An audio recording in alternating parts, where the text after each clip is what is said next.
this year that they've got over 1,280 nests.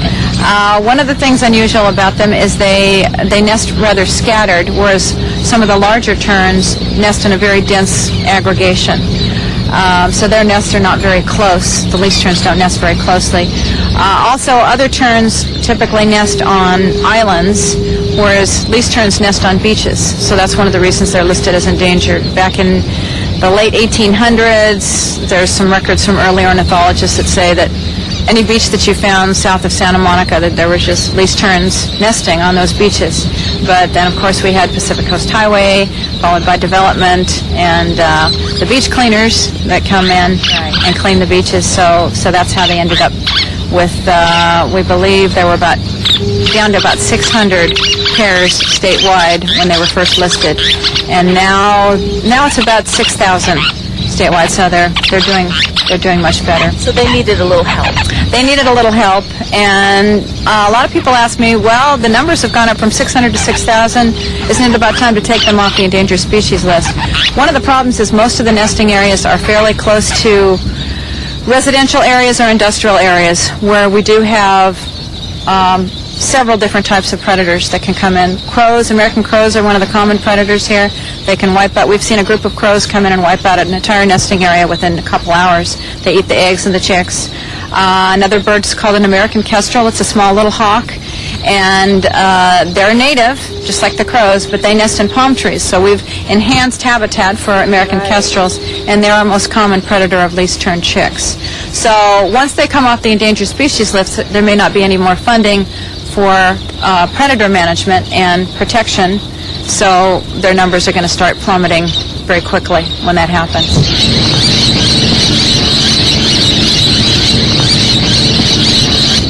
How darling. Okay, what's his information? How old do you think? He was probably hatched this morning because you can see that his feathers are still a little bit wet right here. So it's going to take him 21 days before he can fly on his own. Up until then, the parents are going to be bringing in food, and even after he can fly, the parents are going to be bringing in food. But he has to be able to get away from predators for 21 days. So the nest really is not camouflaged at all. It's just a little indentation. It's not much. It's not much at all. Sometimes there's not even shells in it like that. It's just a little depression in the sand. Yeah. So you have to be really careful out here. Very careful. You have to watch where every foot is going before you step. So, well, welcome. He's so sweet. Yeah. Do you want to hold the least tern chick? It's an old wives' tale that the parents abandon them after you hold a baby bird, because birds don't really have much of a sense of smell. Oh, okay. Except for they believe vultures might have a sense of smell to find the putrid prey that they have. It just weighs like nothing. Yeah. He's about well, let's see. When they're this size, they're about 5 to 10 grams. The adults are about 50. So is Mom and Dad above us somewhere? Mom and Dad are right above us. Keeping a lookout. What are you doing with my baby? So, but you'll notice when we walk away, they'll come right back. And then,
The port prepares the site starting in March. They clear the vegetation. You can see a lot of the vegetation out here because the terns prefer to nest in an area where there's not a whole lot of vegetation. They like a little bit for the chicks to find shelter.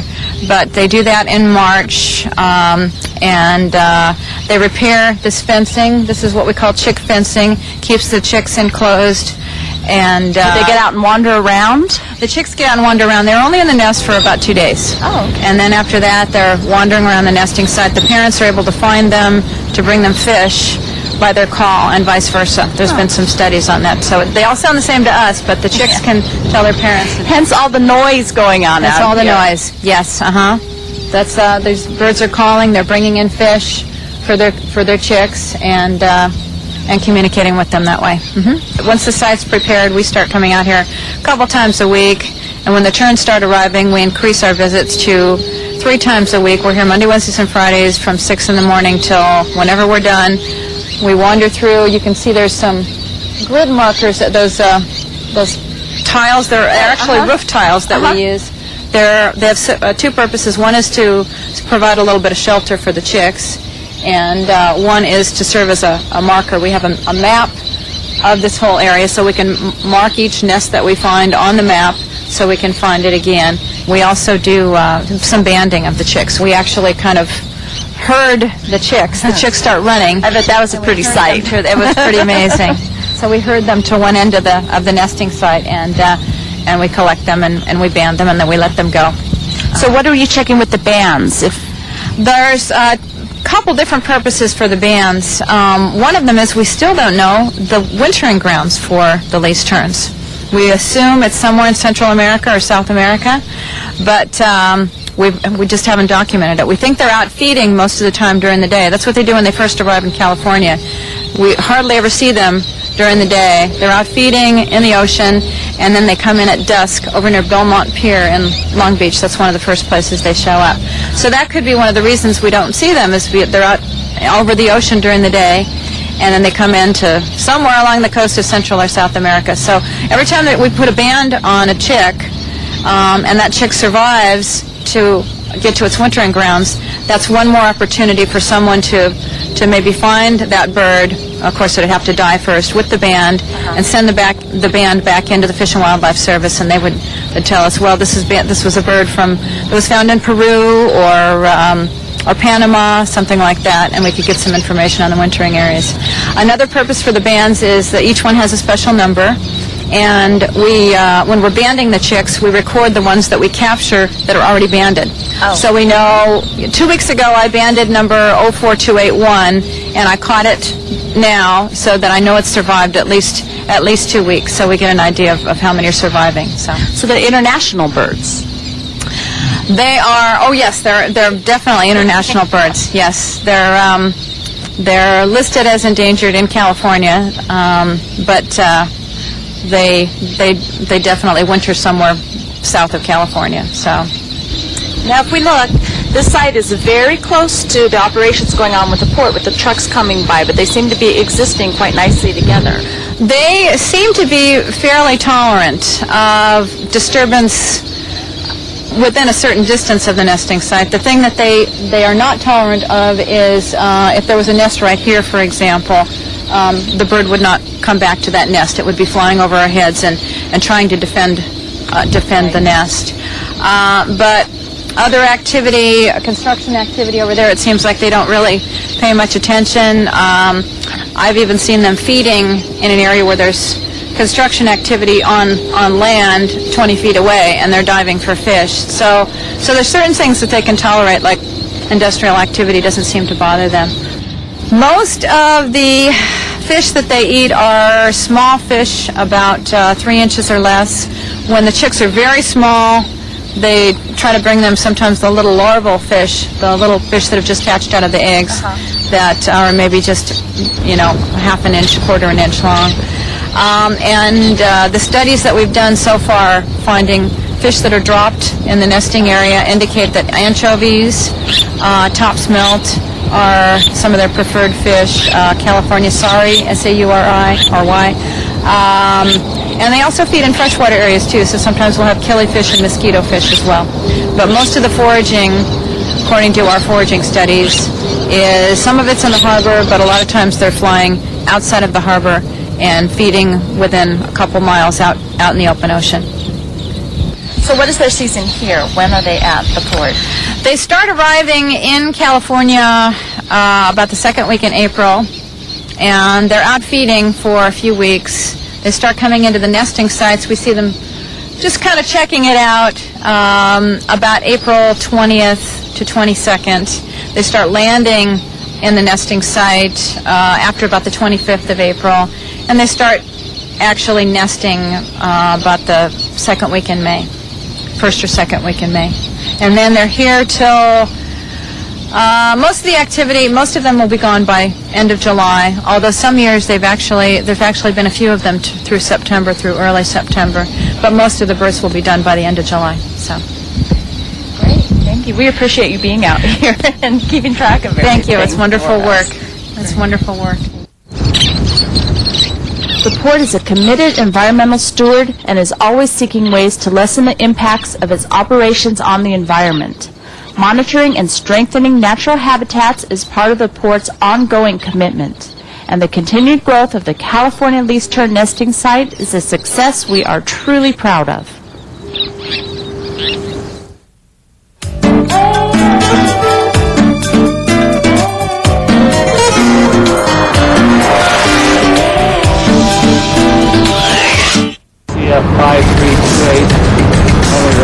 The nation's finest is more than just a motto for the Los Angeles Port Police. It's a standard they live up to every day. They patrol by land, water, and air to secure the people and property at the nation's busiest port, and it's no simple task. Port Police is a very unique law enforcement agency. I think that we've got a lot of challenges ahead of us as far as being more than the traditional type law enforcement agency where folks are out controlling crime in an urban area. Here in the port, in the marine environment, the guys are operating below the water, on the water. They're operating in cars. They're doing traffic stops. They're focusing on commercial enforcement. And then there's a share of the traditional urban policing, but there's a lot of specialized things that happen here, and that's what makes this a cool job. Typical day going out in a traditional police department is you, after roll call, you make it out to the car and you get signed on, and you're going to have a bunch of calls lined up, in most cases in a large urban area, and be responsible for going out to robberies and burglary calls and domestic violence and maybe catching a traffic violator here or two. The officers here have, again, a unique job. They come in after their briefing. They're going to be checking out some highly specialized equipment, going out, checking the marine areas. They're going to be using a special vehicle, which is a boat in most cases. The folks who are working commercial enforcement, they've got traffic scales and other things that they have to do. Having a specialized purpose, it's a lot more to get ready for. It requires a lot more expertise. And then the other benefit, trade-off, I guess, is the officers have a lot of discretionary time to concentrate on threats to the port as opposed to having a bunch of calls stacked up for them. We have a detective detail. We have folks who are not only working what are considered to be general investigative crimes. We have the Joint Terrorist Task Force that we participate in. We have a narcotics task force that we're participating in. And also, because it's a port, cargo comes through here. We're the largest port. Cargo theft is big on our plate, and we're looking at that. We are also looking at other intelligence aspects as it relates to terrorism. And then from an operations standpoint, we do have a very robust dive team. We have guys who are interested in cargo theft from a different side, and that's on the operations side, where they're patrolling the terminals and interfacing the community relations officers. And then we have officers who are responsible for getting an eye in the sky aspect, and they participate with various police services in getting the air or aviation aspect taken care of for us. When you come to work here, you have to be prepared to wear many hats. We do have a global responsibility as far as port security, cargo security, and it also extends to the fact that we're talking to the crew members from various areas of the world, and then the work that the officers are doing here is being noticed by other law enforcement agencies around the world. So it's not uncommon for us to have visitors from other seaports, so from Asia, from Europe, from some of the South American ports, come up to visit and gather what some of these guys are doing that are so effective at LA Port Police. I'd like to hire about 25 more in the very near future. We're actively recruiting. We're doing everything we can to get into the recruiting pool there. LA County right now, between the Sheriff's Department, our City Police Department, and other departments around LA County, we're sorely in need of good, qualified recruits. And we're trying to jump in there, too, and get our share. You want a career in law enforcement? The City of LA is a great place to start a law enforcement career. This job offers variety, security, and the opportunity to make a difference. Dive into a career with the Los Angeles Port Police. I did.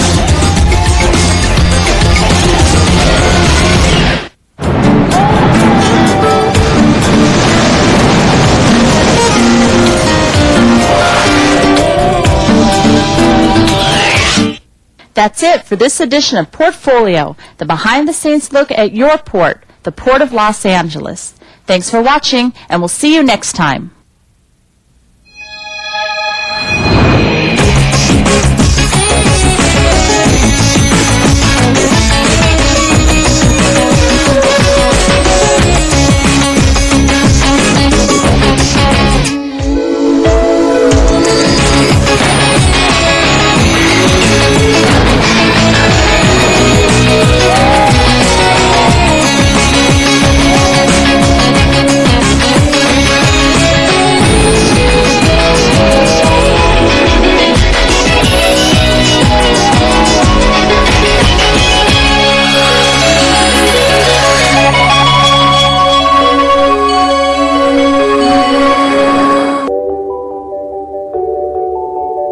Moving is so much of who we are. It's easy to take it for granted. Multiple sclerosis stops people from moving. We exist to make sure it doesn't. The National Multiple Sclerosis Society is a collective of passionate individuals united by a common goal to address the challenges of each person whose life is affected by MS. We believe that moving is not just something you can or can't do, but rather is who you are. That if you are alive, you move along with, because of, and in spite of the great big turning world.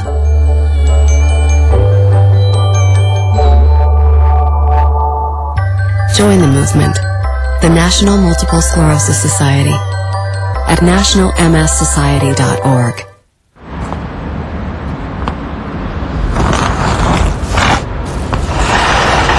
Need a recycling center? Call 311, the toll-free number for non-emergency services. 311, your one call to City Hall.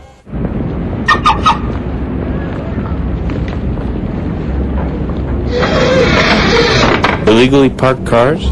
Call 311, the toll-free number for non-emergency services. 311, your one call to City Hall.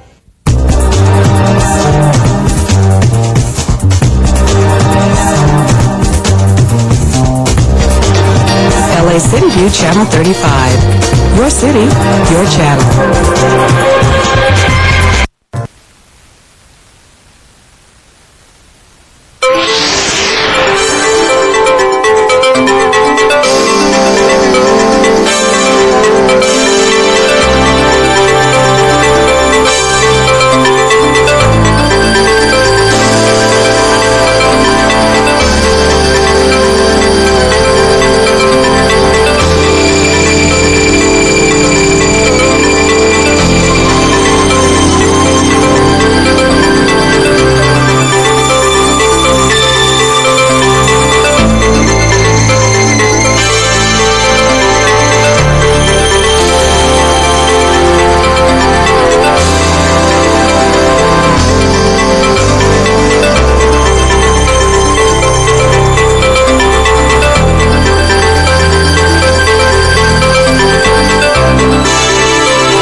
Good morning, Los Angeles. This is April 14th, Los Angeles City Council meeting.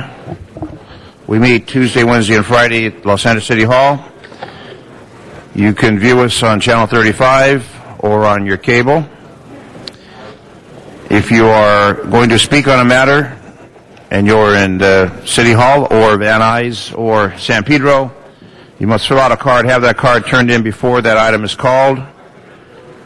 We have a busy agenda for today, and Ms. Clerk, we shall begin. Please take the roll. Alarcon, Cardenas, Hahn, Weezer, Koretz, Krikorian, Labange, Parks, Perry, Reyes, Rosendahl, Smith, Westenstein, Garcetti, 10 members present, and a quorum, Mr. President. Very well. First item, please. Approval of the minutes. Mr. Parks and Ms. Perry, seconds. Commendatory resolutions for approval. Mr. Cardenas and Ms. Hahn, seconds. Mr. President, would you like to run through the agenda? Please go through the agenda, and colleagues, any specials as we go through the agenda? Wait a second, Mr. Rose. Oh, we got to get them up first. First items on the agenda are items for which public hearings have been held, items 1 through 3. Item number 1, I believe there's no action required on that one, and items 2 and 3, reports have been submitted on those items. Very well. So 1, 2, and 3, no action on item 1, 2, and 3. Mr. Parks? Yes. Mr. President, could we have items 1, 2, 3, and 5 pulled together into one presentation? Very well. And if we can suggest if there's a lot of multiple cards, if we can just, because most of them had hearings, is we let people speak one time on any one of the 4 items. As 1, 2, 3, and 5. 1, 2, 3, and 5? 1, 2, 3, and 5. 1, 2, 3, and 5. We'll combine those then. Thank you. Okay. Madam Clerk, so let's combine 1, 2, 3, and 5. Mr. Rosendahl? I'm sorry, Mr. President, we haven't gotten to that section yet. Public hearings have not been held on 4 and 5. Item number 4 is an ordinance. I believe 12 council members will be present today. Do you wish to hold that on the desk? Very well. Let's hold that. And there are cards on item number 5. Very well. So 4 will be? Yes, Mr. Rosendahl. 4 will be special. Thanks. Okay, Madam Clerk. Next item is on the continuation agenda, items 7 through 9 are items for which public hearings have not been held, and there are cards on item number 7. Hold that item. Do you wish to take up 8 and 9, or? Yes. Mr. Cardenas. Sure. 8 special, Mr. Cardenas. Mr. 7 as well? 7 and 8 special, Mr. Cardenas. Mr. Labange? Number 6 special, please. 6 special. We haven't gotten there yet. That's the special. Okay, we're calling numbers out that we haven't reached yet. Sergeant Arms, we have a noisy chamber. If you can please quiet down. We have a lot of officers in here, and we don't need to put them to work yet. Thank you. And, Mr. President, just for clarification, item number 9 hasn't been called special yet. Is that ready for a vote by council, or I believe it's the CAO and CLA to report on that matter? We want to hold that, don't we? I believe so. Let's hold that. Then that would take council to the public comment or to the special meeting if that's ready to proceed on that item. We'll do public comment first. Again, if you're here for an item or in Van Nuys or San Pedro to speak on an item, please fill out the card. Again, once these items are called, we will not accept any additional cards on those particular items. And the first item up is going to be public comment.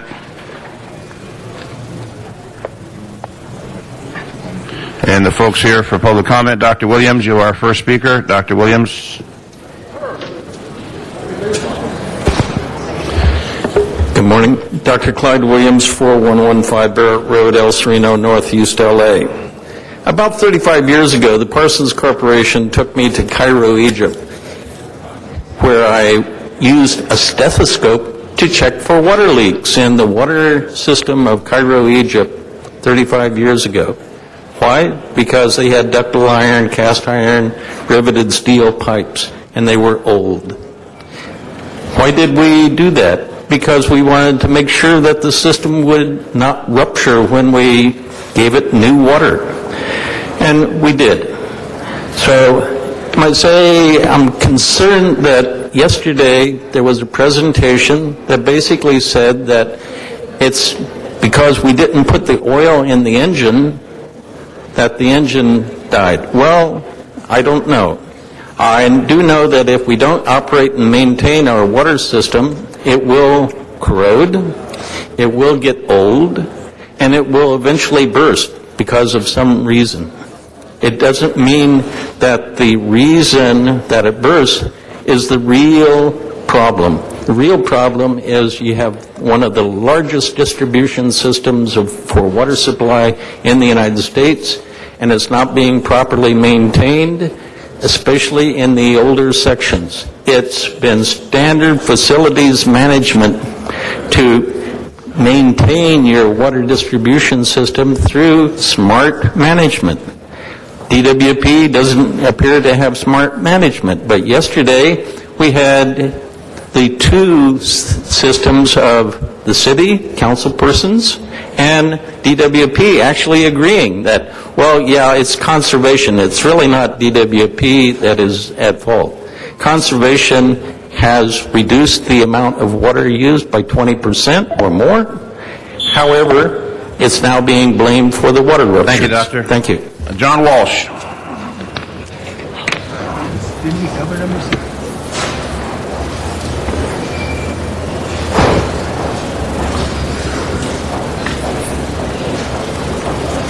John Walsh, blogging at HollywoodHighlands.org, HIGHLANDS. There'll be a new post up today. Again, I'm so proud of you 15, the way you stood up to the mayor.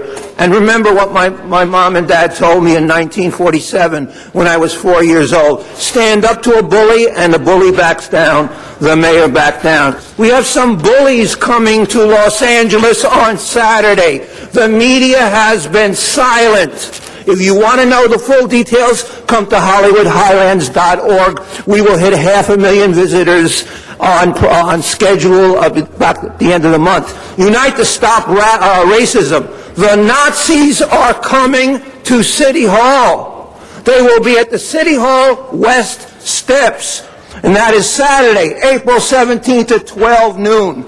Now, my father fought he served in World War II. And my great-great-great-grandfather served in the Revolutionary War, the Murphys. We don't want hate. We want to, and I don't want to hear from you liberals, we have to support what their right to say it. Okay, they have a right to say it. Okay, I'll give them the right to say, kill Jews, kill Mexicans, kill everybody but white people. If you want to give them the right, fine. But I'm telling you that the real Americans will be up there screaming at them. Screaming at them. I'm telling you, I'm hoping the police do a good job. There's a rally going on. And we don't want this hate. And we ask the City Council to pass an emergency resolution condemning the hate speech. Don't play games with me about their having the right. That's not the issue. On our turf, we will have Nazis. Maybe there'll be Klansmen. Now, when a black man put on a Klan robe here, you screamed and yelled and cursed at him and threw him out. Now we have white people showing up. See what happens? We'll have white people. Saturday, noon, April 17th, HollywoodHighlands.org for the information. For those of you in the audience, this is called public comment, and it's free speech here at City Council, so don't be shocked. I see some of your faces look like you're shocked. Arnold Sachs. Arnold Sachs. Mr. City Attorney? It actually is a limited public forum. It's not completely free speech. Well, it's pretty free as far as we see. But you're well protected. You notice there's a lot of LAPD in the room, and they all have they're all captains, and I wonder why they're here. Welcome to the captains of LAPD. Good morning. Thank you. Trying to make a little bit of sense of this DWP fiasco that also involves the City Council. I just went back and reviewed some news articles that had been circulated throughout the city by the LA Times and the Daily Breeze and the Daily News. And I go back to October 9th when they hired Dana Freeman to take the place of the previous commissioner, both getting paid totally $12,500 a week.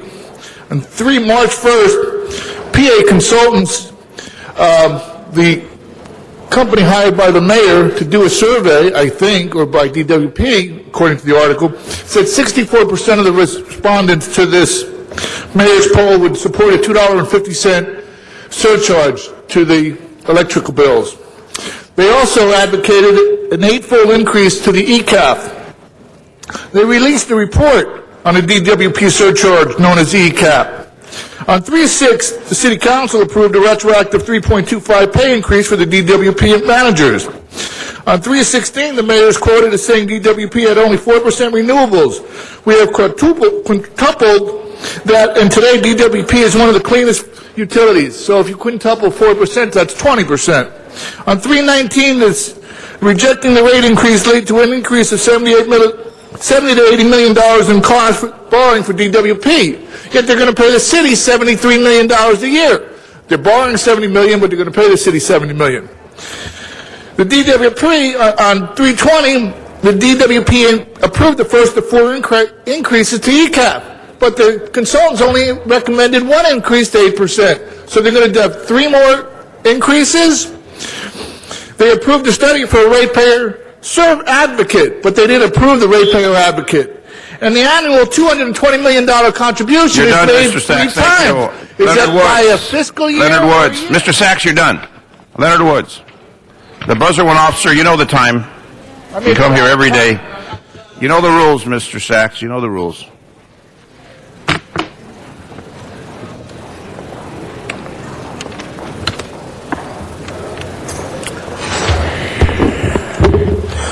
Good morning.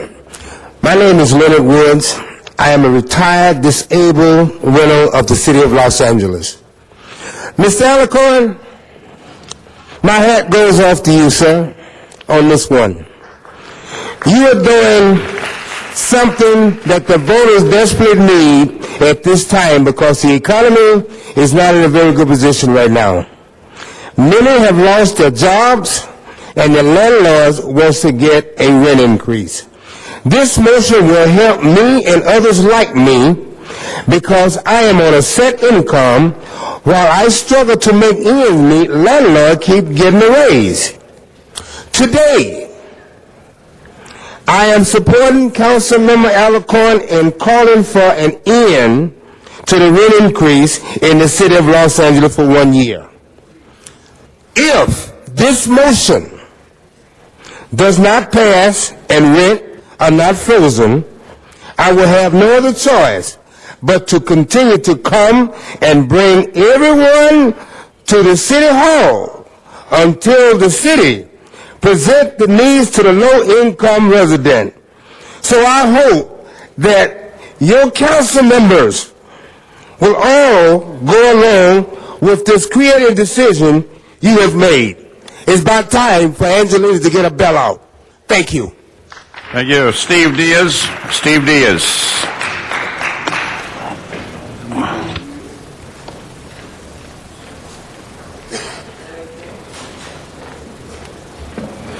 Good morning, City Council. My name is Steve Diaz, and I'm a member of the Los Angeles Community Action Network. We were just present a few minutes ago at a press conference that was held by Councilmember Alicorn, where he is going to be introducing a motion for a moratorium on rent increases in the city of Los Angeles.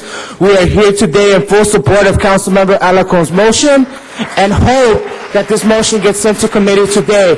Thank you, Mr. Alicorn, and thank you on behalf of the city of Los Angeles. Evelyn Juarez. Evelyn Juarez. Are you in chambers, Evelyn Juarez?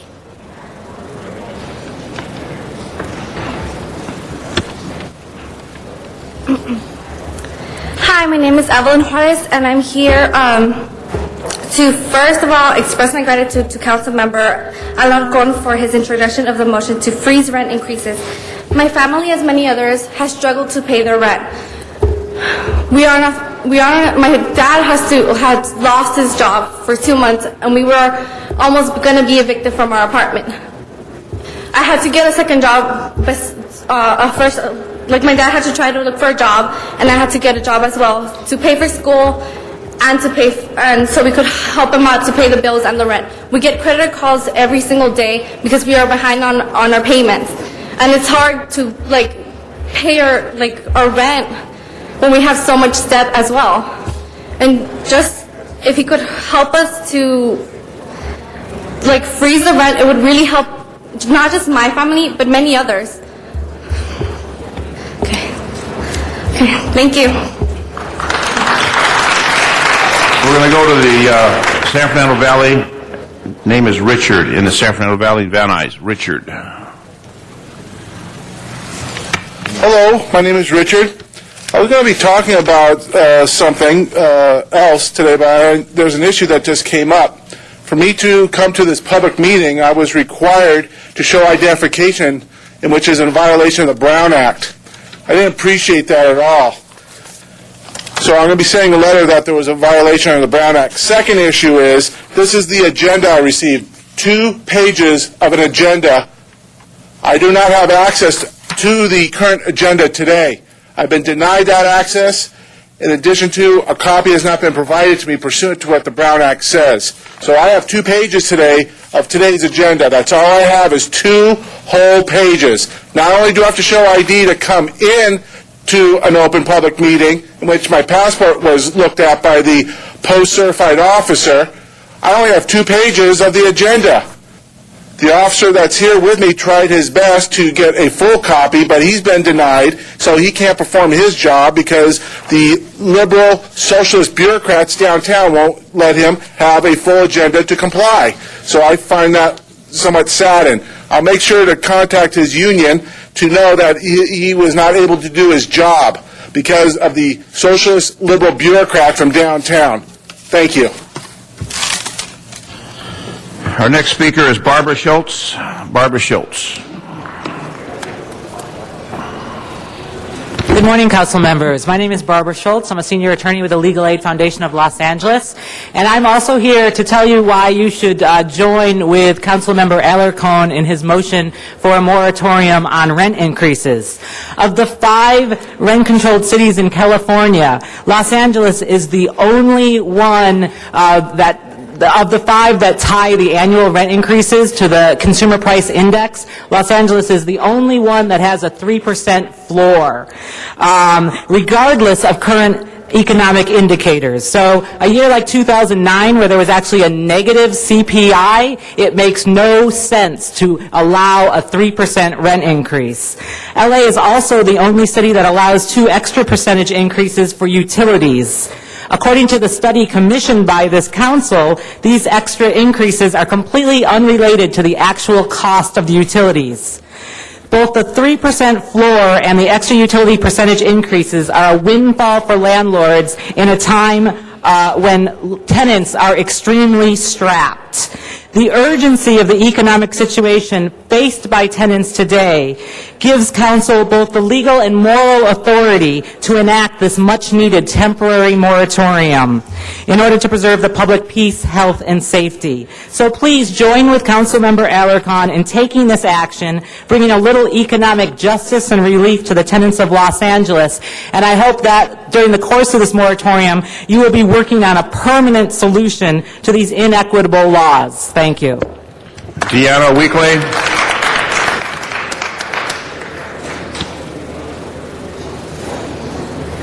Deanna Weekly, Los Angeles Community Action Network. You people still are not paying attention. We are here and you're not paying attention. You chatter, you chit-chat, and we're here. And a lot of you may not be here in the future because the budget is the budget is the budget. Thank you, Councilman Alarcon, for being the one in Babylon to step forward and represent the people. Where's the intestinal fortitude of the rest of you?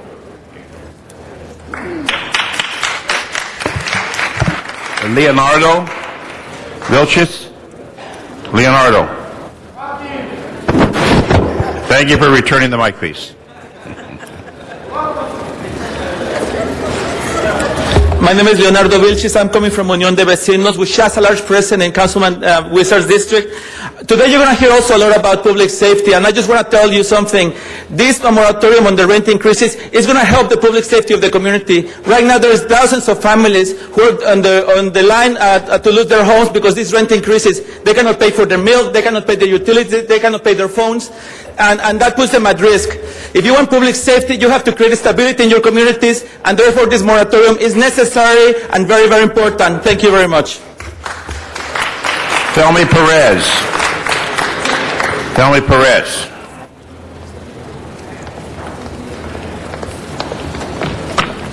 Good morning, council members. My name is Thelmy Perez. I'm a member of the Los Angeles Housing Preservation Alliance of the Los Angeles Coalition for the Human Right to Housing.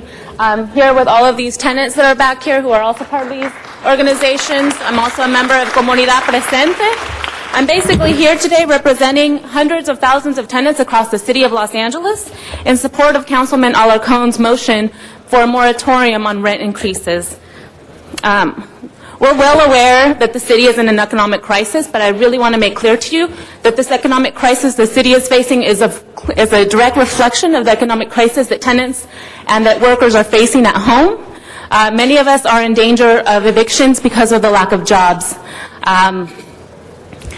Rent increase this year to many families would mean going without milk, would mean not being able to pay their electricity, not being able to buy shoes for their children, and worse, losing their homes. So we really want to thank Councilman Alarcon and all of these folks that are here with us today for pushing through this important moratorium on rent increases, because housing is not a privilege, it is a human right.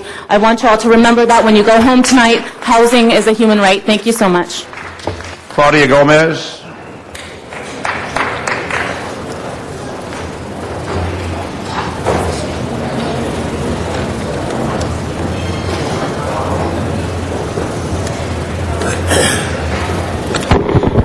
Hello, my name is Claudia Gomez, and I'm a member of Unión de Vecinos, and I'm also a tenant here in Los Angeles.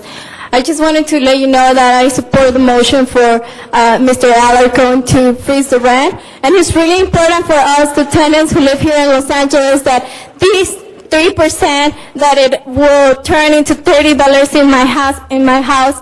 We pay $1,000 of rent for one-bedroom house. 6 members in our family is in a home, and only 2 people in this house have jobs, but they're not enough hours and not enough money for our home. So this is going to affect $30. It's going to be too much for our families to buy milk, to buy food, to buy shoes, to buy anything that we need, and also for the kids that are home. So, like, my family is going to be affected, other families are going to be affected. So think about it. Housing is a human right, and we don't want people to be homeless in the city of Los Angeles. We don't want to see kids or families in the streets, living in our streets. Thank you.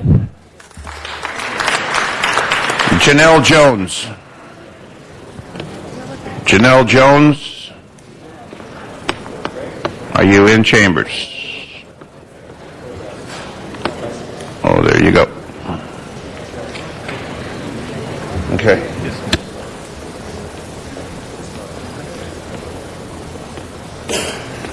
Hi, my name is Janelle Jones, and I live in Venice, California, and we ask the City Council to please support Council Alarcon for the freeze on the rent. Aretha Smart.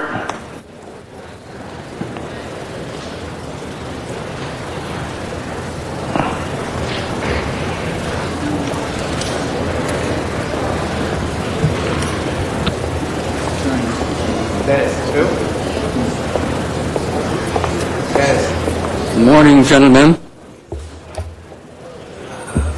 We are supporting Councilman Alarcon concerning the freezing of the rent that they are mentioning right now. I'm an old man, and I'm just a person that receiving Social Security, and with raising of rent right now, you know where it's going to put me. So I'm asking for that freeze. and they should do it now. Darren Corona.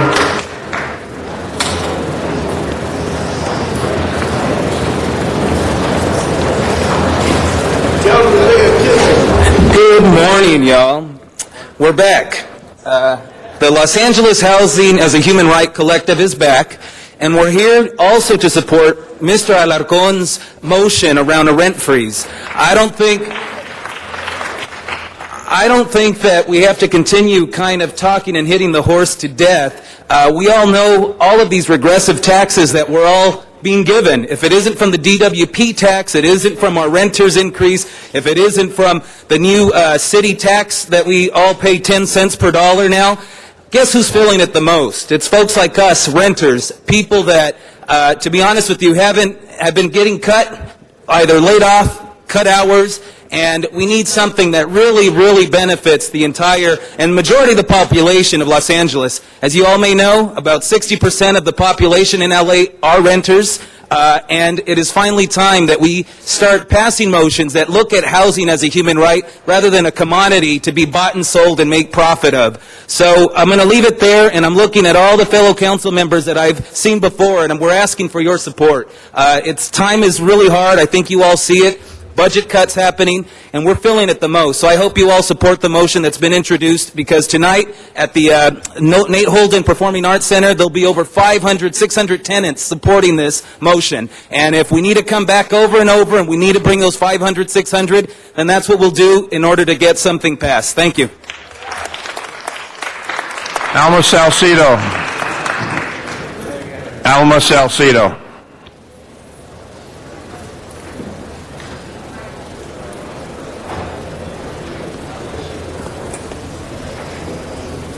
Good morning. I'm going to talk in Spanish, okay? Can somebody translate for me? Hola, mi nombre es Alma Salcido, miembro de la Unión de Vecinos, residente de Boyle Heights, Los Ángeles, desde hace más de 30 años. Hace algunos años mi trabajo era estable y de horas... Un momento. Translation, por favor. Se tiene que tomar pausa para poder interpretar. Sí, ok. Mi nombre es Alma Salcido. My name is Alma Salcido. Miembro de la Unión de Vecinos. I'm a member of the Unión de Vecinos. Residente de Boyle Heights, Los Ángeles. I am a resident of Boyle Heights in Los Angeles. Desde hace más de 30 años. Since 30 years ago. Hace algunos años mi trabajo era estable y de 8 horas. A few years ago my work was stable and I worked 8 hours a day. Con lo que podía un poco salir adelante. And I was able to progress. Ahora he perdido ese empleo estable y estoy consiguiendo trabajos de medio tiempo. And now I lost that job and I'm trying to look for a part-time job. Y ni siquiera tenemos aseguranza médica en mi familia. And my family doesn't even have health insurance. Y estoy a cargo de mi madre, quien se encuentra enferma. I take care of my mother and she's sick. Y mi hijo que se acaba de ir a su primer año de la universidad. And my son just left to go to the university for the first year. Quisiera apoyarlo más económicamente. I would like to support my son a little bit more economically. Pero mi situación económica no me lo permite. But my economic situation doesn't allow me to do that. Es por eso que vengo a pedir, a exigir que se congele la renta. That's why I come to ask and demand for that rent freezing. Lo hago por mí y por cientos de miles que están en la misma situación que I'm doing it for myself and for thousands of people that are in the same situation that I have. Eso nos ayudaría bastante. That will help us a lot. Muchísimas gracias. Thank you very much. Bill Parsluki.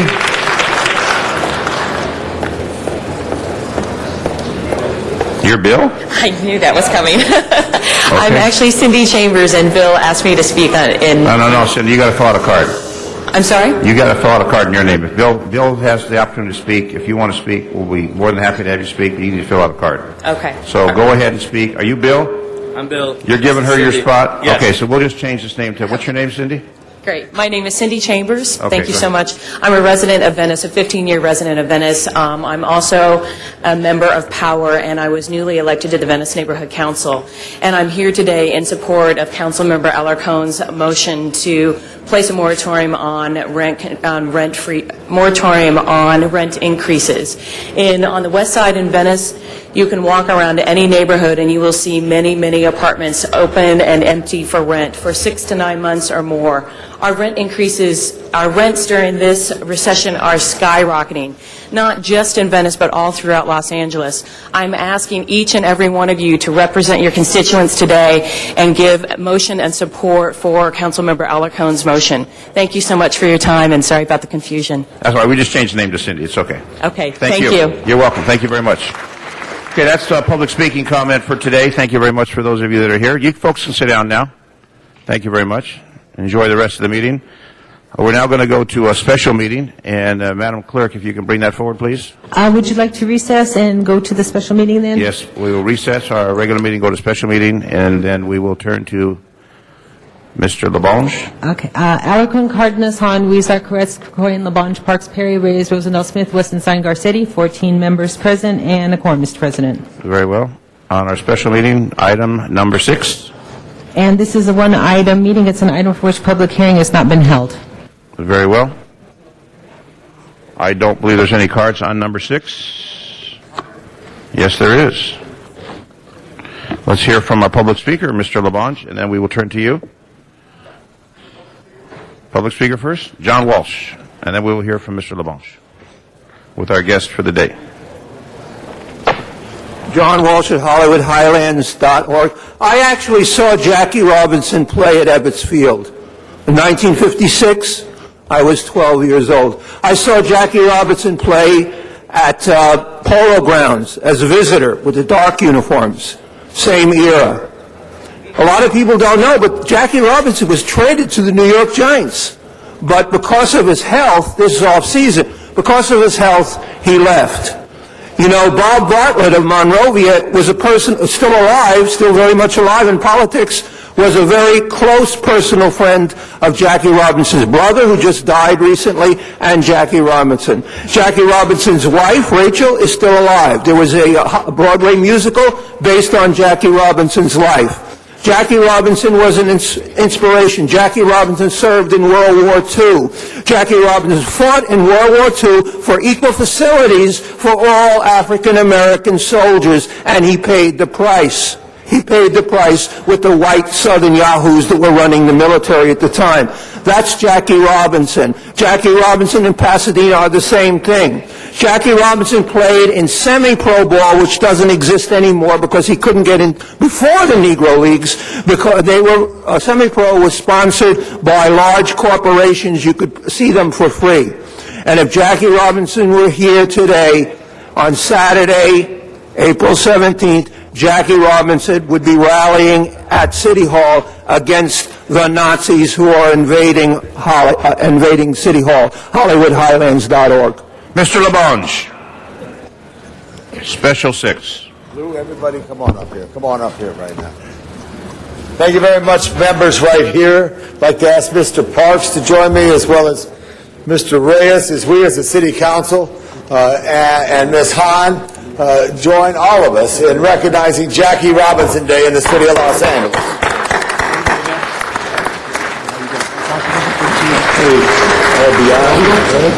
John Young is here, who is so important to us all. Coach Pote, get out here right now. Come on out of that dugout. Coach Pote from Fremont High, give him a big hand. Great coach for many, many years. Field's named after him. Jackie Robinson, as you know, is a great man who had a great struggle. In that great struggle, he changed the face of baseball. Mr. Reyes and I and Mr. Reyes want to all of us join in this special salute here. I would like to call on John Young first for reviving baseball in the inner city and what this means to you. Thank you, Tom, and thank you, Council. I've been, since I graduated from Mount Carmel High School 42 years ago, which was in the 8th District, and I've been in baseball. This is my 42nd year. And obviously, I wouldn't have been there without Jackie Robinson. And just a quick story about the impact that Jackie Robinson had on special people. You know, before the draft and started in 1965, players could sign to the highest bidder. And the player that played with the Dodgers out of Boys High School in Brooklyn was set to sign with the New York Yankees on a Tuesday. Got a phone call from Jackie Robinson on Monday night. On Tuesday morning, he informed the Yankees that he was going to sign with the Dodgers, and we in Los Angeles got to enjoy the services of Tommy Davis, who led the National League in hitting in 1962 and 63. Another quick story was Johnny Wooden at UCLA when he had that great run from 1964 to 1975. He never spoke at high school banquets because he felt that he'd make one friend and have 1,000 enemies. He did one time, he spoke in New York at a high school all-star banquet, and he asked for two things, to make sure that he could have two alumni from UCLA there with him because he was there on business. So what he did was he spoke at the banquet, did not talk to the prospect, who eventually signed with UCLA, who sat with two UCLA alums. One of them was from Jefferson High School, Dr. Ralph Bunch, and the other one was from UCLA, Jack Roosevelt Robinson.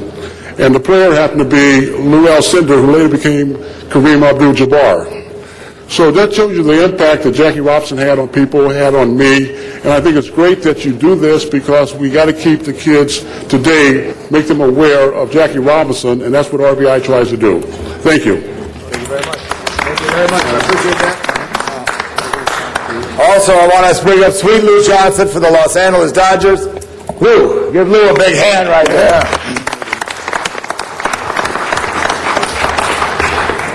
This is very important to me and for me, based on the fact had it not been for Jackie Robinson, I wouldn't be facing you today.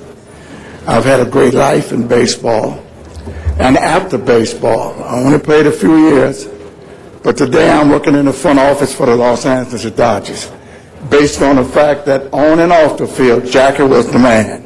So for me to be here to honor him today is a wonderful experience for me from the Los Angeles Dodgers. Thank you. Thank you very much. We also have the great coach who represents UCLA, 23 and 3? 26 and 3. John Savage, head coach of UCLA. Come on up here, Coach. Thank you.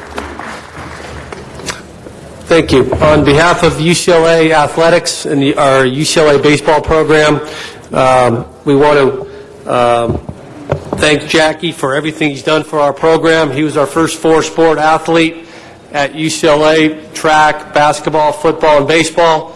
We play at Jackie Robinson Stadium. Our baseball players are humbled and honored to be at the stadium every day representing Jackie Robinson and UCLA. Thank you. Thank you very much, Coach. Mr. Rosendahl, we want to, Coach, come here. Tell him, this is the guy that requested from in your district. Tell him. Tell him what? About the sign. Oh, we're on the VA grounds, Jackie Robinson Stadium, so we're not on campus. And so people are constantly trying to find a ballpark.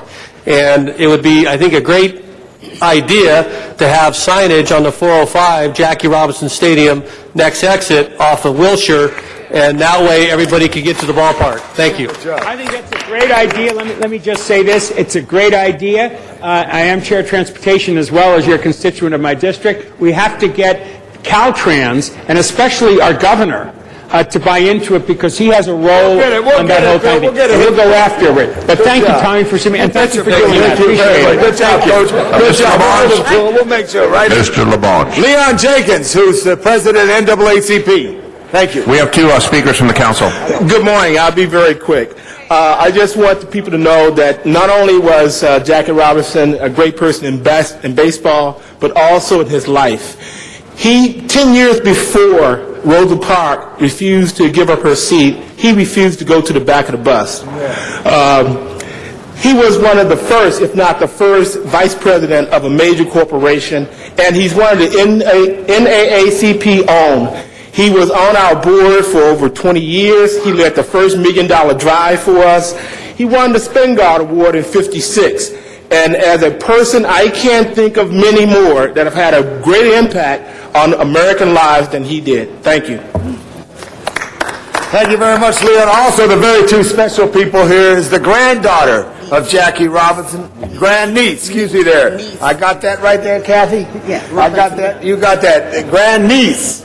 Very good. Good to see you. You got that right. And then we also had the sister-in-law, Delano Robinson, who was the wife of Mac Robinson, who was the great brother of Jackie, who was a great Olympian in the 36 games, which is there. Please, speak right there. Okay, yes. Good morning. I'm Delano Robinson, Mac's widow, and to the mayor and council members. On behalf of my sister-in-law, Rachel Robinson, and family, I accept this proclamation honoring Jackie on this 9th annual Jackie Robinson Day in Los Angeles. The Major League Baseballs will also be celebrating him throughout the country at various stadiums. So thank you very much for this opportunity. Thank you. Thank you very much. Hi, good morning. I'm Jackie's niece. And I just want to say thanks so much for having us, and the family and all, and Aunt Rachel in New York. We have 40 new incoming scholars into the Jackie Robinson Foundation program across the country entering this fall, 2010. Thank you very much.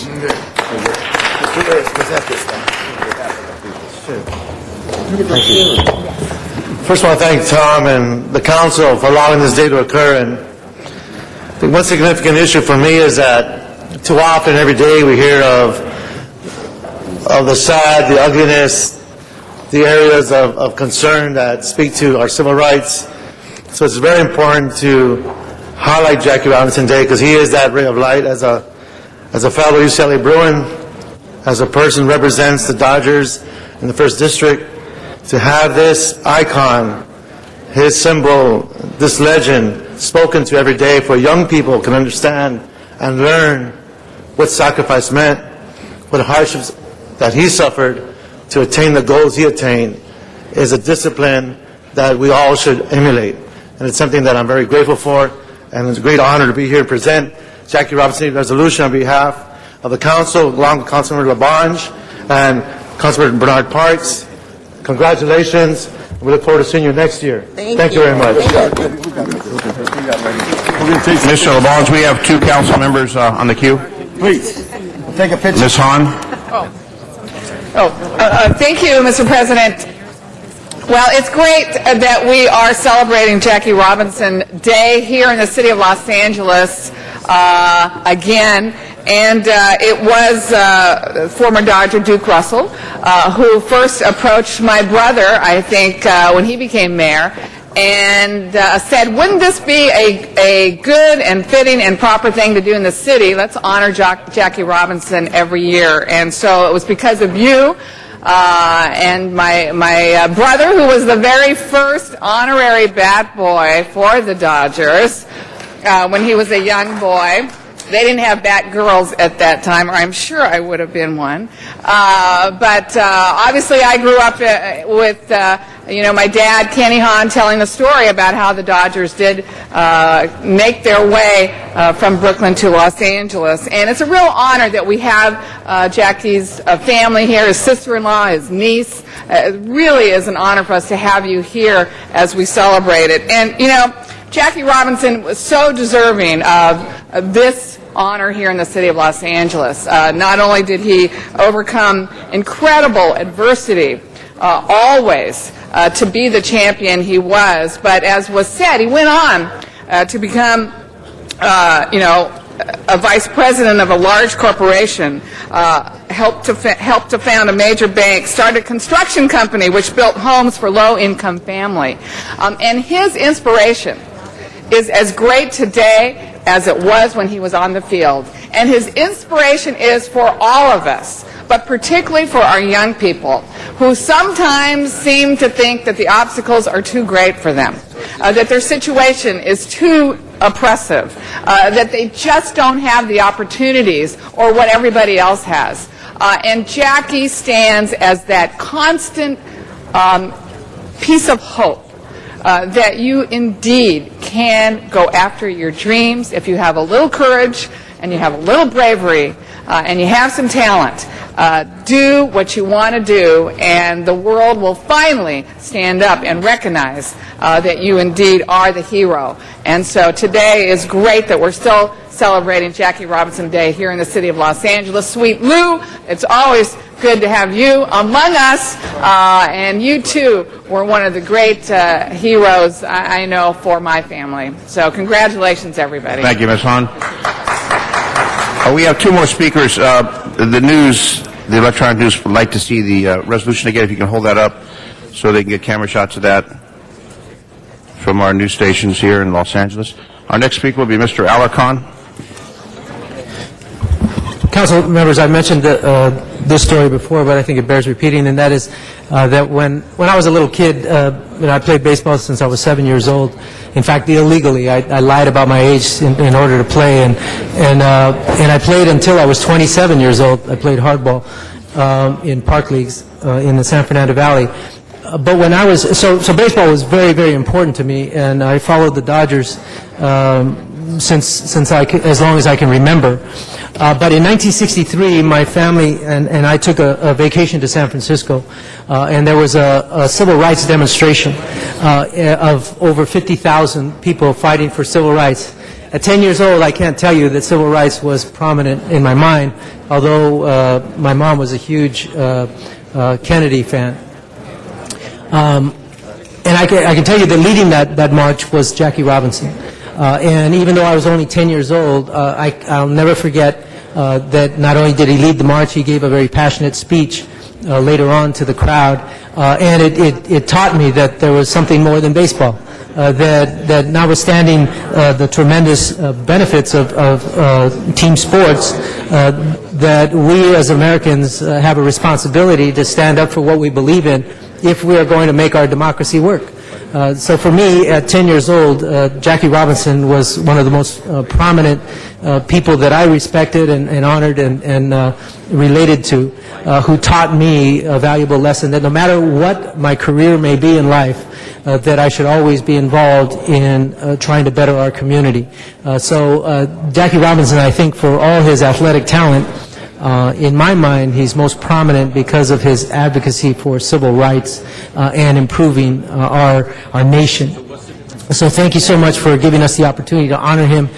We do that with tremendous pride in Los Angelino, who has perhaps become one of the greatest Los Angelinos, and given so much inspiration to young people like me who otherwise might just play baseball and think that was the be-all and end-all. No, many advocates have been created by the likes of Jackie Robinson. Thank you. Mr. Krikorian. Well, I just want to join my colleagues in thanking Mr. Labange, Mr. Reyes, and all of you for giving us the opportunity to recognize Jackie Robinson again. In my view, Jackie Robinson, the greatest Dodger of all time, and that would be reason enough to recognize him. But in addition to his extraordinary athletic success, he was, of course, has been mentioned as great success in business as well, and a legendary leader in the civil rights movement. But there's something else about Jackie Robinson that's important to me, and I think is important to many people as well, and that is his character and the inspiration that he gives to anyone who is the first at anything. As most people know, I'm the first Armenian American ever to serve in this body. And in the lobby of my office in City Hall, I have a poster of Jackie Robinson stealing home. And I had the same poster hanging in my office in the state capitol as well.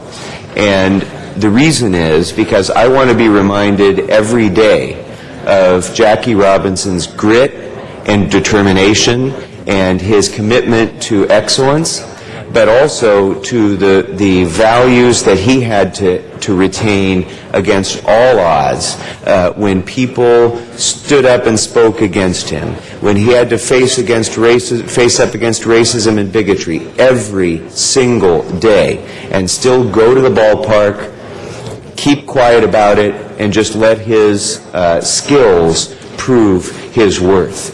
And, that I think has always been an inspiration to me, certainly, and I think to people of all stripes in this city, throughout the country, throughout the world, really.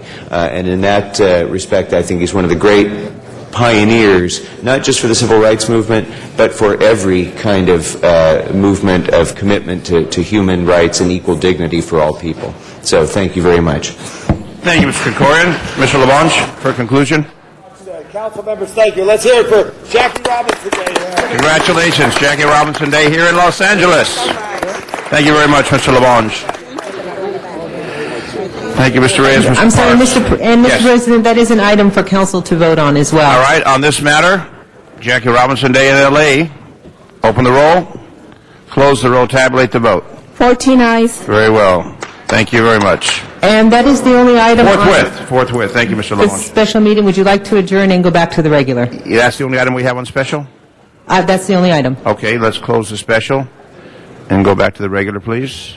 And there's a request by Mr. Rosendahl for item number 4.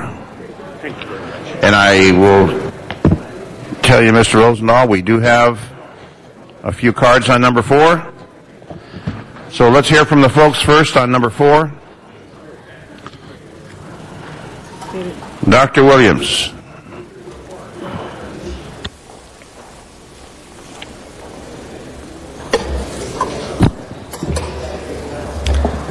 Dr. Clyde Williams, El Sereno, Northeast LA. El Sereno is affected very largely by one of the Measure R projects, that is the 710. Measure R projects should have spatial funds. I would highly recommend that you add one more spatial funds for the receipt and disbursement of Measure R sales tax receipts from the MTA for upgrading, maintaining, and helping the people that have suffered from Caltrans housing for the last 20, 25, 30 years. They have deferred maintenance. They don't maintain the buildings for those who are renting. And so add another spatial fund specifically for the El Sereno 710 corridor. Thank you. I reserve 1 minute. John Walsh. Mr. John Walsh.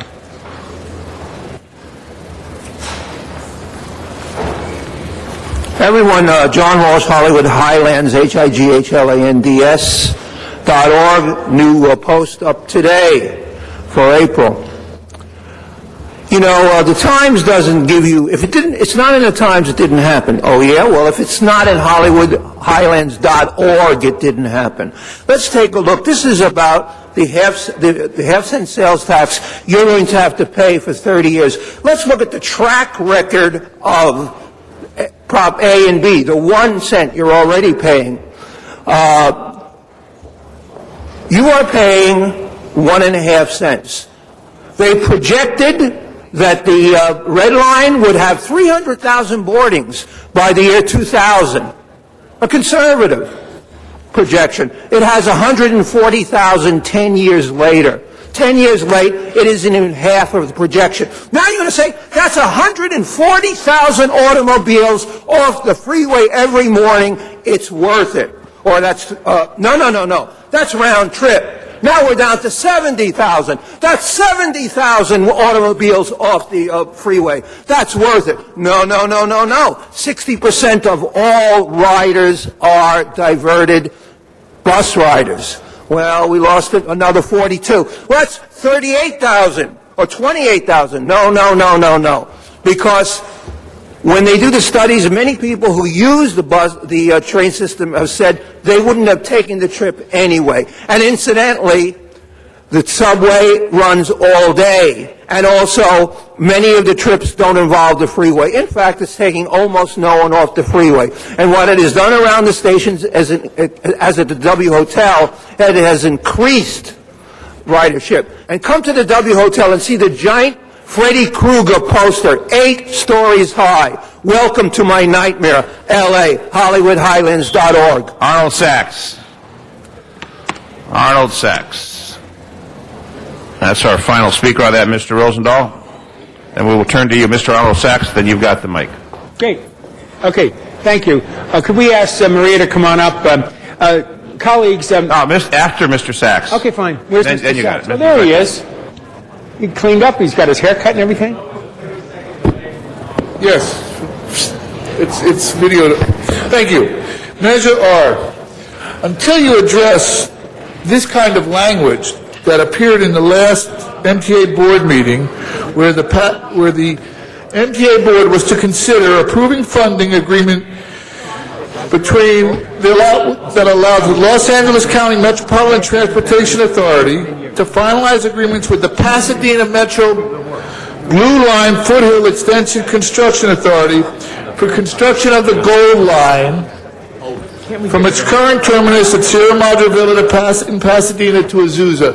Until you address the language of why the Blue Line Construction Authority is going to build the Gold Line, then you're full of crap. Simple as that. Address the language there. No other corporation would act in such a ridiculous manner. The state laws mandated the Pasadena Blue Line Construction Authority to build the Blue Line from Union Station to Claremont. Who changed the rules? How do the rules change? Until you address that, you're full of crap. It's as simple as that. If you don't address that language, then you're full of crap. Mr. Sachs, that's the third time you used that term. The fourth time you're going to be removed. It's not appropriate language in chambers, okay?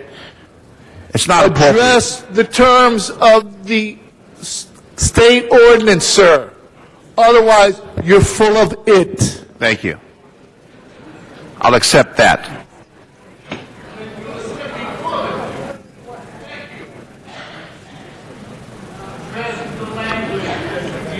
Mr. Rosendahl?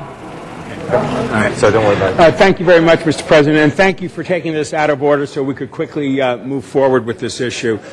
We'd like to ask staff, Maria, to come on up and explain not only to us colleagues, but also to the viewership out there, the good news about Measure R and the strategies and steps that we're now taking. Please, Maria. Good morning. I'm Maria Suzarantru with the Legislative Analyst's Office. The action before you is the approval of the ordinance to establish the two funds. We get two types of Measure R funds from Metro and from the half-cent sales tax. Most of that is flexible and up to you to decide how you want to use. The smaller part is for transit capital and improvements in the transit system. So this right now is an administrative action to set up the funds so we can accept and expend the funds, and then the policy discussions related to how you want to use those funds we anticipate happening at a joint budget transportation committee meeting on Monday. Very good. And so, colleagues, there'll be the joint meeting, and that will start the actual process of going forward with Measure R. There was a huge demonstration rally about jobs just about an hour and a half ago. The mayor was there, Eric Garcetti, our president, was there, and others. And the bottom line is, when Measure R was passed by the people, that has thrown $30 billion into play and some say it might be as much as 40 over the next 30 years. And what we're doing with the great leadership of our mayor on this is called 30-10, which means over the next 10 years, if we can accelerate all these projects by asking the federal government to set up an infrastructure bank or some other mechanism where we can borrow off of it, we don't have to wait 30 years to get all this. We could do it in the next 10 years. And frankly, the gridlock in Southern California is unbearable. And the sooner we spend that money, the more we connect the Green Line, the subway to the sea, the Crenshaw Line, the GO Line, and all of the other the bicycle paths and so on and so forth, the better off our region will be. So this is a first step, colleagues, and to the viewing public, of moving forward with the funds that we, the people, put our money where our mouth is. Thank you very much for sharing that with us. Thank you, Mr. President. Mr. Garcetti. Just very briefly, I want to thank Mr. Rosendahl for his leadership as our chair of the Transportation Committee. This is obviously something that we need to do to move forward administratively, and I think he's being far too modest because our mayor has done a fabulous job, you're right, in putting 30-10 out there and elevating it up, and I know it came out of some discussions that you had with him about can we front-end this? And in our committee, we talked about what can we do to front-end load a lot of our stimulus dollars. And it was a brilliant idea that you both had. The mayor's done a fabulous job with it. Bill Rosenthal's done a fabulous job with it. I met at the White House on this as well just 2 weeks ago. They're excited about it. But now, put the proof in the pudding and let's get it done. We would love to accept into these two funds the $40 billion right away, create 165,000 jobs over the period, triple the size of our rail infrastructure, fix our roads, our highways. And so thank you for that work, and I urge your approval. Thank you. It's fabulous, Mr. Garce.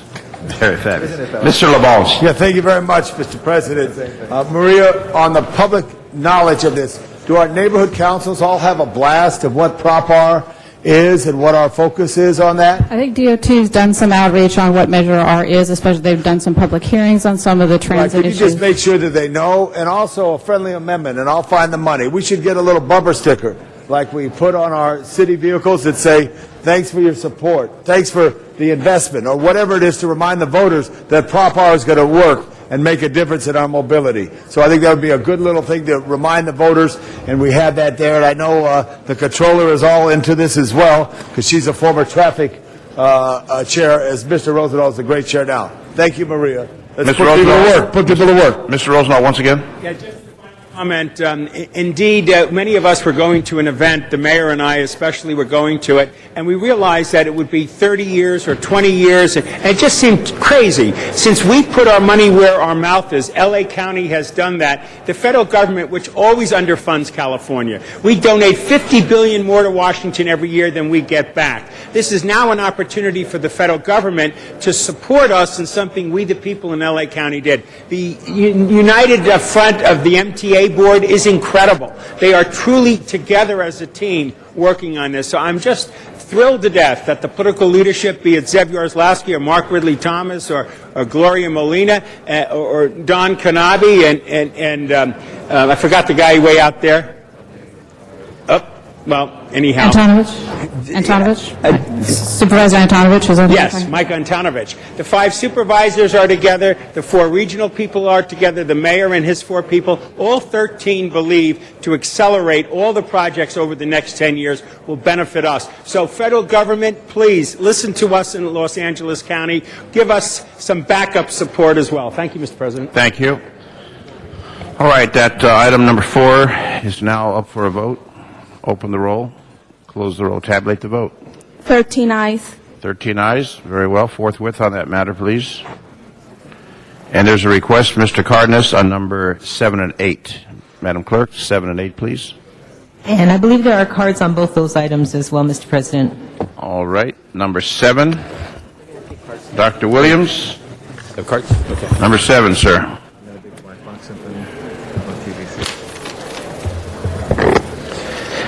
Dr. Clyde Williams, El Sereno, Northeast LA. Consolidation. The city is ripe for consolidation. We would highly recommend that the Department of Water be transferred back to Public Works, as it was many, many decades ago. And how about the Department of Power? Why not sell it off? You need money. It will provide a very large amount, or maybe you could convert it to a PPP. And what would happen? It would then become part of the jurisdiction of the California Public Utilities Commission, which has an advocate, a ratepayers advocate department. So I would highly recommend that you do consolidation and bifurcate the Department of Water and Power and put it in Public Works and sell it off. Thank you. John Walsh. That's our final speaker on this matter.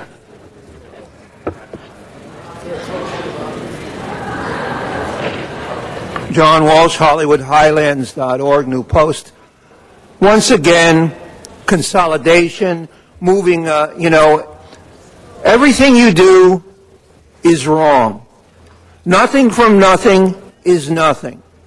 When it comes to fighting the problems of a shrinking budget, the answer is in Washington, D.C. The answer is that we're going to be, as long as we spend billions and billions of dollars in Afghanistan. As long as we spend billions and billions of dollars in Iraq, and that's where our problems start. That's the source. We have a president who came to office saying he was going to get us out. Now he's waist deep in the big muddy. That's the problem. And this is only the effect. HollywoodHighlands.org. Thank you. That'll close our public comment on this item. I'd like to return to Mr. Cardenas, our chair. Those are the public comment cards done? Okay, thank you very much. If we could have the people who convened the meetings relative to this matter come forward, CAO, CLA, if there's somebody from the mayor's office that was running point, and the head of ITA. I want to thank you very much. I want to outline for my colleagues what the culmination of items 7 and 8 are so far, or some of the hard work and efforts that went into it. I want to thank the 27 departments that met internally over the past 7 weeks, both internally and externally. This is only the beginning of a series of meetings that will lay out the groundwork for a strategic plan for the entire city. If any of the members of those departments are here today, I'd like you to stand. I'd like people to recognize the fact that you came together, you listened, you brought information to us. A lot of people believed that you wouldn't share this information. A lot of people believed that you were just going to say, no, no, no, this is my jurisdiction. You can't do this. You can't even consider the word consolidation or what have you. I just want to thank you so much for all of your work and your participation to get us here so far. Thank you very much. I want to thank the staff of the CLA and the CAO's office and the mayor's office that has dedicated a tremendous amount of time convening these departments.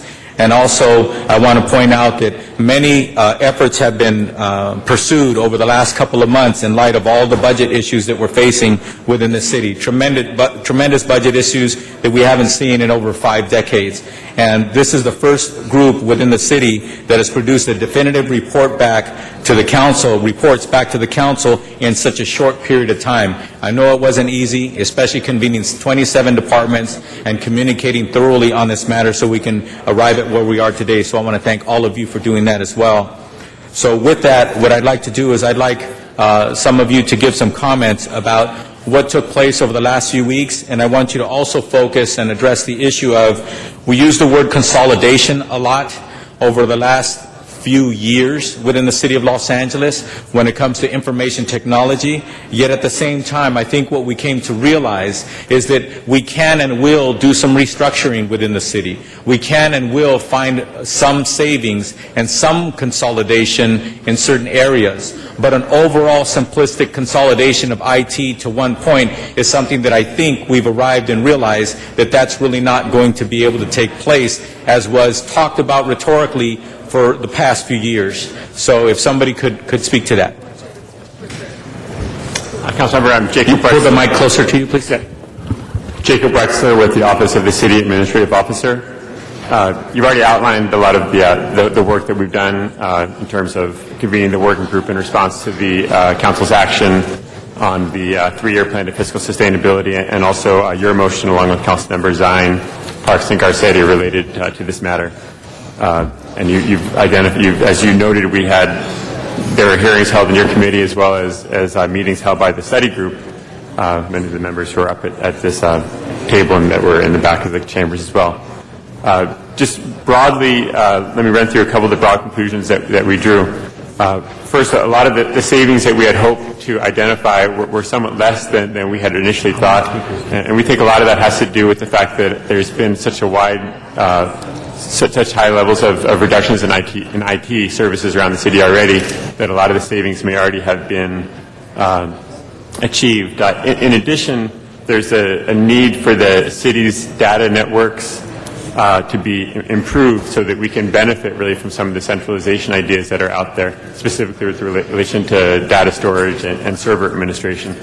And you know, the study group will continue to look at that. We're going to evaluate what's going on with the Google implementation to understand networks better so that we can use that as we move forward to try to take advantage of some of the infrastructure savings that we feel are probably still out there on a forward-going basis.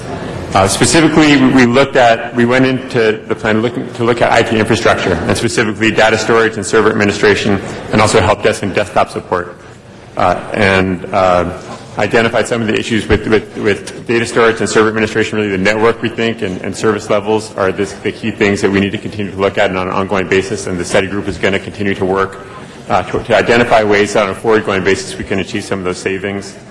With help desk and desktop support, because of the staffing reductions and because really of some of the efficiencies that departments already have achieved in terms of reducing the cost of those services, we think that on a forward-going basis, as if we continue to have to reduce the amount of staffing resources dedicated to IT, we may have to look for efficiencies there. But for the time being, I think that we should sort of leave that as a status quo.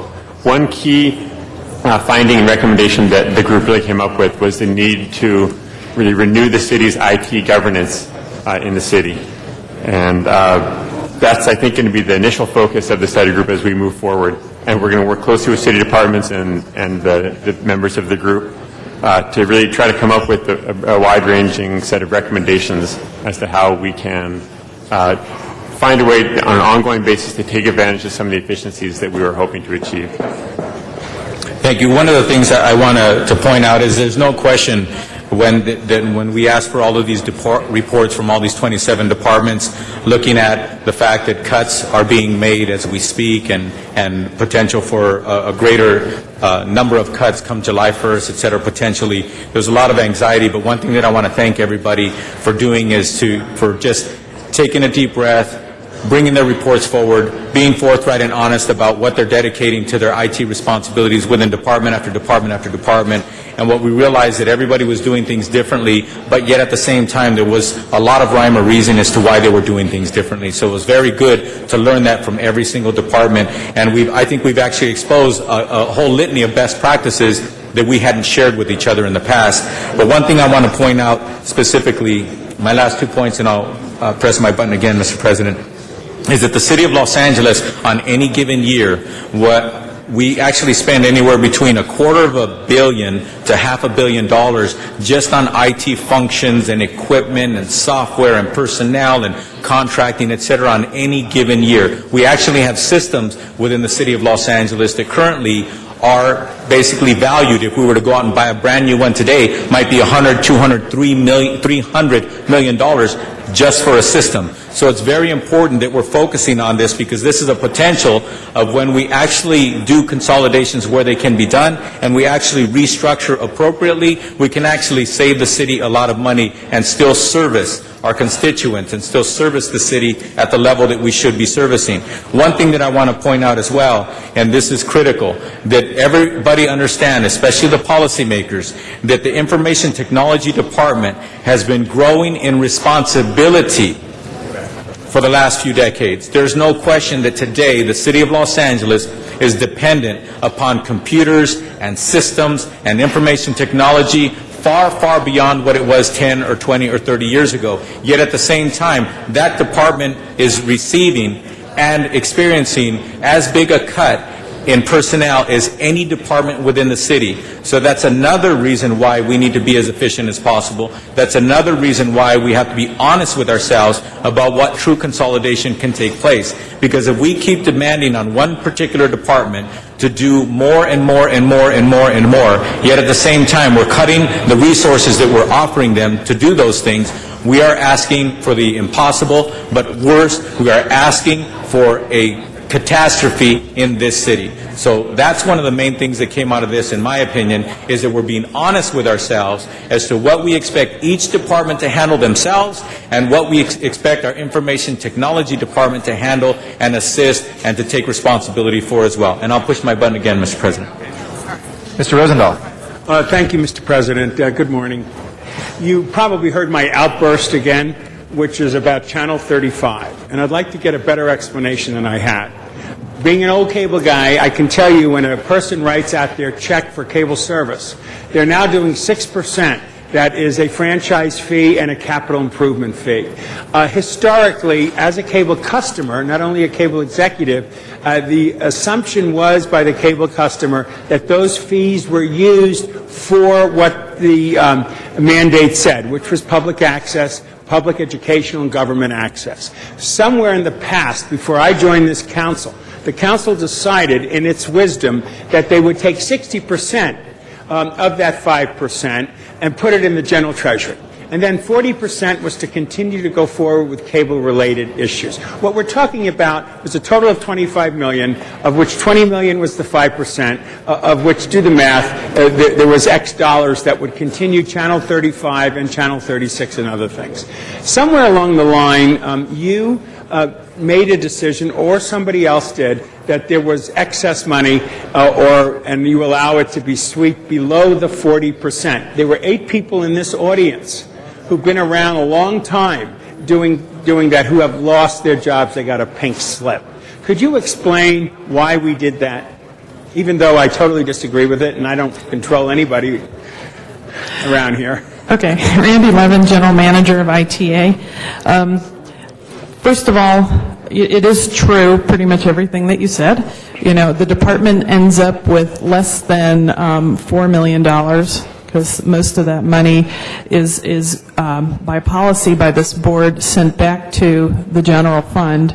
And then I think Miguel was here when we had this discussion. He basically stated that at the end of the year, the CAO sweeps excess funds back to the general fund.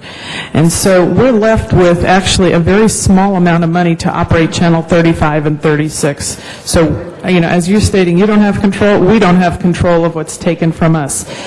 Now, in terms of staffing, we have lost now 150 people in the department over the past year and a half. And we've lost, you know, I had done those charts a few weeks ago, but 60 came out of the whole public safety arena. And then we had a few myriad of other areas that really impact the city's ability to just do their work. And as Councilman Cardenas pointed out, you know, we're being asked to do more and more because we support the city. We're like electricity. If we're not on, you can't work. So we had to take a look at where did we need the resources and where have we not taken resources from. And so the one area we hadn't taken any resources from was Channel 35. And we're going to be taking more resources out next year. So we're trying to balance being able to survive across all of the multiple services that we have. No, I appreciate that from your end. Obviously, you're in a tough spot, as we all are here. But a cable customer is 50% of the constituent group. They write a check for that. This is special funding, as far as I'm concerned, that should be special funded for what the cable customer wrote the check for. And to take it away from that and cut back on Channel 35 and 36 is, in my opinion, against the law. Well, I think the city attorney opined on that when they were here. I don't know if they're here right now. Well, they can opine all they want. Or the Please come on CAO. up and opine on the record. But my bottom line on the thing is this is special funds, and this is for those video channels that the cable customer wrote a check for. Anybody from the city attorney's office here able to answer this question? Going once, going twice? I guess they're not here. Okay, thank you. Thank you. Mr. Cardenas. Thank you very much. Again, I would like to ask my colleagues that we adopt these reports on items 7 and 8, and at the same time, I'm going to create a motion to instruct all of the stakeholders and the people that have been convening and have done the wonderful work that we've done so far as to what the next steps and actions that we should be taking place. And I'll draw that motion up with the dialogue between all of the stakeholders as well, so we can hit the mark appropriately. Again, I just wanted to take this opportunity to thank all of you for moving past the anxiety and moving past the nervousness that it took for you to come forward. 27 departments to actually just tell us the truth. They told us the truth. They told us what's going on. They told us how many bodies they have, how many they had, how many they lost to ERIP, what they're doing to adjust for that, etc. And we got a true picture, as best picture as we've ever convened in this city, ever on this issue. So I want to tell you, I appreciate how hard that was. I appreciate a lot of the emotion that everybody had to get past in order to bring those truths to the table. So I want to thank you so much for doing that. I expect and hope that we're going to be able to continue in that spirit and that ability for us to continue to be honest about it, so that when we make these tough decisions, when each department is faced with these tough decisions and the council are faced with these tough decisions, especially when it comes to the budget on this matter, that everybody understands we were thorough about it, we were upfront about it, we were open about it from every angle, and this is a decision that actually makes sense. As painful as it is, as much as it hurts, the bottom line is we're making decisions based on the facts. We're making the decisions based on all of the stakeholders who deserve to have input, are giving input. They've been invited to give input, and they brought that input, and then at the end of the day, that at least, even though it's painful, we can agree that we didn't do anything haphazardly and we didn't do it without being thorough. So I want to thank all of you once again for being that part of government, and to demonstrate that in these tough times we can get past the anxiety, we can get past the nervousness, we can in fact choose to be honest about what's going on, so that we can trust in each other that at the end of the day we're hopefully going to make some good decisions. Never perfect, but that we're going to make good decisions. I can't emphasize that enough. I'm very proud of all of you and appreciate very, very much what you went through to get to this point. And then this is the first giant step in doing so. And hopefully this can be a model for all of the different things that we're going to have to contemplate at every level in the city. Thank you so much for your professionalism. Thank you very much. If there's no other speakers, let's go ahead and open the roll on these items, close the roll, and tabulate the vote. 14 ayes. Thank you. That is approved. One no. Mr. Rosendahl can be recorded as a no, please. Okay. All right. We'll make sure you're recorded that way. If we can go to the FSR items, please. And I'd like to recognize Mr. Parks, the chairman of our budget committee. Thank you, Mr. President. Colleagues, what we'd like to do, so that I think there's some order to this, is that items 1, 2, 3, and 5 are all connected to the budget. And we'd ask the CAO and the CLA to come up, and also we also need our general manager of personnel. Do we also have the controller representatives here?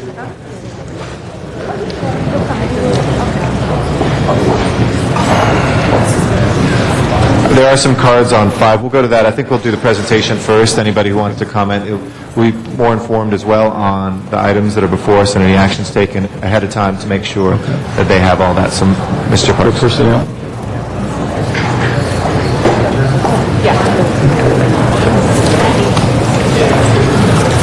I think, colleagues, just to set the perspective, we're going to ask this controller to give us an overview of their April 5th letter that deals with the cash flow, and then we'll roll from there.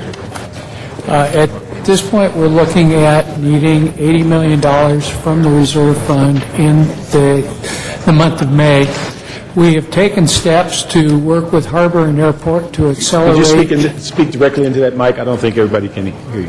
At this point, we're looking at needing $80 million in the month of May for the general fund cash flow. We are taking steps to accelerate revenues where possible. We're taking other steps to deal with the circumstances.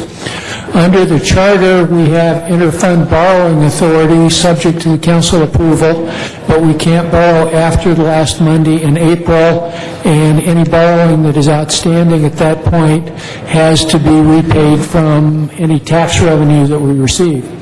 We can also borrow from the reserve fund, but only for tardy receipt of revenue. Not receiving the $73 million on the power revenue fund put us into a situation where we were short on revenue in May to meet general fund payments. With the $80 million, we should be fine in May, along with other steps to accelerate revenue. Okay. And originally you asked for $90 million, and could you comment on what the impact of getting roughly $10 million less? Much of that has to do with the fact that the Harbor and airports, based on work from the controller and the CAO, are willing to accelerate their reimbursements to the general fund for services provided. So we anticipate receiving $17 million from the airports on the May 5th timeframe.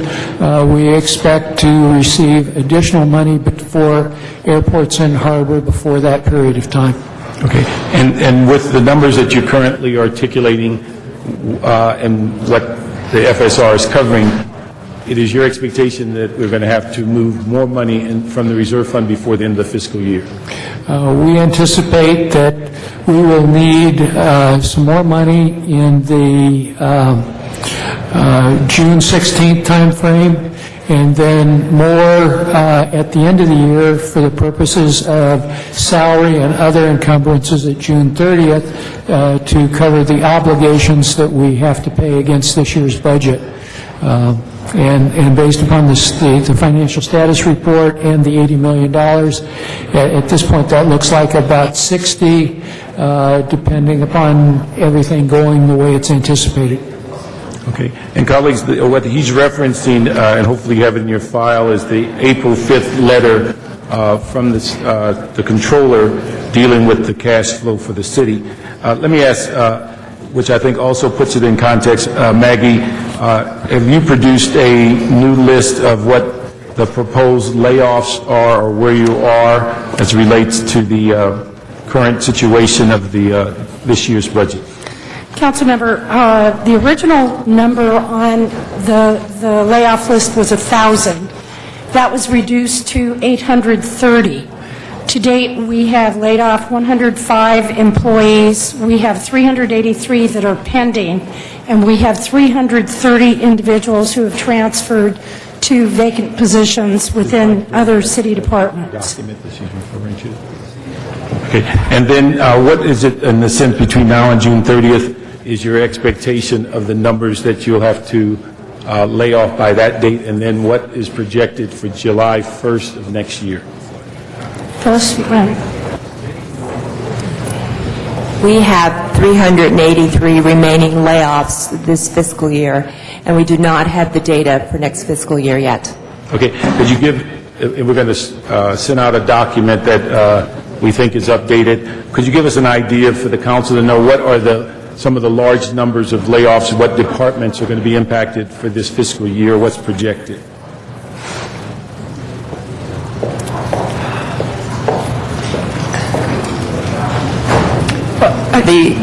The Recreation and Parks Department is scheduled for 108 layoffs total this fiscal year. Okay. And colleagues, when you go to your FSR on item 3, there is a paragraph that deals with the Department of Rec and Parks, and in fact what they're recommending is closure on holidays and weekends in order to compensate for this 100-plus person layoff. So that's a connection between the personnel report and what impact it will make on the operation. You go on. The Library Department is scheduled for 100 layoffs. Okay. And I think from the Library Department, although they come in on a surplus this year, and when you look at their actual department numbers, you will see that they also will be compressing, and generally they're talking about closure on weekends, or at least Sunday. The Personnel Department scheduled for 60 layoffs this fiscal year. Okay, and one of the things during Budget and Finance, Mr. Koretz asked, and hopefully we can clarify, about 38 of those positions of workers' comp, are they, and we were trying to figure out whether they were layoffs or whether ERIP impacted. Well, the Personnel Department had 8 workers' comp analysts that left the payroll as a result of ERIP. The remaining positions that are referenced those are positions to be laid off. Okay, that would be the what, 30 plus? Yes. Okay, and then what would that leave you as far as city employees in the workers' comp area? Well, the workers' comp employees have the ability, a number of them will displace back to coalition units. Some have no displacement, so they would be completely laid off from the city of Los Angeles. Okay, and then how many vacancies do you have now in workers' comp? I have about, if you include the positions that are that were ERIP'd, I believe it's about 21. 21 current vacancies. Colleagues, this should relate to on your financial status report, two recommendations, recommendation number 1A and 2, that basically directs the Personnel Department to go out and get a third-party administrator in order to deal with the issue of workers' comp, and this is for civilian employees. And so with that, that would then allow at least 30-plus positions to be laid off. And so just to make sure that with that connection of why they're being asked to go out for the third-party administrator, initially many of us thought it was due to ERIP, but later found out that the majority are from layoffs. And so can you also, the issue of dealing with this process of workers' comp in between now and that third-party administrator, how do you, please advise us on how that will happen and how it will impact your operation? Well, it would be our intention, if the plan is approved, that we would use the third-party administrator to make up for the gaps that we currently have as a result of the vacancies and the employees who left as a result of ERIP. Okay, is this viewed as merely a cost saving by going out for third-party administrator as opposed to using city employees, or do we expect to get some benefit as to productivity or any other benefits you can mention? Well, I think it depends on what happens with the members of the coalition. And if... When you say that, what do you mean by that? Well, if we look at the entire classification of the employees who are in the department, 52 have either prior service in or current service in a coalition bargaining unit. The question is, what would the outcome be as it relates to their status? Would they be laid off, or would they have to remain on the payroll as a result of the coalition agreement? That's something that I don't have a final answer to. Okay. All right.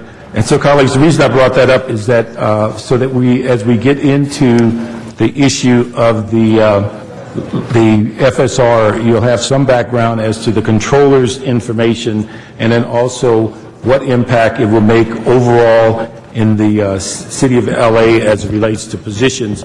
And I think it's important to know, as many of us saw in the last week or so, so many employees came in asking that they be spared as relates to their positions, and many of our members stood up and said they were going to fight in behalf of them. Well, the issue is that as we move forward in the FSR, you will see that these numbers that we're talking about are real, that we're talking about several hundred people that will lose their job. And one of the things that's one of the, as people say, more controversial issues as we go through the FSR will be whether you continue to hire police officers and lay off civilians. And I think that's going to be probably the key point in the FSR. And so with that backdrop of the personnel positions, and everybody should have a copy of what we think is the most updated document that lays out the 830 positions that are there for layoffs, and the second page lists the departments in which they are going to be laid off from. So you can use that as a reference during the discussion. The other issue we want to get to is... And then I'm going to ask you to press your button again in a second, if you don't mind. We haven't got the FSR. We're not...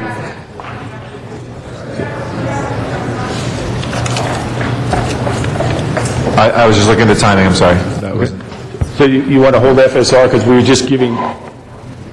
Okay, why don't we start the clock again for you on the FSR piece, if you want to frame that. Yeah, because that's why we merged all four, so we wouldn't have to jump up and down. Okay, so we'll give you the 6 minutes to frame that as well then.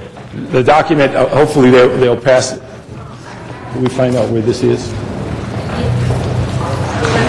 Okay, Lorenzo's passing it out. It shows you, so for the discussion, first page shows the bottom number, 830, and attached are the departments they impact. And so that's primarily with item 1. Okay, if we go to item 3, which is the FSR, basically this is something in which I'd like to make some quick corrections so that we're all on the same page. First of all, there's two amending motions, 3A and 3B.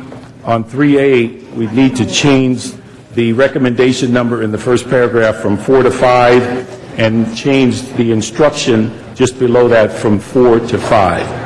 And so that would change that. 3B stands on its own. Would also like to make just a couple of amendments to the Budget and Finance report, and those amendments are that item 1A, we add the word right after the second to last sentence, third-party administrator, we add the word duration there. On 1B, we request that report back in 15 days.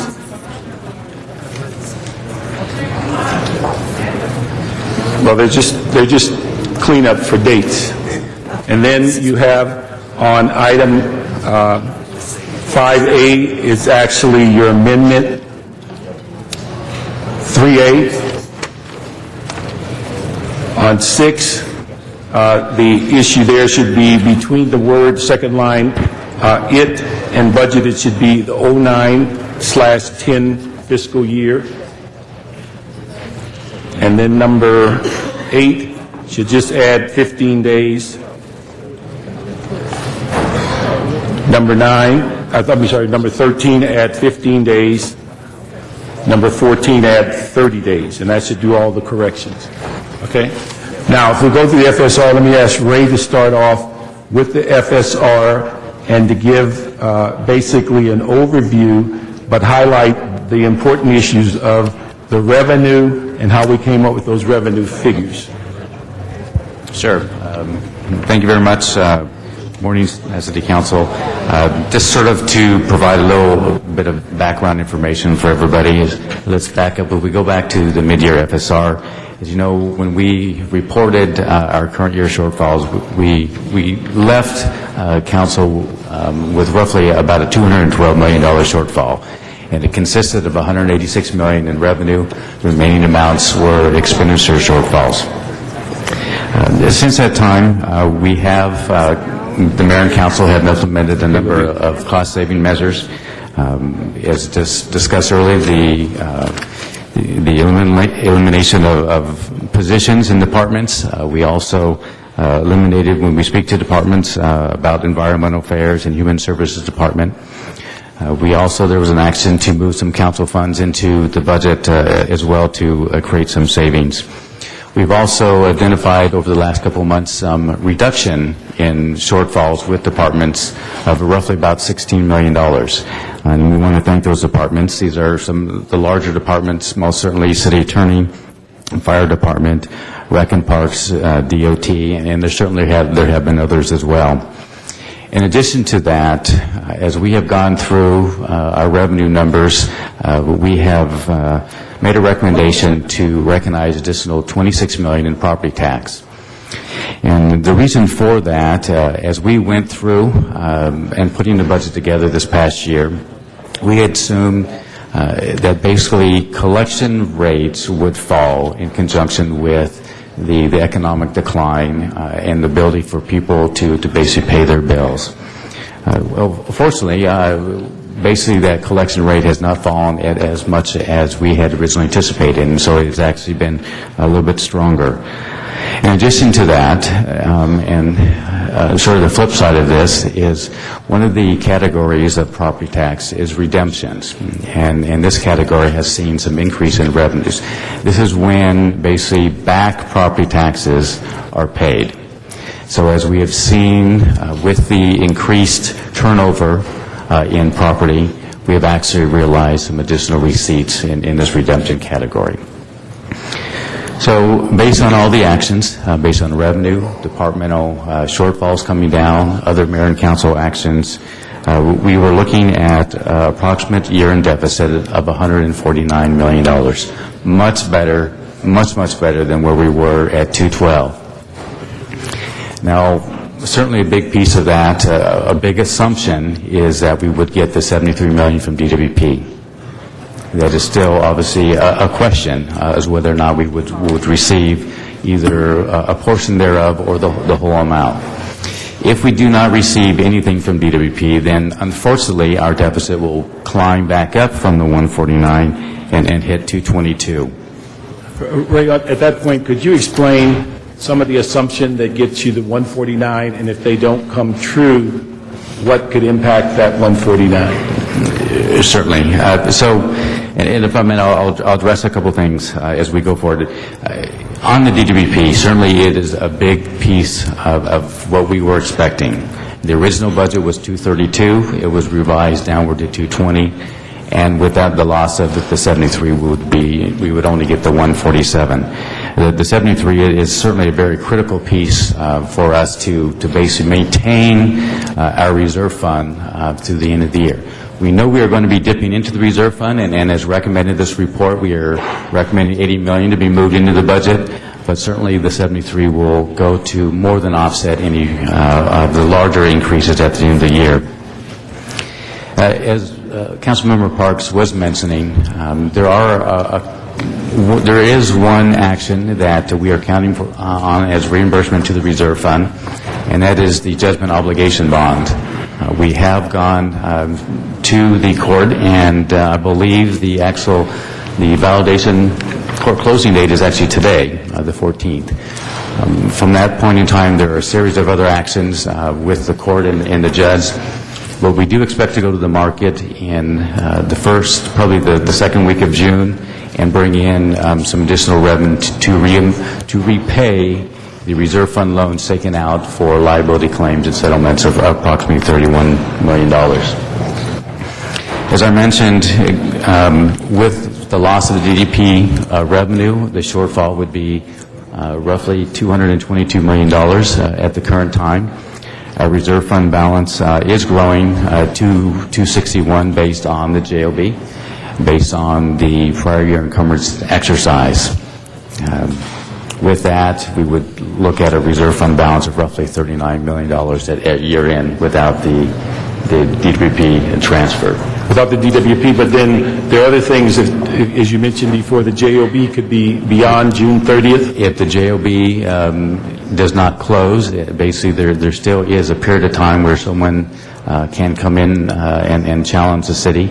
And so if we do not sell, do not receive our revenue, it is potential could fall into July. And then aren't you waiting for next week revenue figures from business tax and other funds that are coming in?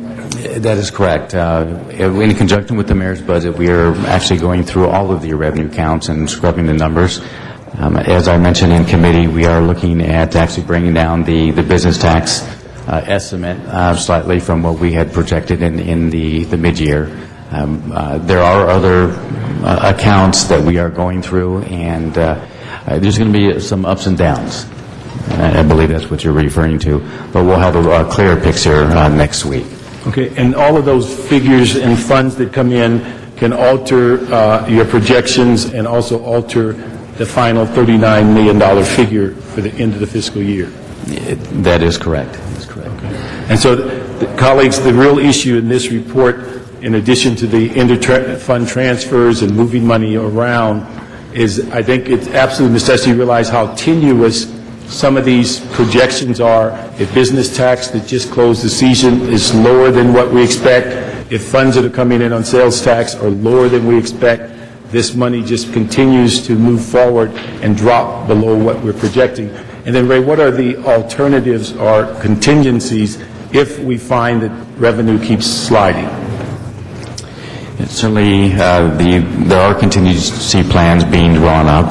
We have been looking at tapping into basically some short-term borrowing if absolutely necessary to cover expenses.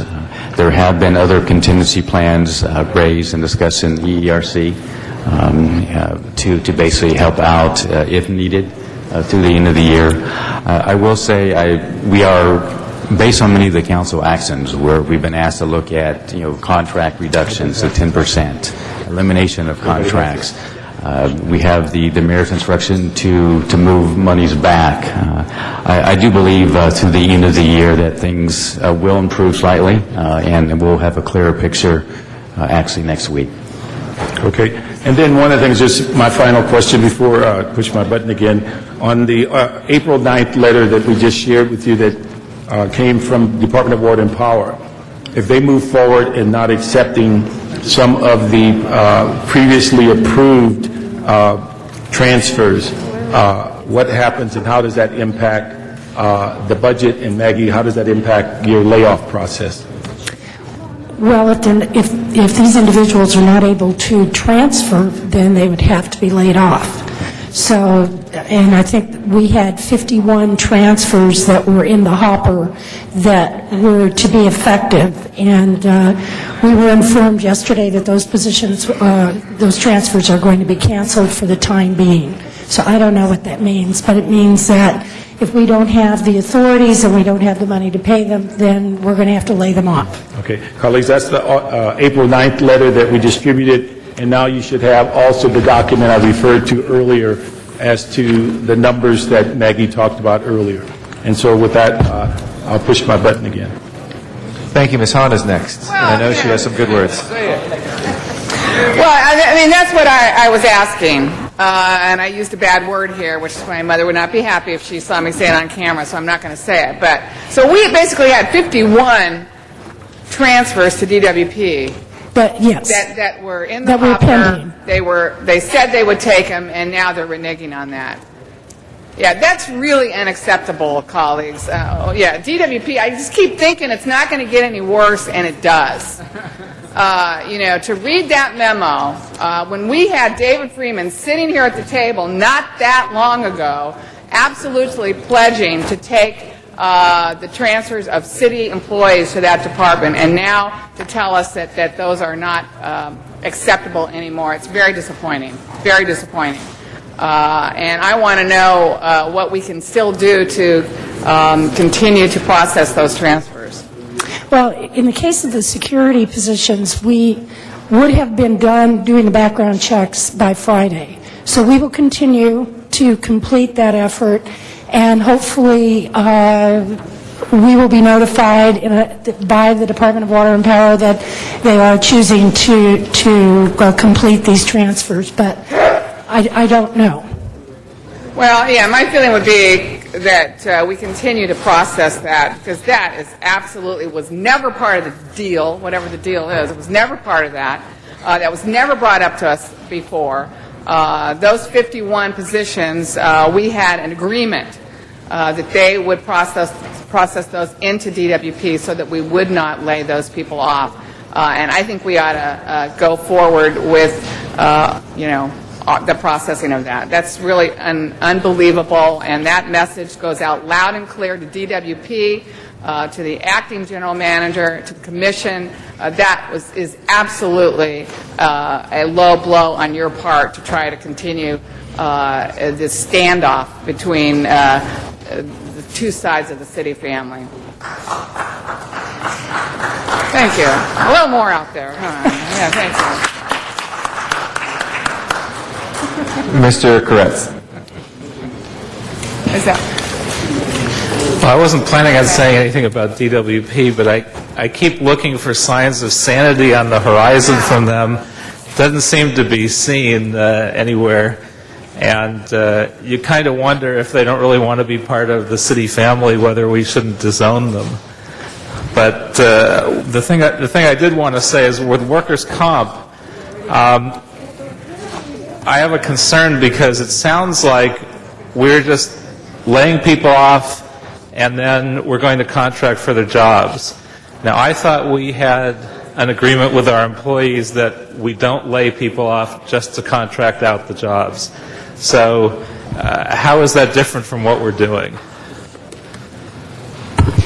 I think when it comes to the workers' comp, there certainly is that provision in the existing MOUs. This is an area that I think as we discuss it needs to have some further conversation, actually a policy discussion as far as what is actually going to happen with the workers' comp, whether there are some ERIFs, there are some vacancies. There's a need to decide whether or not we are going to continue with the existing program where it's in-house, whether there's some sort of a mix or whether we move.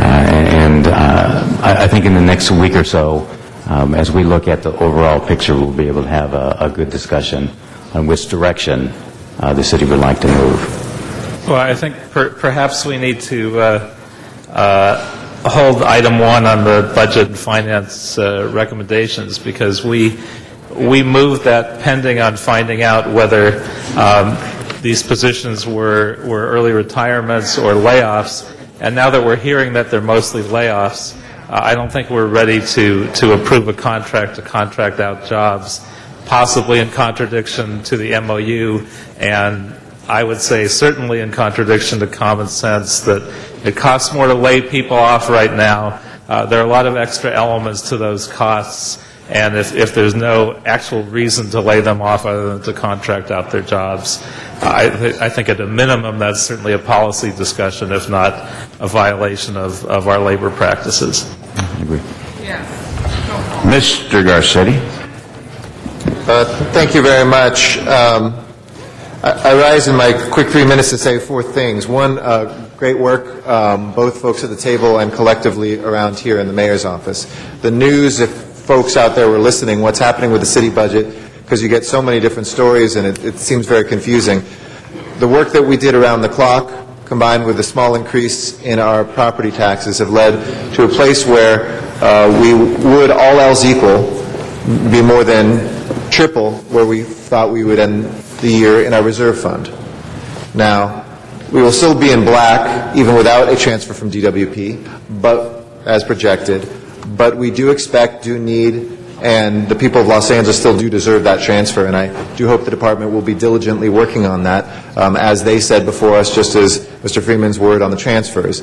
And it seems like callous disregard yet again. Yesterday it was that they send nobody to committee on the ratepayer advocate. That was the senior management, even though they've embraced that. The commission has embraced that. Today it's that they're going to stop taking, they'd rather see people hit the streets than do their piece, which seems to just be wrong. But it is good news that we have, it's not a great budget, but we will close the gap, and I want to thank you for the hard work that you all did, whether it was consolidations, eliminating departments, whether it was looking around at where there were additional revenues. We were able to add about $39 million ourselves. There's an additional bump from the property tax. It wasn't just the property tax, but that was an important piece, and we anticipate some other changes. Secondly, I rise to make a small change on the DNA. I know Captain McClure, if you can come up afterwards just to confirm this, because I got to get through my 3 minutes, but to confirm that the $25,000 that was allocated for the DNA tracking system wouldn't be enough for that, so that instead I would say that we would move, subject to the approval of the mayor, the $25,000 from the reserve fund to the UB and appropriate therefrom to the police fund number 100/70 account 1090 overtime general to offset furloughs for staff working to reduce the secondary backlog of sexual assault examination kits and other kits to combine DNA index system upload. So instead of taking this money that Mr. Weiss had taken, I think, out of discretionary CD5 monies back then to go to a tracking system, it was $25,000. It's not enough. We'll hear from Captain McClure. I know the budget chair wants to hear that, but if you could put that on the record. Third, I rise also on the police hiring.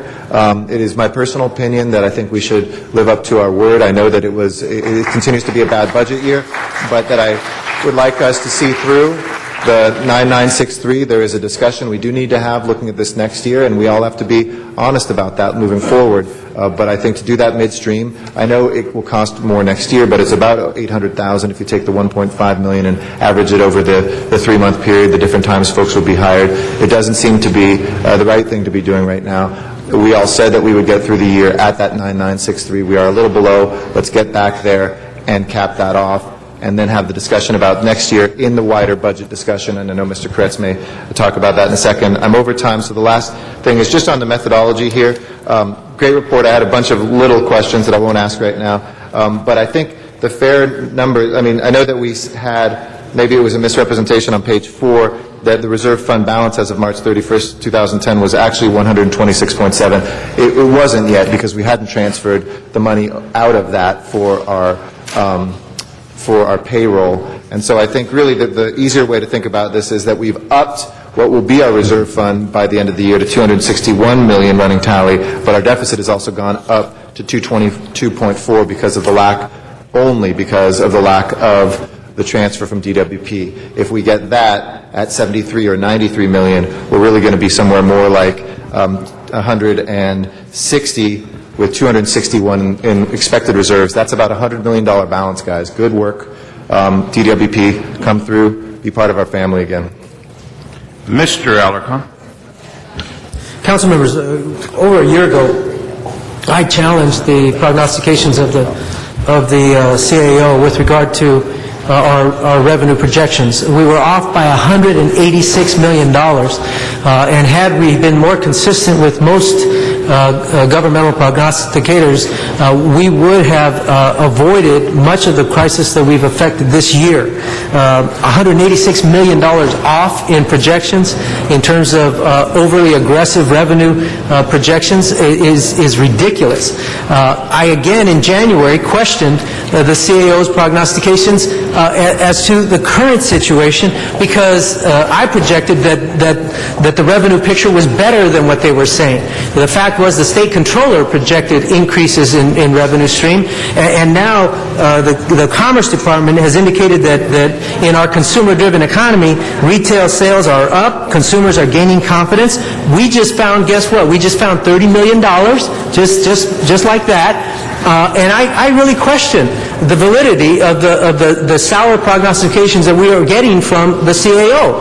The fact is, I believe revenues are going to be higher than what they are projecting, and it's affecting our decisions in terms of how many people are going to get laid off and how many services are going to be cut. I assume that DWP will get back in line and we'll be able to make a deal on the rates and all that. And you know, the constant criticism of DWP, and believe me, I've been upfront about my concerns about the trust level at DWP, but it's also a reflection of the trust level of our own city council. I don't think the voters have any more trust in DWP than they do in us. And so we've got to bring that to closure to get the $93 million, and that will again improve our revenue picture, but we're not talking about the issue that I think is most critical, and that is how many layoffs are we talking about? Last year, we are now down 1,146 positions from last year. I want to know how much money that involves. And then we also are projecting 3,794, we're not projecting this, we have 3,794 vacancies, which I assume are going to be absorbed, although I can't tell whether, is that relative to the 35,000 positions or is it relative to the 34,000 positions? Is it additional to the 34,000? No, it's not in addition. So it's part of the 35,000. So the 1,146 are part of that 3,700. Now, my assumption is we are going to continue to keep those vacancies, or what is the recommendation? We're not hiring. Many of them actually are part of the EREP, a good portion of those, and so the decision as the merit budget comes forward will be to eliminate the positions or to restore those. Per the ordinance, those positions actually should be eliminated. Okay, what is the value of the 3,700? How much money is that? How much money have we saved by not filling these positions? What you have saved when the budget was put together with the $320 million. No, I'm not. I'm just talking about the 3,700 positions. How much money is that? If you use an average salary of $70,000, you get upwards of $200+ million. $200 million. So where is that savings? Because I'm still hearing thousands of layoffs being projected. Part of those, a good portion of these are special fund positions, the remaining are general fund. And so departments, because of the shared sacrifice line item, they had to absorb basically that $320 million, which meant they could not, they basically had to... Okay, folks, let me just say this. Again, we have saved a ton of money for the city, which is not reflected in our projections of what we need to lay off. We find $30 million the other day in additional revenue that wasn't projected by the CAO, and now we know that eventually we're going to get an additional $20 million from DWP. And yet, we have this constant harangue of need to lay off 4,000 workers. What, if all those savings and all those increased revenue streams are factual, then why are we not seeing a reduction in the projection for layoffs? Good question.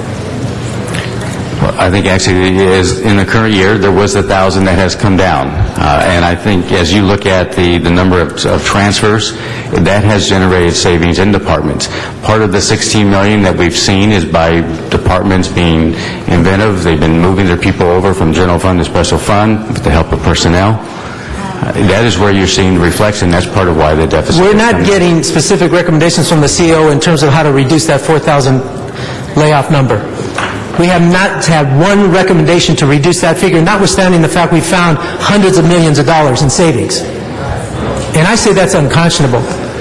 Give us a recommendation. What does that mean in terms of layoffs? I have a motion to introduce just a small amendment relative to the AB 1290 money, but I'll press my button again. Mr. Zine. Mr. President, the Fed says the recovery is around, so it's slow, but it's coming around. How long does it take us to receive the property tax from the county? How long, the time they receive it, till the time we get it? We basically receive property tax actually throughout the year. The big payments are in December and in April, May. We receive it twice a year? We receive it monthly, but the big bulk of those become in late December and basically in April, and then May we receive. Is there a way we can get a quicker recovery of the property tax? No, it's basically when you and I pay our bills, and by December 10th, then after several weeks later we get our money. Several weeks, so the county's holding that during that period of time? And there's no way we can get that quicker?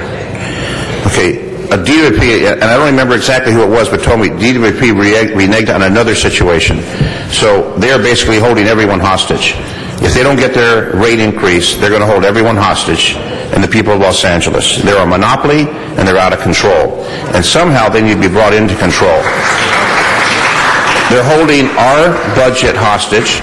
They're holding public safety hostage because of the arrogance by the Department of Water and Power. And today we hear on the news that these pipes are breaking because of their bizarre idea to conserve water, to have all the pipes break in the city of Los Angeles, double that's normally done. We made a commitment to Chief Beck. Now we hire a chief of police, we confirm him as the chief of police, go out there and do the job, make us safe, and then we nickel and dime and micromanage him, which is what we're doing with this hiring situation. We committed 9963. We told him, you're going to get 9963. Mr. Smith, I wish he was here, because the Public Safety Committee, the personnel, we agreed that somehow we would make it work. So now he's got his folks who work for him who have to answer to him, because if they're not delivering the product, then they're going to be in jeopardy. And they all like being captains and commanders, and it's the protocol that we have that we live up to a commitment. We told the department we would stick with that number, we need to stay with that number, and however it comes around savings, if we don't have public safety, then this city starts to fall apart quickly. Now, I will say this to the chief. Chief, I'm sure there's things you're working on with the department to try and find some savings.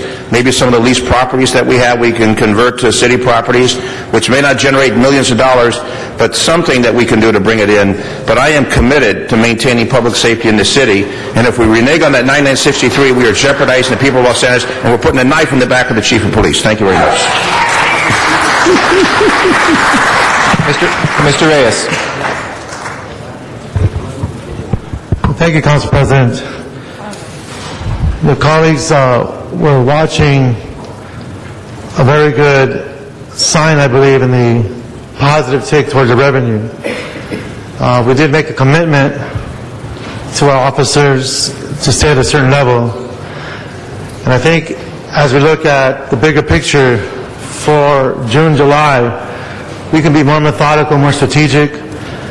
Personally, as a council member of 1st District who represents Pico Union, Westlake, who is, unfortunately is the base for an international gang.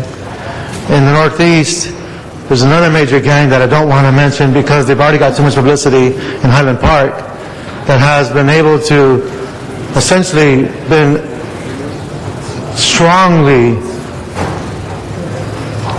they have strongly felt our presence as a city, as a police department. And it has helped many thousands of citizens, but more importantly, it's helped many, many businesses know that they can keep their doors open after a certain hour, that they can walk to their store without that fear. And I'd hate to undermine that morale, not only on behalf of the community, but on the police, that we could sustain that morale, look at this comprehensively, and it'll give me time, as well as hopefully my other colleagues, to start looking at community organizers and how we start facilitating plugging these voids and filling these crevices and cracks that are being created by this budget crunch. So that is my position on the issue of how we address these challenges. And I need to say this because I have to go to another commitment, another meeting with the county. But I think it's important for us to understand that we have a few more months to go. Let's take advantage of these months in being much more engaging with our officers and looking how we can maintain our position, at least up until the end of the year. Thank you. Thank you, Mr. Reyes. Mr. Cardenas.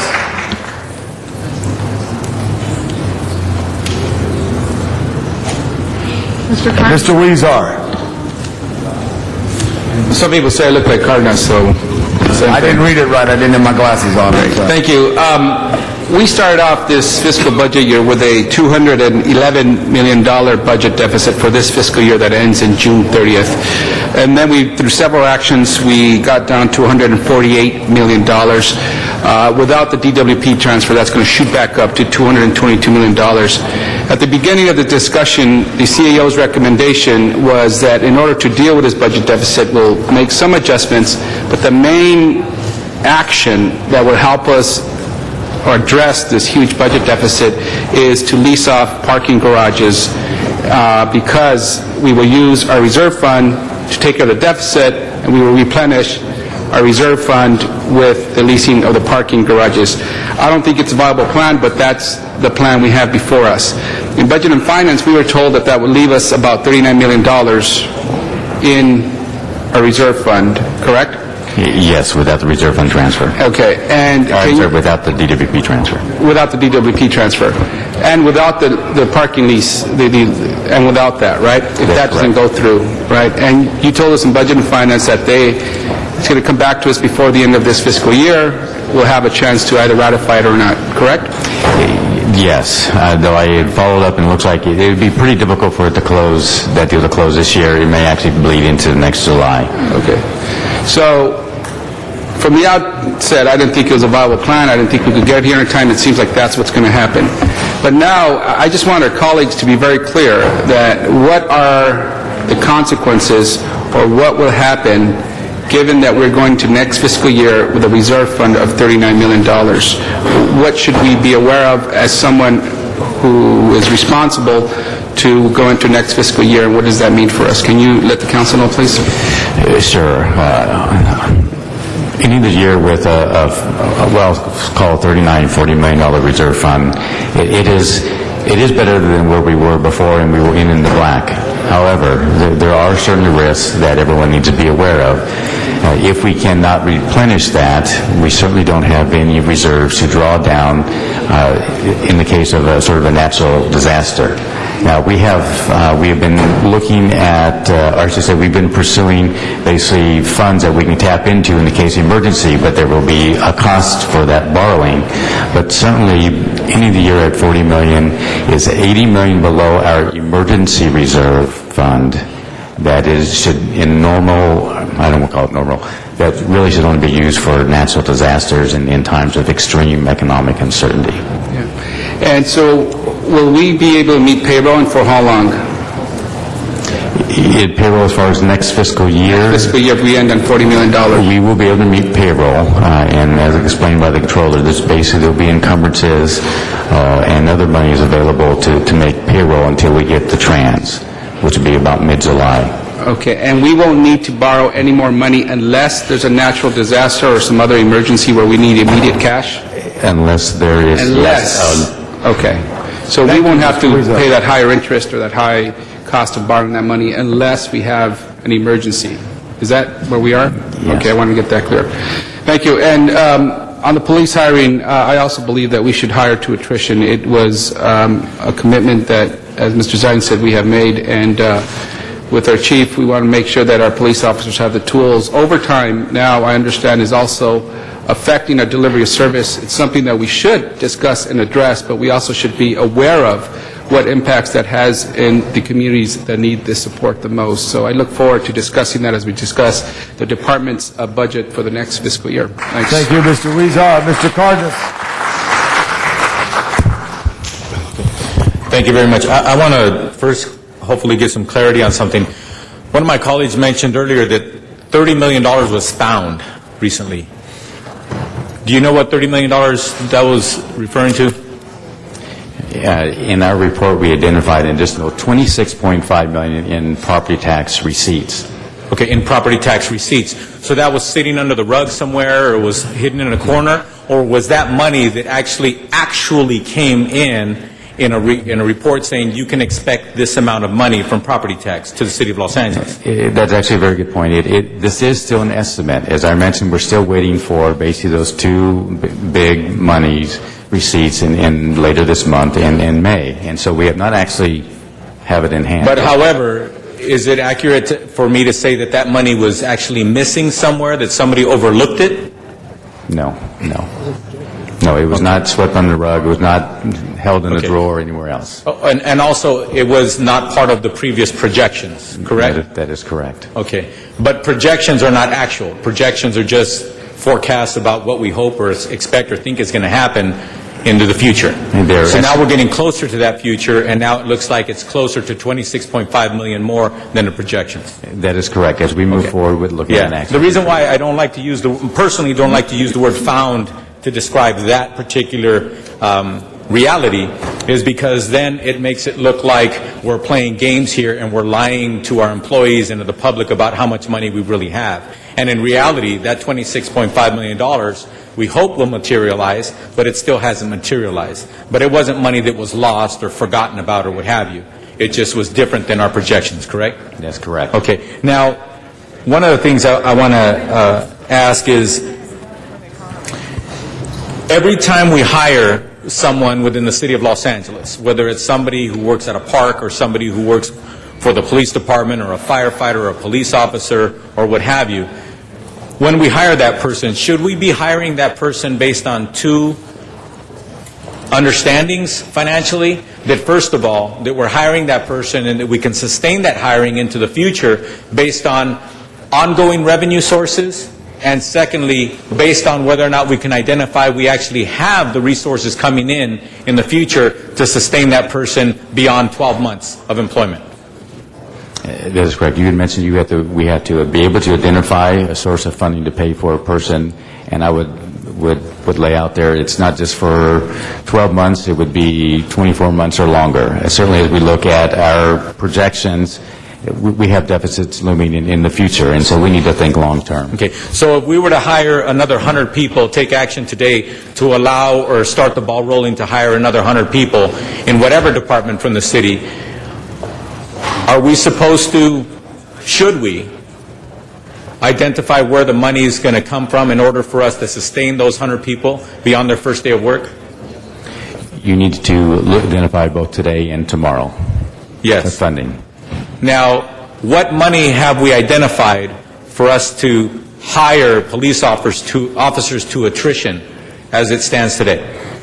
As the department is still short in their salary account. By how much, roughly? I want to say about $80 million. $80 million, okay. So is that your way of answering the question, that we have not found the money to hire, to continue hiring officers? As I understand is, as we have reported, basically we will be drawing down the reserve fund in order to basically fund the department and cover any revenue shortfalls through the remainder of the year. Whether we hire more people or not? Whether we hire. Now, if we hire more people, then that's just going to exacerbate or make the deficit deeper on the amount of money that we haven't identified? For this year, no. No. For this year, no. No. But we don't hire people for 3 months at a time, especially when they're sworn officers. We don't hire somebody and say, you know, after 3 months, we don't know if we're going to have the money to keep you on board, But if you're willing to start working for us as an officer, you're welcome. But after July 1st or, in the next fiscal year, we haven't identified the money, so we're not sure we're going to keep you. We don't tend to do that, right? If we hire an officer, we hire that officer with the expectation, both from that officer and from the City of Los Angeles, who pays that officer, that we have the money to continue to have them on board. That is correct. And we haven't identified the second half of that commitment, the longer-term part of that commitment, which is after July 1st. Do we have the money to keep that person on board? You're absolutely right. I mean, the monies for the costs have been factored into this year's estimates. Next year, we'll find out in a week as far as what's in the mayor's proposed budget and how he plans to. So we'll find out in a week. Mr. Gordis. Okay, thank you. Thank you very much. Now, Mr. Rosendahl. Thank you, Mr. President. If I could ask the Chief of Police to come on up for a couple of questions, and Jason Keelan from the CAO's office. And I have three parts of issues. One is police hiring, another is the retirement plan, and the other is the health plan. Okay? So let me go real quickly with the police hiring.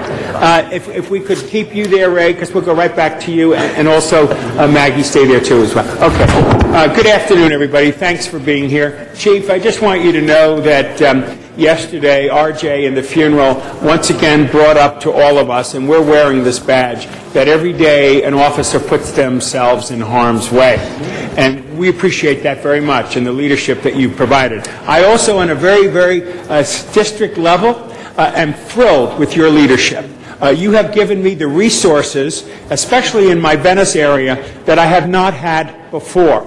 I have more folks dealing with homeless issues, cars and campers, and crime. And I thank you very much for that. And on that backdrop, I want to say we will continue, as far as I'm concerned, hiring to attrition until the end of this fiscal year.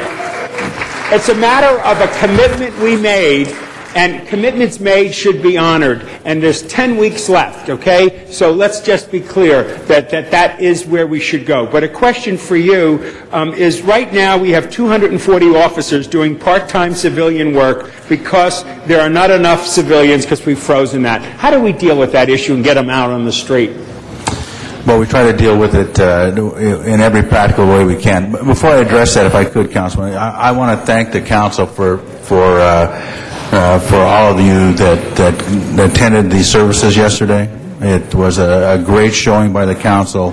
Your support of the Los Angeles Police Department is extremely evident. I know these are tough times. I know these are tough choices you have to make.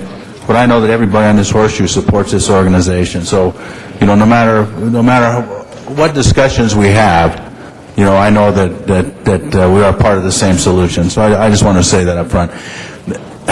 Officers that are doing jobs that could be done by civilians or that were formerly done by civilians. Correct.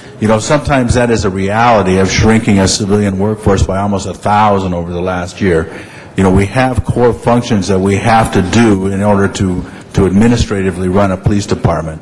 But we look at every one of those. Every time an officer is out of the field, every one of these captains that is out here, they know what their bottom line is. Their bottom line is crime reduction. And they're delivering that bottom line to you. And in order to do that, they have to make effective use of their resources. So anytime an officer is pulled out of the field to do something that could be done by somebody else, that could be done by a civilian employee, the captain in that command does their absolute best to reverse it. Most of those are temporary solutions. Sometimes it's because an officer has a duty restriction that makes them an employee that we're vested in, that we can't change their status, and we put them in those positions. But everybody's held to performance metrics. Everybody in this organization. So there is an extreme incentive at every level to make sure that they're using their resources wisely.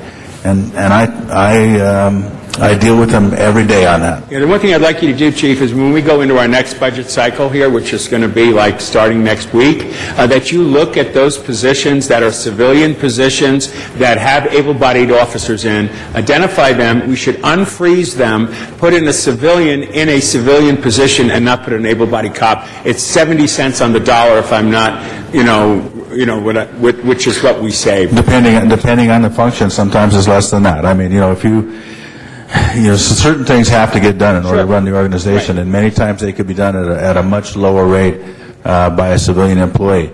sometimes they're just a small piece of what that officer does, so it's just an incremental savings. But, your point is very well taken. We look at that every day. That's part of my commitment to you to deliver the best police department that I can. Thank you very much, Mr. Rosendahl. Push your button again if you want a little more time. Ms. Perry.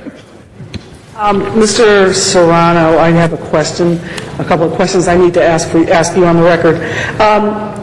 If we go ahead and hire one or two more classes, how much will that add to our deficit? I think basically with the two classes, we're looking at between actual salary and expense costs, we're looking at a little over $1 million. Total? 1.4? Okay.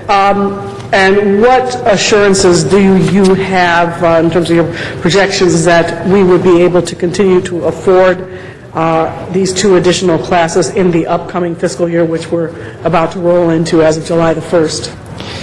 I'll answer that two ways. One, certainly as have indicated in previous reports, we have a $484 million shortfall next year. The mayor will be releasing his budget shortly, and he will lay out some priorities and how he will address that shortfall.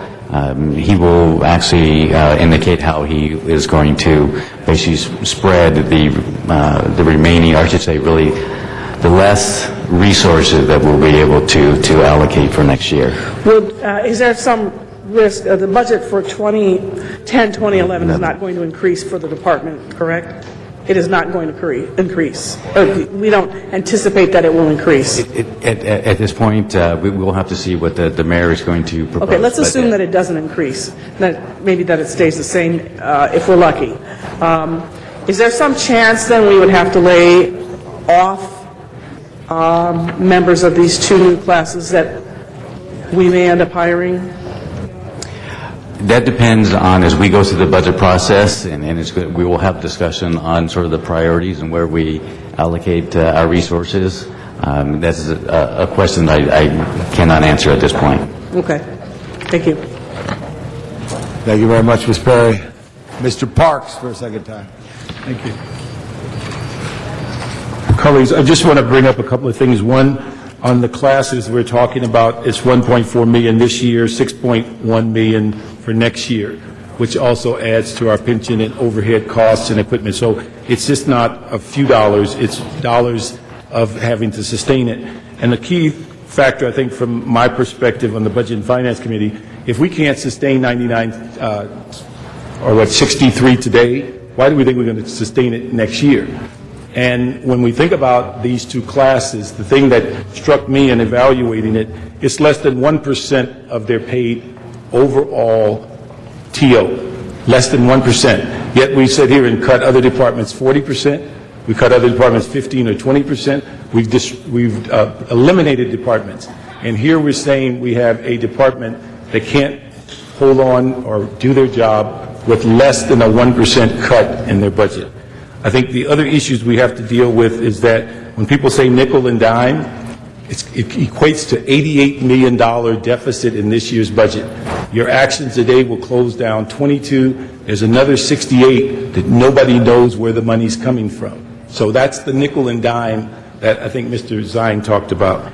The other issue is when we talk about civilians, it's wonderful to hire civilians, except they cost money, and nobody in this horseshoe is willing to cut police officers to hire civilians. So just saying hire civilians because they're 60 cents on the dollar means you got to go find the 60 cents on the dollar.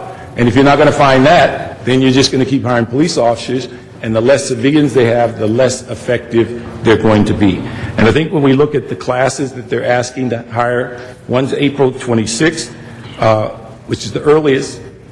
It's after the budget comes out, and it's after we get some clearer view of what the revenue is. That appears to be, we should not be moving forward on any hiring until you have the revenue figures in and the budget, because if the revenue comes in shorter, then we'll do what we always do. We'll say, well, we've now in a box because we already said to do it, and then that's another $1 million we don't have.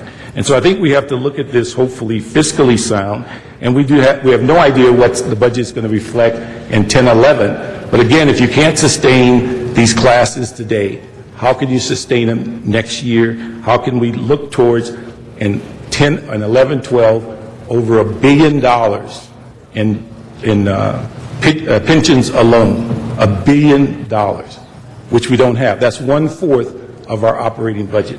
And I think Mr. Alarcon mentioned that we missed the projections. Yeah, we did miss them, but if they were more accurate, would any of us have a strong feeling about having cut nearly $200 million out of this year's budget before we got started? And what would that have impacted? And I don't think anybody had a willingness or a will to do that back in May and June of last year. So everyone was comfortable with that inflated number, and now we're finding that inflated number has put us in the box. One of the things that concerns me is that I hope that, and I get a sense of where people are going and say want to hire these classes. The issue is, please, down the road, don't say you didn't know. Secondly, when these folks show up next week and the week after and say, don't lay me off, don't tell them you're fighting for their jobs. Because for every police officer you hire, you have to lay off 1.5 or more civilian. So don't tell them you're fighting for their job and then the next day vote to hire police officers. We had that a month or so ago. We had 26 police officers while we're telling civilians we're going to protect their jobs, and that basically gave a pink slip to 50 more civilian jobs. And so these are things that we have to be practical. I would say if there's a move to say hire these classes, you not make that move until after the revenue figures come in and after the budget comes out. And then you can assess on the best information available what you have, what you don't have. Because I believe the next year's budget, if it's anything like this year's budget, we're going to first have to find out what's real and what's Memorex. Because we found in this year's budget over $300 million did not exist, and we spent all year trying to find that money. So I would suggest that, again, that we approve the budget and finance report, but if there is a will, not a willingness to stop hiring, I would suggest you not hire until after the finance figures come in next week and the mayor's budget is published on April 20th. The other issue is, Mr. you Parks, always you're have over the time ability. right now. Excuse me? You're over time. If you can Okay, finish can your I just comment. finish my sentence? Yes, sir. Okay. Yeah, because I had Janice enthralled with this. She was actually listening to me. Now you made me miss my thought. But the issue is, that's what my suggestion is, that we not move forward until we know what the real figures are, and we have to then make a decision. If you can't sustain it this year, how much money do you waste now unraveling it next year? Make a motion. Thank you, Mr. Parks. Mr. Koretz. Thank you, Mr. Chair. I think it's fair to say nobody wants to cut police. And I made the original motion. It wasn't made with any disrespect to the department. In fact, I think our department is functioning at the highest level it has in my 55-year lifetime, and I'm very proud of what they're doing. But you have to look at it in context. We're eliminating departments. We're saying we're not going to trim trees anymore. We're not going to fix sidewalks anymore. We're cutting or eliminating child care in the parks. We're talking about closing parks on weekends, maybe closing some entirely, cutting back on library days and hours, cutting fire companies. And then we've talked about cutting probably 50 officers that aren't there yet, but would not be hired out of about 10,000. It's about 0.5%. So in the context of eliminating departments and cutting back other services so drastically, it's not a crazy thing to be looking at. In fact, I'm not sure that a loss of 50 new officers would be felt that strongly in reality. I think it's a somewhat psychological wound, but at the same time, it doesn't mean that that wouldn't be felt, and I recognize that. It may be more of a morale issue and a commitment issue. We said we'd do it, and we should stick to our guns and do it. And so I recognize that. I've heard from a lot of people. I hear you, and I get it. Doing it this way is out of context. It's probably not strategic. It doesn't honor our commitment, and it may reduce morale. And so for all those reasons, I'm not going to suggest that we do that today. I'm going to suggest that we move this to the Public Safety Working Group, which all of us recognize, and this working group recognizes, we need to find savings in public safety. We can't just say, okay, this is the one area we're not going to touch, because it's such a big part of our budget that we never will get through the budget process if we don't find savings there. So let's put it in context, let's put it before the Public Safety Working Group, and have them work through this in the context of the overall budget, and see whether this or other places are the place to find savings in public safety. So that's what I'd suggest, and I'd move that we move it to there rather than taking up that issue today. Is there a second on that motion? Second. And that's, I'm sorry, for clarification, that's recommendation number 12 on the Budget and Finance Committee report. Is that correct? Yes, I believe so. Thank you, Mr. Koretz. Mr. Alarcon.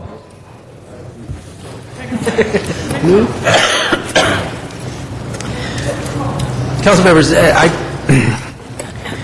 I absolutely agree with Mr. Parks on the issue of the actions that should have been taken last year. And the whole issue of projecting revenue streams is a critical issue for Los Angeles because of exactly what has happened in the last 2 years.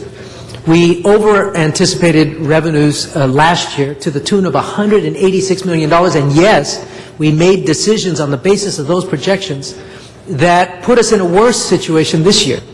And yes, Mr. Parks, of course we would have had to cut back if we had more correct anticipation of revenue.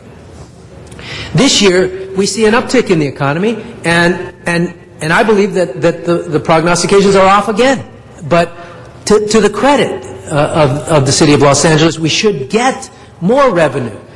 The question I have is, what are we doing with all the savings that we're accruing?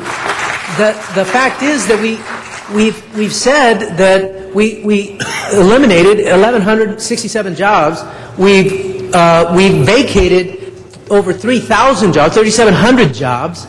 We retired 2,400 employees, and they're still projecting a shortfall of $485 million. What are we doing with the savings? Where is that analysis? Again, we have a matter before us to cut public safety when crime is on an upsurge, homicides are coming back. We're going into the summer months faced with the most critical crime period of the year, and we're suggesting cutting a very small portion of the police department because we're not projecting what we've got for next year as a total. I've said before that if we're going to talk about laying off 4,000 employees, we cannot do that without talking about reductions in the police force. I don't support the layoffs of 4,000 because I do predict that we have more revenue coming, and that we can make cuts to in a way that will reduce the need for that many layoffs. But I also don't think we can make the decision about police freezing in the context that I just mentioned.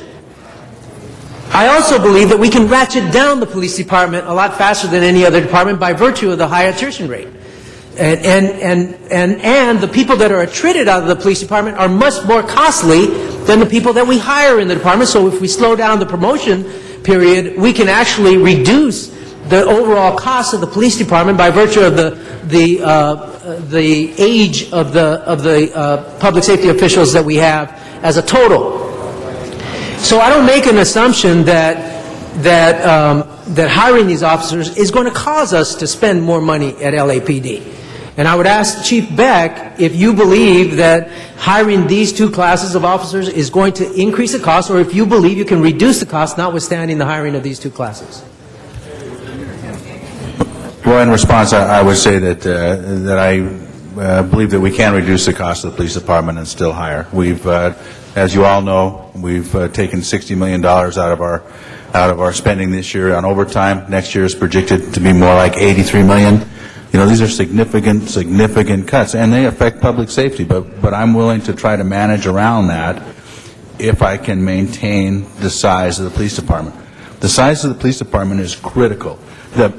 I know that 1% or slightly less than 1% doesn't sound like much, but if you believe the RAND study, current RAND study done by the best economic experts in this state, maybe in this country, a 1% reduction in the size of the police department equates to a 1% increase in the homicide rate. It equates to a 0.5 increase in robbery rates. I can give you the exact numbers. It's 4 more homicides. It's 40 more robberies. It's 80 more burglaries. This is just based on a 1% cut. You know, this is what I do for a living. You all confirm me because you know I'm an expert in this, and these are my projections. Thank you, Chief. Ms. Hahn.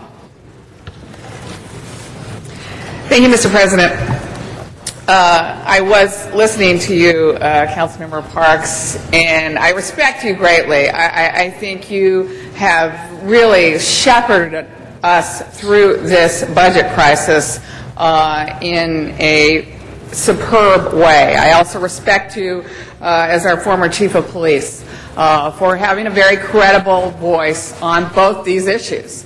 But I have thought long and hard about this. These are decisions that none of us are even wanting to make. I really never thought I would be in this situation where we're choosing between libraries, between parks staying open, and between a well-staffed police department. I don't really like making those choices. But I will tell you, sitting here listening to that choice, I do remember a time in this city when parks were closed virtually because they were unsafe.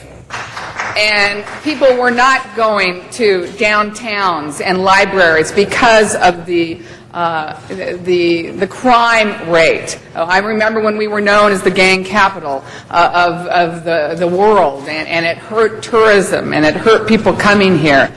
So virtually, we saw, those opportunities that we were trying to give people in Los Angeles shut down because of the crime rate. And I have seen a completely different police department now than in years past. And it's not just the size. Size does matter, but it's not just the size on this. I know that we have a caliber of police officers that are coming into the department and are being retrained in our department. That now we have police officers who believe in a holistic view to crime solving, and who believe in gang intervention, and who believe in partnering with our communities. We've seen a 50% drop of crime in the Watts area, and I'm looking out there, and I've got two of my commanding officers, Phil Dengrides from Southeast and Billy Hayes from Harbor. And I have seen them firsthand, and their officers work to solve problems in this city.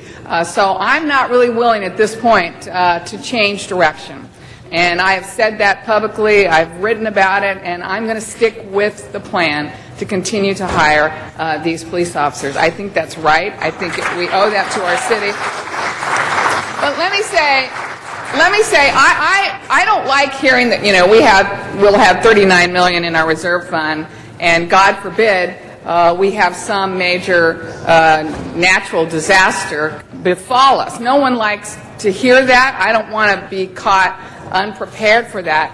But in my mind, I'm wondering, where we were in 1994 with the Northridge earthquake, and I'm not sure what our reserve was at that point, but how I remember it was that we began negotiating with FEMA immediately to front the money to Los Angeles to help us prepare for that disaster. And certainly isn't that what we would do if there was a major disaster that befell? You're absolutely correct. Right, so we don't need to completely have a reserve fund that will take care of some natural disaster. We've got the federal government. We would hope our governor, whoever they are at that point, would declare, a disaster. And let me ask you about MICLA funds. Can we use MICLA, our line of credit, in the case of an emergency? As I mentioned earlier, one of the things that we are looking at as basically another contingency measure is whether or not we can use MICLA CP.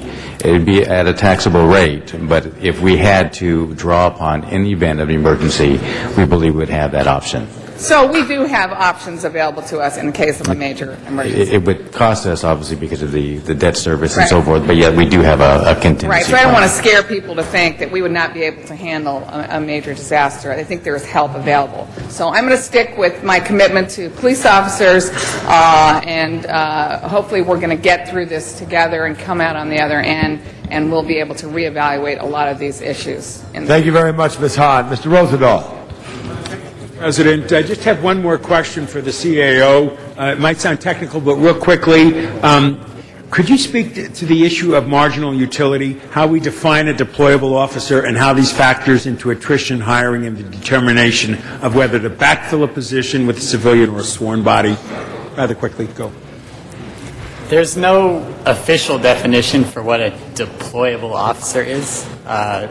We can say currently we have 9,921 police officers on the force. Of those, 94 of them are currently in the academy. 94 of those positions are currently in the academy, and approximately 400 of them have permanent work restrictions. A lot of those people with permanent work restrictions are still doing sworn work. We can't assume that all of them are not. As the chief mentioned, many of them are, but they are not able to perform all of the duties of a police officer. If you take those roughly 500 officers out of the equation, you end up with approximately 9,400. Okay, thank you for that. Chief, just one more question for you. You mentioned how you're managing overtime, and then we read about that the cop is in the middle of something or another, then he's told to go on whatever they call it. Is that true, or how do we manage it so that we go after crime? Well, I mean, it's absolutely true. Compensatory overtime is a reality, since this past November. We agreed to it. That's what I'm doing. So what it takes is the identification of what our core functions are, and you all know what my core functions are. They're serious crime, violent crime, and so we have to. One of the things that I've done, and you all know what it is I've put a number of police officers back into patrol assignments or into area detective assignments, so these captains behind me can put more people in their homicide units, so they can put more people in their gang units, so they can make up for what has to be this shortfall when we have to send people home because they've worked too much overtime. Right. Police work is a nonstop business in some places, and you have to be able to have some flexibility. So we've been ahead of this, or trying to get ahead of it, since the day I took office, by putting more people into the assignments that generate the most overtime. And we will deal with this on a managerial level. Is it as good as it was last year? Well, no. You can't take $80 million out of my budget and expect exactly the same thing. But I guarantee public safety here. This city is safer than it was last year, and it will continue to be safer than it was last year because we will be smarter at what we do. Thank you very much, Chief. And now two other quick questions, non-related to that. Tim Rutten read another good piece on pension reform in today's LA Times. I've been talking about pension and health care reform since I got on the council. That's the structural deficit, hundreds of millions of dollars. Chicago, as an idea, just as an idea, Chicago's been talking about increasing employees' contribution to the health plan. They have been saying that. They're saying from 9% to 17%. I'm not suggesting it, but this is health care that is as critical a part of our budget deficit as anything else. So I'd like us to figure out, as we go through the budget process, how we're going to deal with health care. And as for pension reform, as Tim Rutten was saying, Chicago is talking about switching all new employees to a privately run 401k, higher retirement age and double dipping, get rid of that issue there. The truth of the matter is the private sector it doesn't have all these great programs anymore. The government sector does. All of our tax dollars end up in pension and health care. We need to focus on it in the next fiscal year of how we address it. And if it is a two-tier system, or if it's going to the ballot for existing employees on certain things, or getting the unions to appreciate, we have to deal with it. Is that right? I would most certainly agree. As we look at our long-term pension costs, we are going to need to make some changes, and we're looking at all of these issues, and we hope to have these before you as soon as possible. Okay, because that is the big elephant in the room here that nobody wants to talk about. It's the pension issue and the health care, correct? That's correct. Okay, thank you. Thank you, Mr. Roosevelt. Mr. Cardenas. Again, what's the date at which we need to act or not act to see the next academy commence or get started? The next scheduled class would start on April 26th. The standard is 2 weeks notice, so that people who have jobs can give their employees 2 weeks. That would have been last Friday. We can still, I would say, we can still make job offers for that April 26th class. There's probably a fair amount of people who would still be able to start on that Monday. So if the council puts off and affirmative action or directives to the department regarding that class, the department has the authority to make those job offers absent that action by the council? That's correct. The council gave the department instruction on hiring when they discussed it in December. So the department does have the authority to hire up to about 45 or so for this April 26th class. Okay. Well, I just want to thank you, Chief, for however it came about that the department is actually holding off on making those offers, knowing that the deliberations obviously are going on like this. I want to thank you very much for that. Obviously, as was just stated, I presume that's accurate. You could have made those job offers as early as last Friday. So I want to thank you for respecting the dialogue and the deliberation that's going on. I appreciate that very much. Now, the one thing that was mentioned earlier in this dialogue was there's going to be some kind of reporting or something on behalf of the police department to the council next week, or some reports coming out? And basically, on April 20th, next week, the mayor's office will be releasing his proposed budget. And on that day, we'll have a sense of the larger picture as far as what he's proposing, both for the department and other departments. It looks like there's like a period of 10 days of no man's land that we're in right this minute. And the thing is that on the 20th, it looks like we're going to get a better picture. Obviously, not a perfect picture. Again, budgets are projections, et cetera, as we've realized over and over. But the thing is, what I'm struggling with is I haven't heard anything today, any report or anybody tell me that we actually have the money to sustain the next, at least even the next class of hires from the police department. We haven't identified the money to sustain them. Perhaps we're willing to bite the bullet and absorb the $1.5 million or $1 million or so for this budget year between now and June 30th. But like I said earlier, when these people get this job offer, I think that it's genuine for them to assume and for us to assume that as long as they're in good standing and they make it through the class and we have them sworn in on that ceremony, that they're going to be able to make a career out of this. And right now, I haven't heard anything about how we're going to sustain these individuals that we're hiring.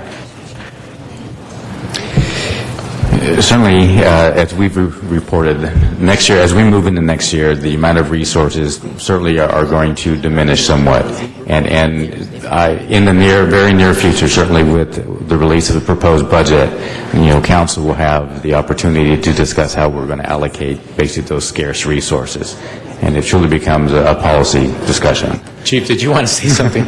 Well, the only thing I wanted to say, Councilman, is certainly that I'm here and my department prepared a budget to submit it to the mayor's office. The mayor's office is here. If we didn't think we could sustain this through our own budget that we've recommended, now obviously the council can change that, so that will be in your hands, but through our recommended budget, then I wouldn't be sitting there and the mayor's office wouldn't be supporting this hiring. This is... one of the things that I think we all have to understand is we are all in this together. I don't do well by any of you failing. And certainly if the city fails, none of us do well. And I wouldn't be making this recommendation if it wasn't. I can't release my budget because it's the mayor's. That's the mayor's purview right now. But I certainly wouldn't be making this recommendation if my budget didn't support it. Thank you. I'll push my button again. Thank you, Mr. Chief. Thank you, Mr. Cardenas. Ms. Perry. Thanks again, Mr. Chair. So, Mr. Serrano, we've got to wait. The mayor's budget's coming out in a few weeks, correct? Next week, yes. Okay, we'll have new revenue figures in a few weeks. You will have both updated revenue figures for this year, also for next year, and certainly then how we'll have the policy discussions, how we allocate those By what resources date? for next. Basically, the 20th, which I believe next Tuesday. Okay, I don't feel uncomfortable waiting to get that additional information in order to make a decision based on substance. And, I know there's going to be some people who say, you're against the police department or whatever. And I'm not. I have great relationships with the folks I work with, and I respect the work they do. And I'm actually very grateful for the work that they do, and I support them. And I don't think it's that much to ask to wait until the 20th of April, and we are now at the 14th of April. That's 6 days to get this substantive information so I can make a decision based on good, sound, substantive information and not being reactionary. A lot of these folks are my friends. I consider them to be my friends. Now, maybe after today, they may not like me so much, but hey, you know what? That's okay. I can live with it. We're in elected office. That's the way it goes. But 6 days, and then I can make a decision. I don't think that's that much to ask. Even though Dennis disagrees with me. But I disagree with Dennis almost every day. And I will continue to do so. Thank you. Thank you, Ms. Perry. Mr. Zine. Thank you. Okay, proposed budget. Proposed budget takes effect July 1st of next year. We're still in this budget. We know we have $30+ million. You mentioned the new officers. We didn't talk about the officers who are going to retire after July 1st. There'll be a number of officers that are going to retire after July 1st. We know we're going to dip below. So I don't see why we can't make that decision now. I don't want to put it off a week. I want to say, let's go ahead. We made an agreement in December. We go ahead with the hiring like we discussed. July 1st, I guarantee you a number of people will retire from the police department. People who have a lot of time on the job, people who will take that pension, people who are at a higher salary, much higher salary, if they're a detective, command staff, versus the money we're going to pay for a new officer at $44,000 a year. So we're going to save money on the front end when they're coming in the door. The folks that are leaving are going to get a pension, which they rightfully deserve. So I don't see why we're going to wait. We're taking money out of this budget. And the thing that really bothers me when we talk about reserve fund, the comparison I make, I got a checking account. My checking account's running low, and I got to pay my property tax. So I go into my savings account. The reserve fund is our savings account, Ray. Is that correct? Would you say it's our savings account to bail us out of emergencies? Yes. Okay, that's the comparison. So your checking account's low, your property tax is due, your car registration is due, you're going to have a wedding for somebody, you got to dip into your savings to make it work. That's what the reserve fund's about. And God forbid we have an earthquake, we have another disaster. The federal government always comes in and helps out. Every single time they come in and help out, because they print the money. And they don't have any problem printing the money. We don't have that opportunity. And the governor has said, everything's going to be fine. So, I don't know if everything's going to be fine with the governor, but I'm talking about Los Angeles. We will be fine. We're not going to have to shut the city down. We need to have these officers, because it takes, as a chief, 7 months for training? 6 months. But, just to bolster your point, we will lose, and we anticipate to lose another 47 officers between now and June 30th. Between now and the end of June, before the fiscal year begins. Exactly. Another 40 retiring. And by through retirees. And next year, we'll lose 229. So we're going to dip way below. So, the council will have many opportunities to make decisions about the size of this police department. And we can adjust that after the new budget comes in. That's after July 1st. Matter of fact, if you let me hire a class to attrition, which I believe is about 42 right now, we will still be having this exact same discussion by the end of June 30th, because I will be down to the same number I'm at now. But I would tell you, your command staff have better things to do than sit in council for 3 or 4 hours. Not today, they don't. Well, maybe not today. But they've got responsibilities, and obviously they're here to send this message to me and my colleagues, but they're responsible for their commands in their specific areas. You've got other things you can do. But the bottom line is, if we don't make the decision today, and we postpone it for another week, and then we postpone it for another week, and that budget takes effect, so I want to make a motion right now, right here, that we take this motion and we go forward with what we committed to, that you have this class that starts, we have funds to make it happen, you're going to get retirements, and we're going to end up, in the long run, having enough officers to keep the city safe. So I want to make that motion that we don't postpone this for another week, that we do this now. Okay, a second? Second from Janice Hahn and Mr. Kokorian. So that's what my motion is. We save the city, and we keep the city safe. And we support Chief Beck and his responsibilities. Thank you, Mr. Zine. Mr. Parks. Mr. Parks. Dennis, all I can say, I'm glad you don't handle my checkbook. But Who handles your checkbook? Bobby handles your checkbook. I know. I'm glad you don't handle it. But let me just say this, colleagues. Again, I think we have to clarify a couple of issues. It costs us $4 million every 2 weeks to pay our payroll. to begin to check on what you think the length of that $39 million will resolve itself. $1-point-something million every 2 weeks. We also have, as relates to looking at our funds, that we're not sure that many of the projections that Ray has mentioned to us are going to come forward. And if any of them, such as the jobs issue is late, or any other thing that comes up, that 148 on the deficit side just keeps growing. And so if 6 days is too quick for you, you will put yourself in a bind that after it happens and something doesn't come through, you can't stop in the middle of the class and say, send them home. And I think we have to hopefully be prudent in the sense of what we're going to spend today and tomorrow, and what is the ability to sustain what we're doing today and in the future. And again, realize we're driving personnel costs, salary, pensions, workers' comp, and medical costs by this decision. And again, we will be looking at those figures as relates to addressing the layoffs. Those people in Park and Rec that many people made a commitment to save their jobs won't be saved. Let me ask you, Chief, on one quick question. Roughly, your budget's about $80 million in the deficit now. Today, we make an action to move it to 68. Any ideas on how to help us resolve that $68 million shortfall? Well, Councilman, we're working on a number of cost-saving issues. Obviously, the budget is in deficit in the police department because of shared sacrifice and the fact that our budget was adjusted after it was implemented. So, the reality is that we're not going to be able to get to zero on our budget because No, I don't want zero. I'd like something, though. Yeah, well, something like real money. We have reduced overtime spending significantly, as you know. We're looking at a number of other cost-saving measures, including such things as charging other agencies when we put classes together in the academy. The pricing scheme for reports. We're looking at a number of things, but the reality is the police department is always going to be a cost to this city. Public safety comes at a price, and public safety is our bottom line. And we've received crime reductions this year. We're going to be able to continue to do them as long as we maintain our strength. We will look at every nickel that we spend. We're not, in our next budget, we're not asking for any cars. I'm going to go vehicle-free next year. I'm not asking for any motorcycles. I've cut it down to really just our salaries. And we will make do. We know the city is in tough financial straits.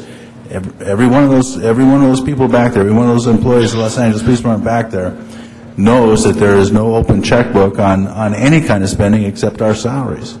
And they have done a marvelous job at making sure that we never hit the overtime caps, that we don't renege on our promise not to spend overtime funds, even though, if an officer goes beyond the limits, as you know, you managed this when you were chief of police, the city has to pay. They haven't allowed that to happen. Never with an $80 million deficit, though.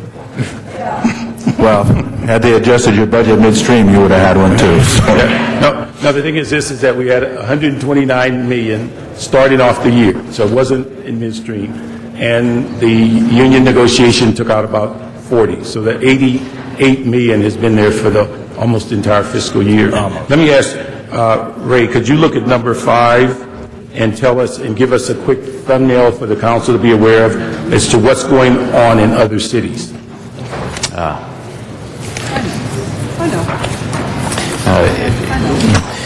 As you were mentioning, we released an April 8th memo that talked about budget reduction measures in other cities, and it provides several pages. As you go through the list, everything from New York, Chicago, Houston, Phoenix, et cetera, it is the actions taken by these cities have ranged from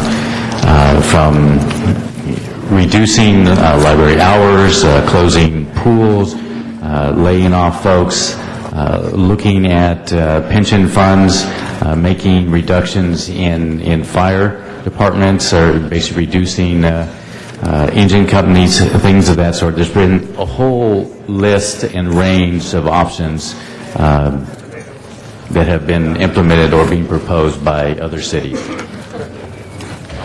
David, do you have anything else to add? Unless there's a question. Thank you. You completed, Mr. CAO. Thank you. Mr. Alacon.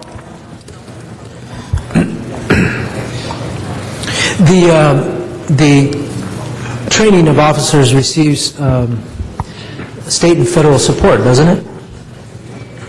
Don't we get grants from the state and federal government? Yes, we get post reimbursement for some training. Okay, do we know how much that is per class? How much? What's it now, annually? We'll have to get back to you with that. But some of the hit that you described, the 1.4 million, is absorbed by the state and federal government? There would be a basin and small amount, yes, that would be. I just want to mention that, so we do get some reimbursement from state and feds on training of officers that is not fully reflective in the report. I support Mr. Zine's motion, but I still want to talk about the need to do a better job of letting us know what is going on with the savings that we've accrued. So I'd like to move that the CAO report back with the savings that have been projected since the original projection of $485 million in shortfall. I've heard the $485 million as a constant, and notwithstanding our actions, the ERIP, the $20 million potential DWP contribution over the $73 million, the $26.5 million in property tax, and the reduction in workforce, the vacancy rate of 3,700, none of that has been offered to balance against the $485 million shortfall. So is the mayor's budget based on the $485 million shortfall, and notwithstanding all the actions we've made to save money? So what's the point of saving money if we're still going to be talking about $485 million? So I would move, and I would ask Ms. Hahn to second it, although from the floor. It's an inside joke, folks. But really, if we are going to take serious action to reduce our workforce, reduce services to the public, and lay folks off, then we better hone in on what we've done to restructure government and save money to date. That's not just a discussion about the police department, but it will eventually affect them when we consider the budget as a whole. It would be a shame if the mayor's budget does not reflect those savings that we've already created. And so I would like to ask that as soon as possible, the CAO come back with that assessment. How much money have we saved? Where did those savings go?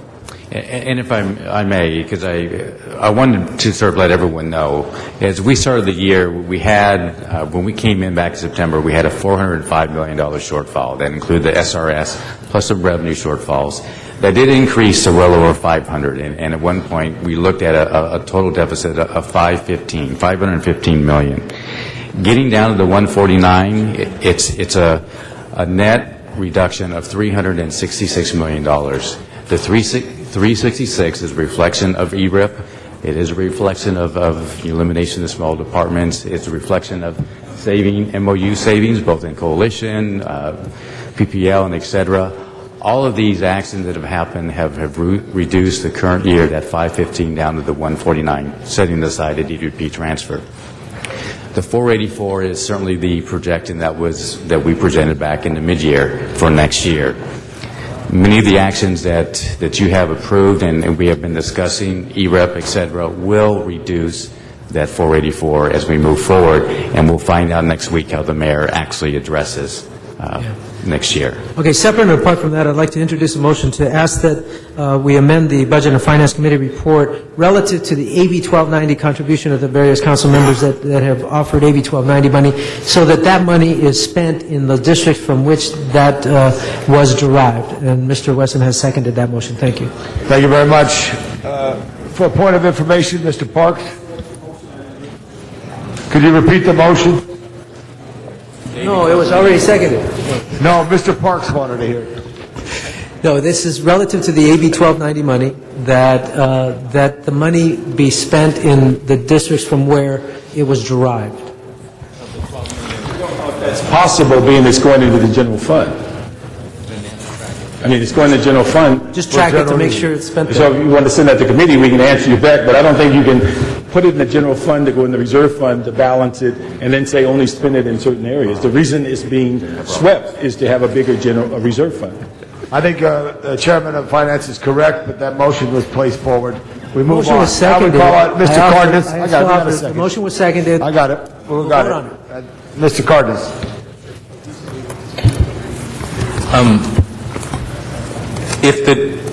To the CAO, question to the CAO, if the DWP gives us $73 million like they told us a couple months ago that they were going to do that and they haven't done that, just say they do so, and then say they give us another $20 million above that before June 30th. Tell me whether or not that impacts the $485 million projection of the deficit for next year's budget. Basically, the revenue that, if DWP transfer the 73 and any incremental amount over that, it will reduce our draw from the reserve fund in the current year.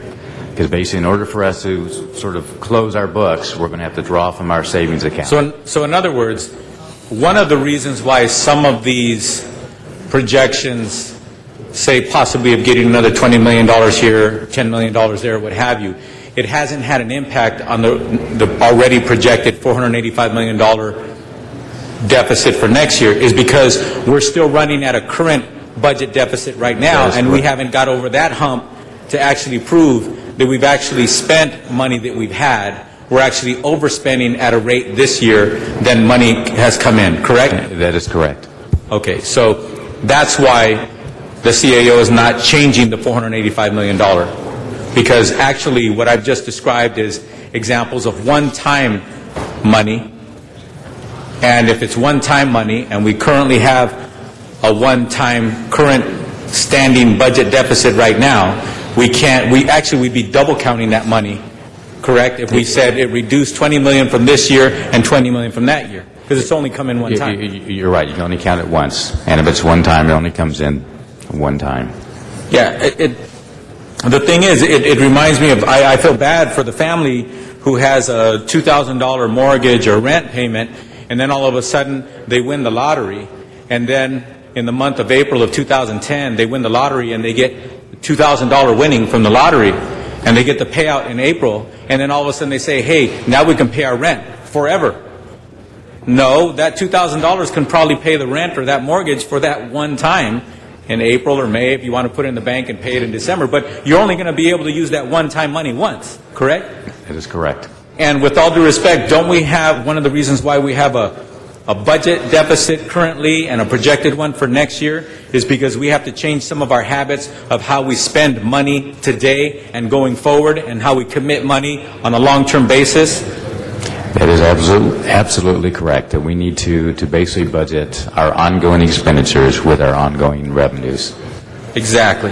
And that's how we got into this mess. And that's how the state of California got into that mess. And that's how a lot of different levels of government got into that mess. And the only one that doesn't have that kind of deficit is the federal government, because they just print money, but yet they have a ledger of imbalance, which is different than us. We don't have a ledger of imbalance. We have cold, hard cash that comes in or not.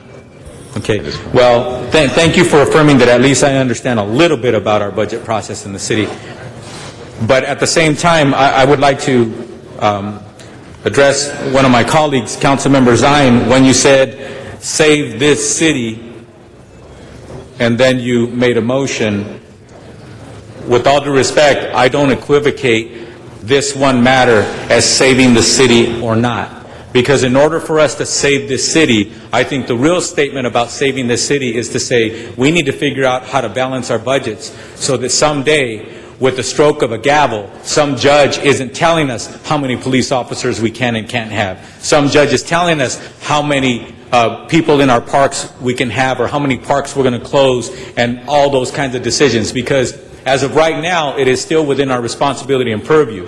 But if we don't get our act together here, then what's going to happen is there's going to be one man or woman who's going to make all of the decisions on behalf of the city, how much money to spend on the fire department, how much money to spend on the police department, how much money to spend on every single department within the city. And that can happen, folks, because it has happened to other municipalities around this country. And right now, with a 60-year low in this economic disaster that all cities and counties and jurisdictions are dealing with, it has happened, and it's probably going to happen again and again and again. What I think we ought to do is focus on where's the money.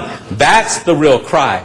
where's the money? And the second one is, show me the money, and then, once we've justified, then let's spend the money responsibly. But not spend money we don't have. So show me the money, not save our city. Thank you, Mr. Carter. If we do it that way, we will in fact save our city. Thank you very much, Mr. Carter. Mr. Zine. Tell you what, I mentioned save the city. I meant save the city so everyone doesn't leave and go to a safe city. If it's not safe, it's not a city. So you got to have it safe. DWP commissioners, I think the mayor should remove all the DWP commissioners and appoint commissioners that aren't going to hold the city hostage, because these commissioners are clearly holding the city hostage. That's an issue that the mayor can do, and obviously they are appointed by the mayor, can be moved by the mayor, and we're talking about the money. They're holding the money. It's the DWP commissioners are holding that money, and they should give that, bring that forward. The issue on the Budget Committee report, I would encourage my colleagues to vote no on the Budget Committee report. Mr. Koretz, on your motion to send it back to the working group, will that prevent the department from hiring? If it does not prevent the department from hiring, I don't have any problem sending it back to the working group. We need to give the chief clear direction and personnel that you can start hiring as scheduled and not postpone it for another 6 or 7 days or whatever. If I could get a microphone. The mic on this. It wouldn't in any way impact department hiring. We've just said to send it to the working group to look at that along with all the other public safety savings issues. But you're not doing that to prevent them from hiring, as many of us wish to continue the hiring, correct? No, it wouldn't have any impact on their current hiring. So the only thing that would prevent the hiring is the budget report that would not permit the department to proceed with hiring. So I would ask that we vote no on the budget report and that we proceed with the hiring and get clear direction. I respect the chief and that he's coming forward to get clarification so there's no misunderstanding that you can hire, as we said, 9963 and keep those numbers. And to clarify further, I made that motion in committee, and I've withdrawn the motion as it was, and instead suggested that we send that exploration to the public safety working group. I just want to make sure there's no misunderstanding. So the clear direction would be to go ahead and proceed with the hiring. Yes. Mr. Weezer, point of information. Point of information. We could go ahead and vote on the budget report if we pass Mr. Koretz's motion, because he's removing any stoppage of hiring from the report. Okay, but then the report that Mr. Parks is bringing forward, the budget report, calls for not for hiring. That's the concern I have, is we need to make sure it's very clear. And I understand the budget report says not to hire. Mr. Parks, to the microphone, please. Why don't we just vote on that item, and then you can just go through, and you can vote up and down. But it's correct that your report says not to continue hiring. It's a 3-to-1 vote that says stop hiring. Okay, so if we vote against that... But we don't want you to vote against the entire budget and finance report because it's moving money around. But then how do we remove that part out? For the city attorney, please.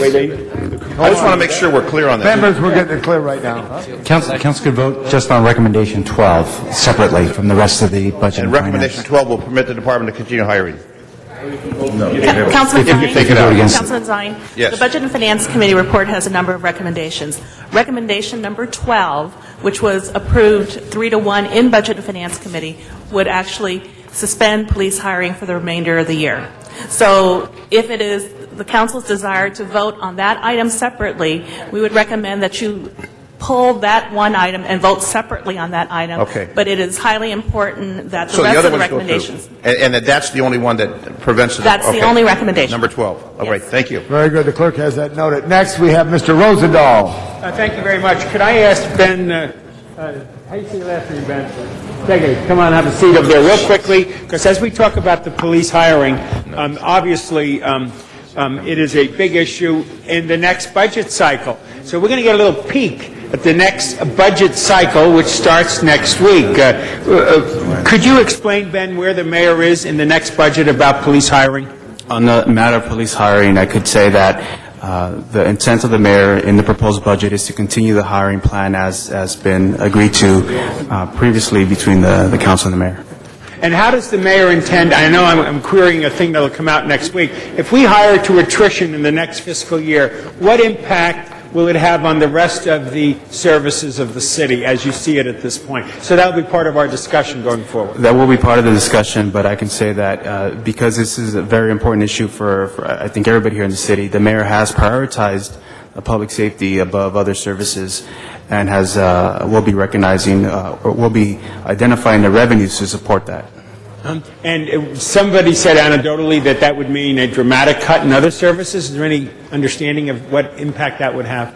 Well, I think the dramatic cut in other services are more in line with the economic realities we face, not so much with the hiring. Well, okay. Thank you. Thank you. Thank you very much. Ms. Hahn. Thank you. I was just going to, on item 5, I was interested in what the city of San Jose does in terms of having their nightclubs pick up, they're going to ask them to pick up maybe 50% of the overtime cost for the police. Is that something legally we can do? And I guess on item 5, I'm asking, are you actually going to explore some of those a little bit more and bring back a recommendation on whether or not we could move forward that? And what would that look like? Would that be in an ordinance? Would that be how's that going to work in San Jose, and can that work here? Yeah. Just to answer your question, David Luther from the CO's office, we, on the specific details of that one particular line item, we'd have to basically do more research and report back to council, but we can clearly do that. Colleagues, I'd like to ask for that officially, if I can get a second. So ordered. Thank you. To report back on the feasibility of doing that here in the city of Los Angeles. Very good. Thank Seconded you. by Mr. Zine. Mr. Koretz. Yeah, I just wanted to clarify items that were discussed by Mr. Alarcon and Mr. Cardenas. Mr. Alarcon's motion was actually essentially made by Mr. Weezar and myself somewhere between 4 and 6 weeks ago, and it was not to capture one-time savings from this year and forward them to next year. It was to identify items that we've either outlined or actually implemented that will engage in ongoing savings and to keep them as a scorecard.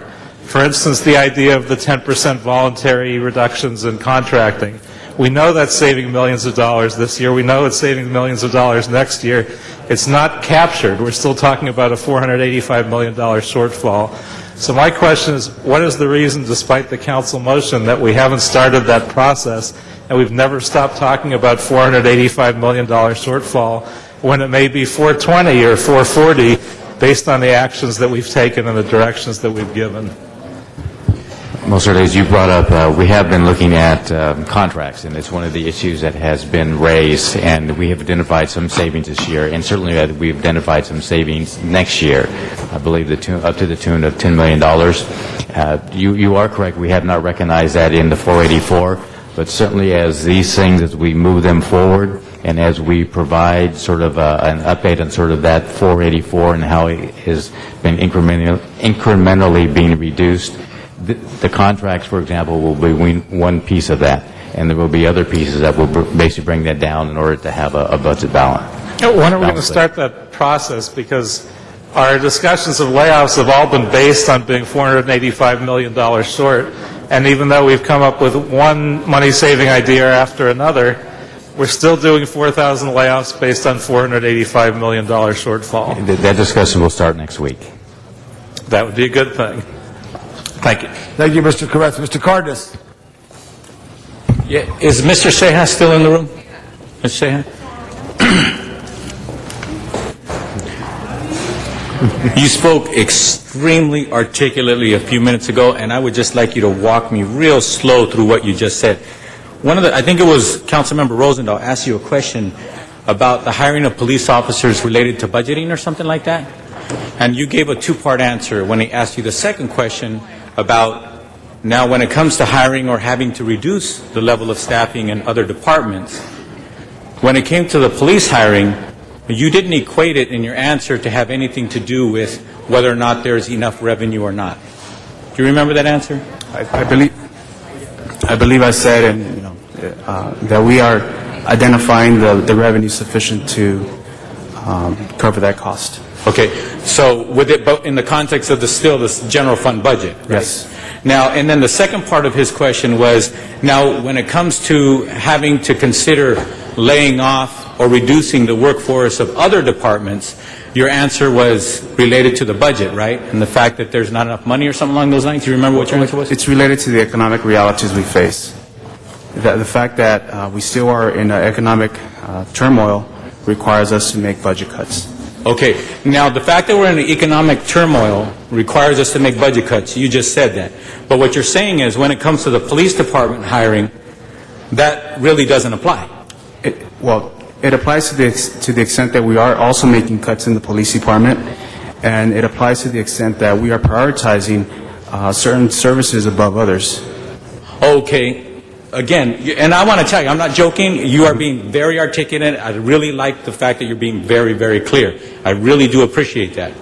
The only thing is, you're finally arriving at what I think was behind what you were saying is, what you're saying, you work for the mayor, right? Yes, I do. And you're part of his budget team, right? Yes, I am.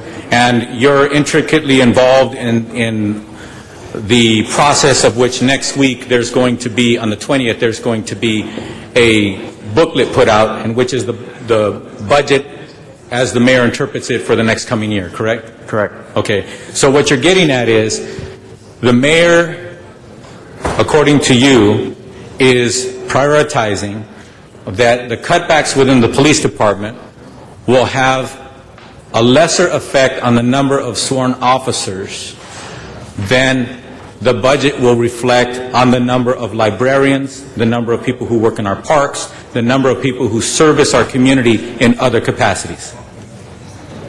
I'm sorry. So the question, what is the question? Okay, I'll say it again. Okay. What you're saying is that the mayor's priorities are reflecting the fact that the mayor is prioritizing that the number of sworn officer reduction will be much, much less than other departments are going to be receiving cuts according to the mayor's budget when it comes to librarians, when it comes to people who work in our parks, and people who service the community of Los Angeles in other departments other than the police department. As I said, the mayor is making the commitment to make public safety a priority in his budget, and his budget will reflect those priorities. Okay, but black and white, that means that as we prioritize the police department and they consume X amount of dollars out of the general fund budget, then therefore we are if we were to adopt the mayor's budget, we would see an action taken where other departments will have to absorb higher percentage of cuts and more bodies of cuts, correct? Actually, I think what you'll see when the budget is released is that the number that we're talking about here, the order of magnitude of the number that we're talking about relative to hiring is small compared to prior years, first of all. And the other thing is, even if that number wasn't there, they would still require the same level of cuts in other departments. Okay, and thank you. And I'm being serious. Thank you for your clarity. Appreciate that. Thank you very much. Mr. Parks.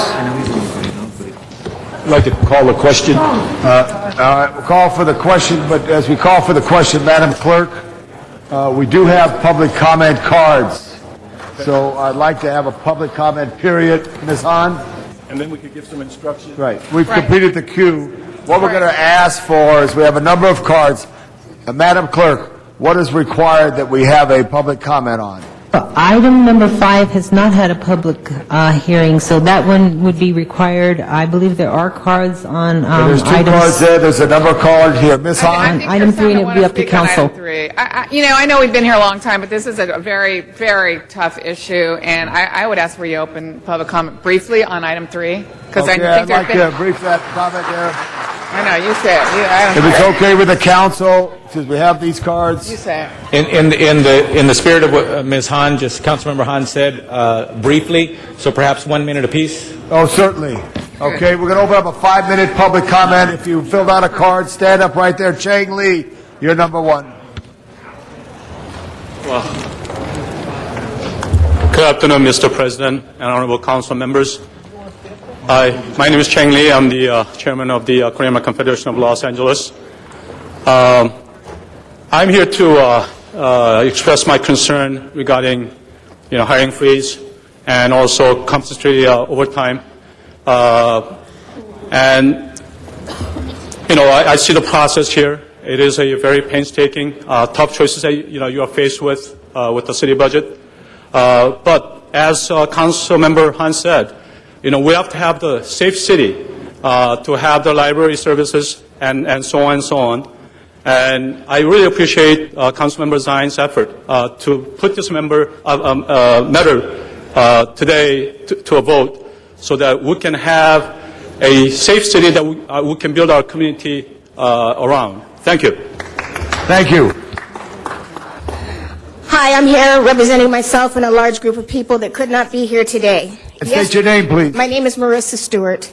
Yesterday, while I was watching our President of the United States address the world regarding nuclear threats and the preventive measures that were being taken, and while reading the news that Los Angeles is currently drafting a nuclear preparedness safety drill, I simultaneously received an email that without giving the people voice, Council members Cortez and Parks put forth a motion to vote in only a very few hours to again make a critical cutback and not maintain our current already understaffed police department, which is a department that we simply cannot afford to be without.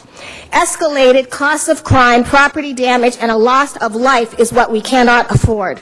With criminals being released from prisons, cutbacks during this primetime season where traditionally crimes increase annually, and during the height of our tourist influx population, homicides up 15%, with massive outcries publicly about rape, homicide, and DNA backlogs. What's next? Our terrorism unit? By voting to freeze LAPD, especially during the middle of the 911 National Dispatchers Week, or even at a later date, it appears that you do not approve our public safety or justice for all the law-abiders, but instead are wanting to vote in a very expensive free pass for criminals. How can you even consider a vote to cut and not maintain our police department? Thank you very much. Next, please. Hi, Monica Harmon. Chief Beck is right. The RAND study published last month, I emailed it to all of you, is saving this city millions and millions of dollars. Councilman Parks at the West Side Alliance meeting stated the reason why we're in this budget deficit is because the city failed to act. You voted to approve a $42 million elephant exhibit. There's one elephant at the zoo. You gave DWP a raise.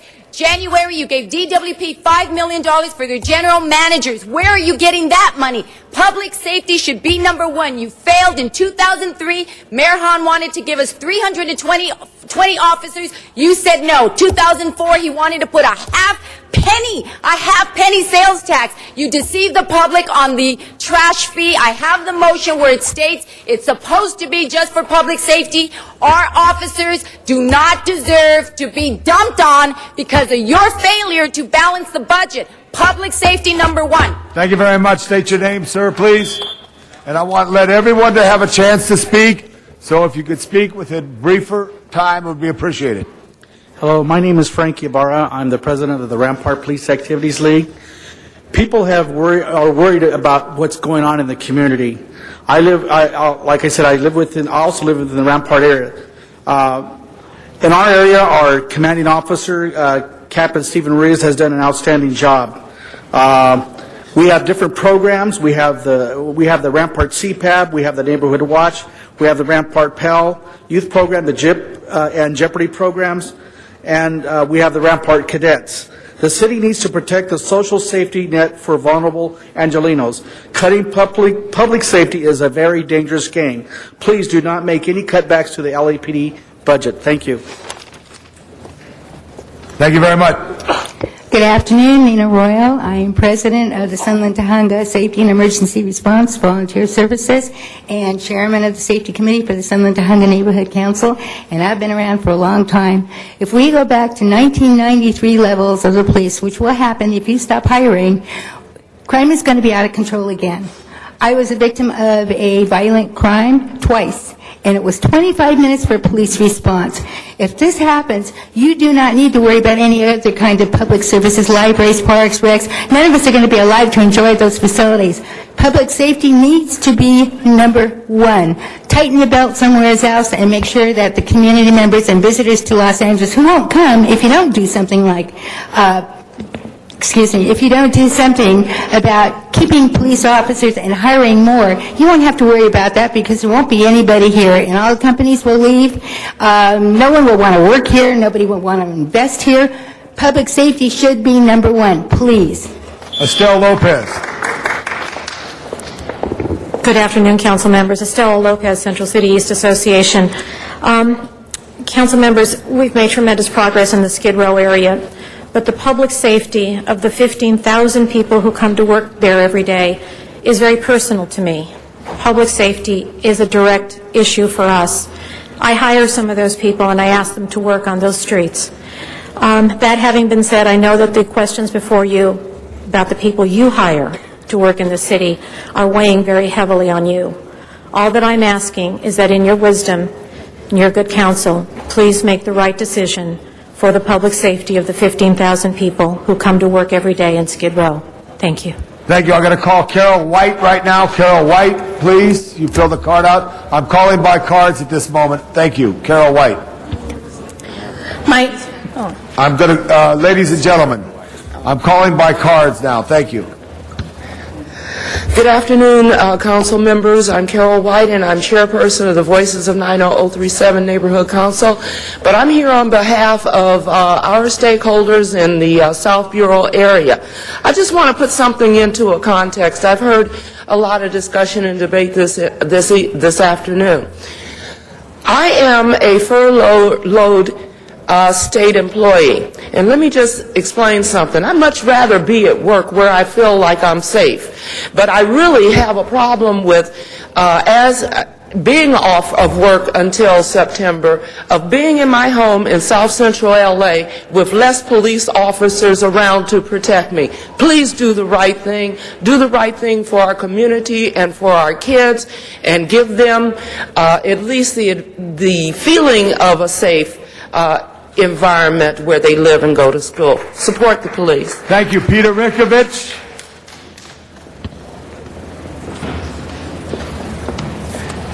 Followed by Nina Lode. Good afternoon. Thank you very much for the dialogue that's gone on today.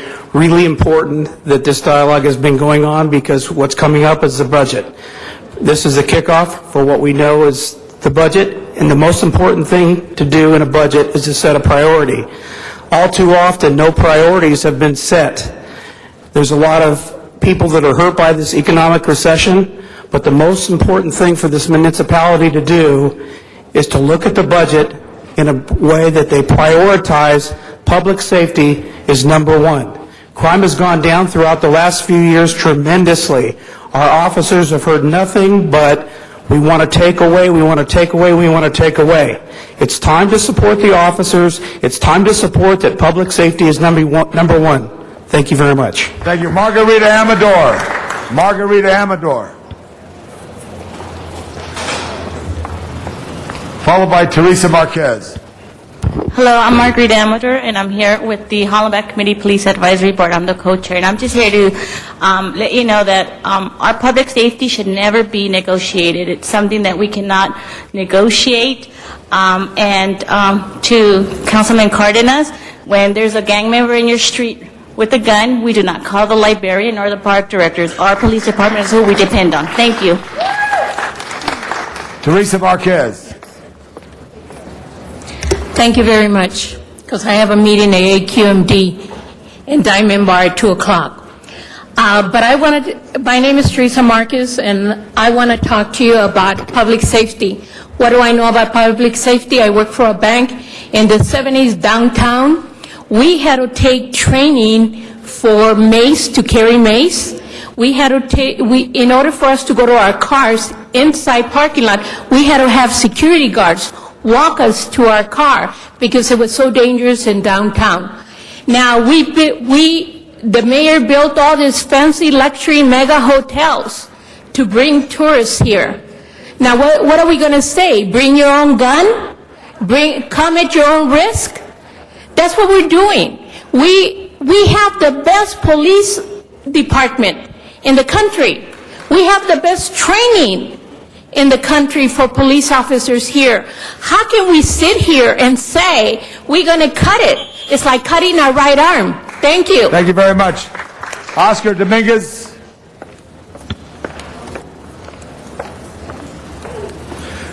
Good afternoon, President, and good afternoon, council members.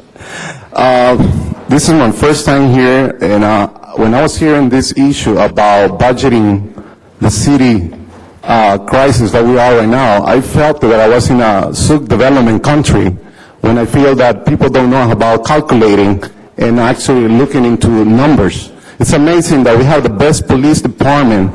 I belong to the Olympic Police Station at CPAP, and I am wondering that they're doing a wonderful job doing the service, changing the way of you used to think about the rampart. Your rampart used to be, you know, the best, one of the bad image that our community had, and now we have the best image of the LAPD, and I think you should be really considering not, cutting the budget for our police department. So I would really appreciate that you really consider about really paying attention to the people that are running this type of calculation. The city administrator is amazing what they're doing. Thank you. Oscar Dominguez Jr., please. Hello. Good morning, Honorable President and council members. I just wanted to, my name is Oscar Dominguez Jr., and I want to talk on behalf of the youth of my community. I live in the Olympic police area. Every time I go to the park, I feel safe because I know that there's police in patrol and taking care of the kids. But now I've seen less patrol cars coming around and making daily checkups. And I know why. It's because there's been layoffs and police cannot come to the parks because they've been limited their actions and resources. And so we have to focus on the youth, and you guys are not considering the little details that make up the city. And if you give the police department problems, not only you will affect them, but you will affect the whole city, because the police department is a great structure of the city. Thank you. And I want to say that a safer city, it makes it a better place. Thank you. Mr. Cardenas. Thank you, Mr. President. Point of clarification, I want to thank the young man for coming forward and speaking his mind on the public record. He has the right to do so. However, I just want to state for the record, not one police officer has been laid off in the city of Los Angeles under this current situation. Okay? Thank you. Yes, thank you very much. You want to make it right now? Yeah.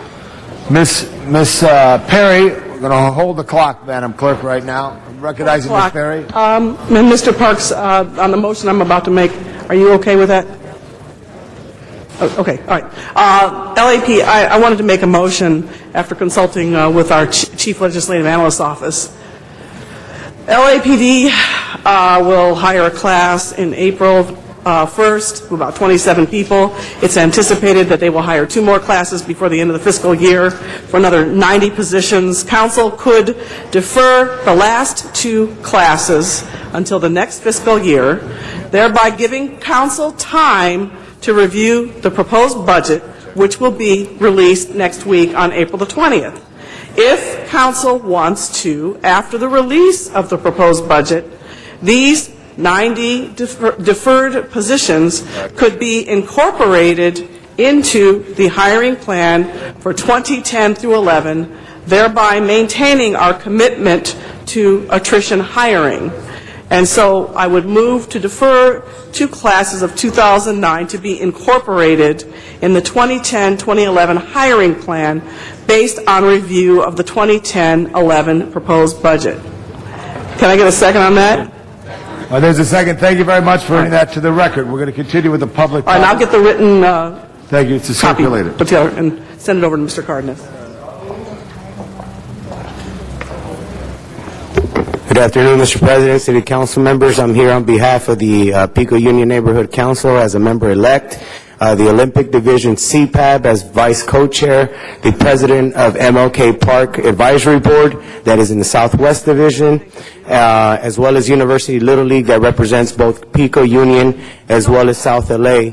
And although, Mr. Cardenas, we have not had any cuts due to the overtime decisions, we have seen less senior lead officers at our meetings, at our parks, and now it is making it more difficult for our parents to trust us as community organizers to be at our parks. And we are asking for you to please take action today. Make sure that we continue to hire more officers, because we're already losing them with the current decisions that have been made. Thank you. Thank you very much for your work as well. Michael Russell, please. Good afternoon, Council. My name is Michael Russell. I'm the co-chair of the Olympic CPAB, and I'm here to request that the council vote against the hiring freeze of police officers. I am a fiscal conservative. I do know tough decisions have to be made. I understand that, but this does not apply. If you've seen the work the Olympic Station has done in my community in the last 2 years since it's opened, it's been nothing short of amazing. Crime reduction and quality of life have gone just record-breaking, and I'd like to say that anything to hinder that progress would be devastating to our city, to business, and would cost the city money in the long run. So, thank you. Thank you very much, David Guzman. Good afternoon, council members. I'm David Guzman, president of the Mission Hills Neighborhood Council. I'm here today to ask you to reject item 3 of your agenda. Tampering with public safety may not affect you personally, other than your careers, but it will hurt other people that are more vulnerable in the inner city and in the valley and other parts of the city. Please vote no on this motion. I know that Mr. Parks is well-intended, along with the people who sponsor this motion. At this time, we made a promise to the police department to continue this to the end of this fiscal year.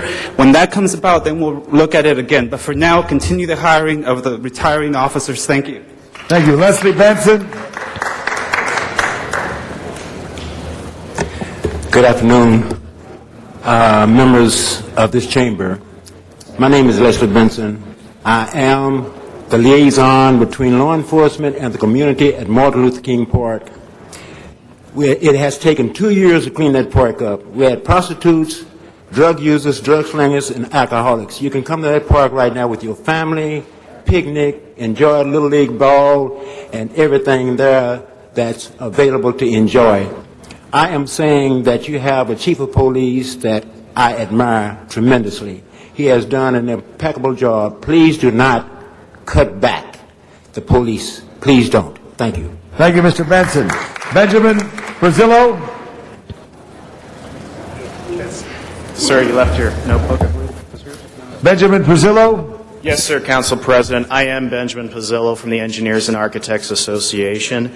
EAA renews its objections to item 3 with respect to contracting out of any workers' compensation claims work currently being performed by EAA-represented workers' compensation analysts. These analysts have been subjected to furloughs and have been proposed for layoff.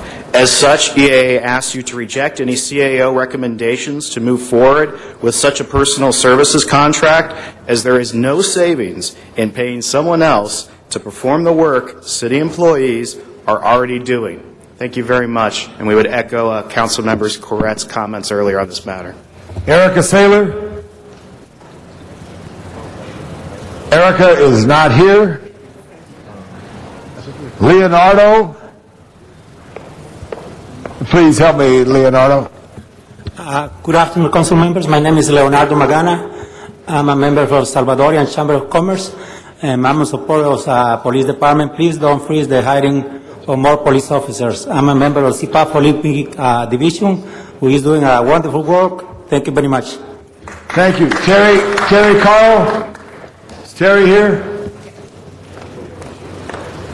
Thank you, Leonardo. Good afternoon. I also am against the hiring freeze.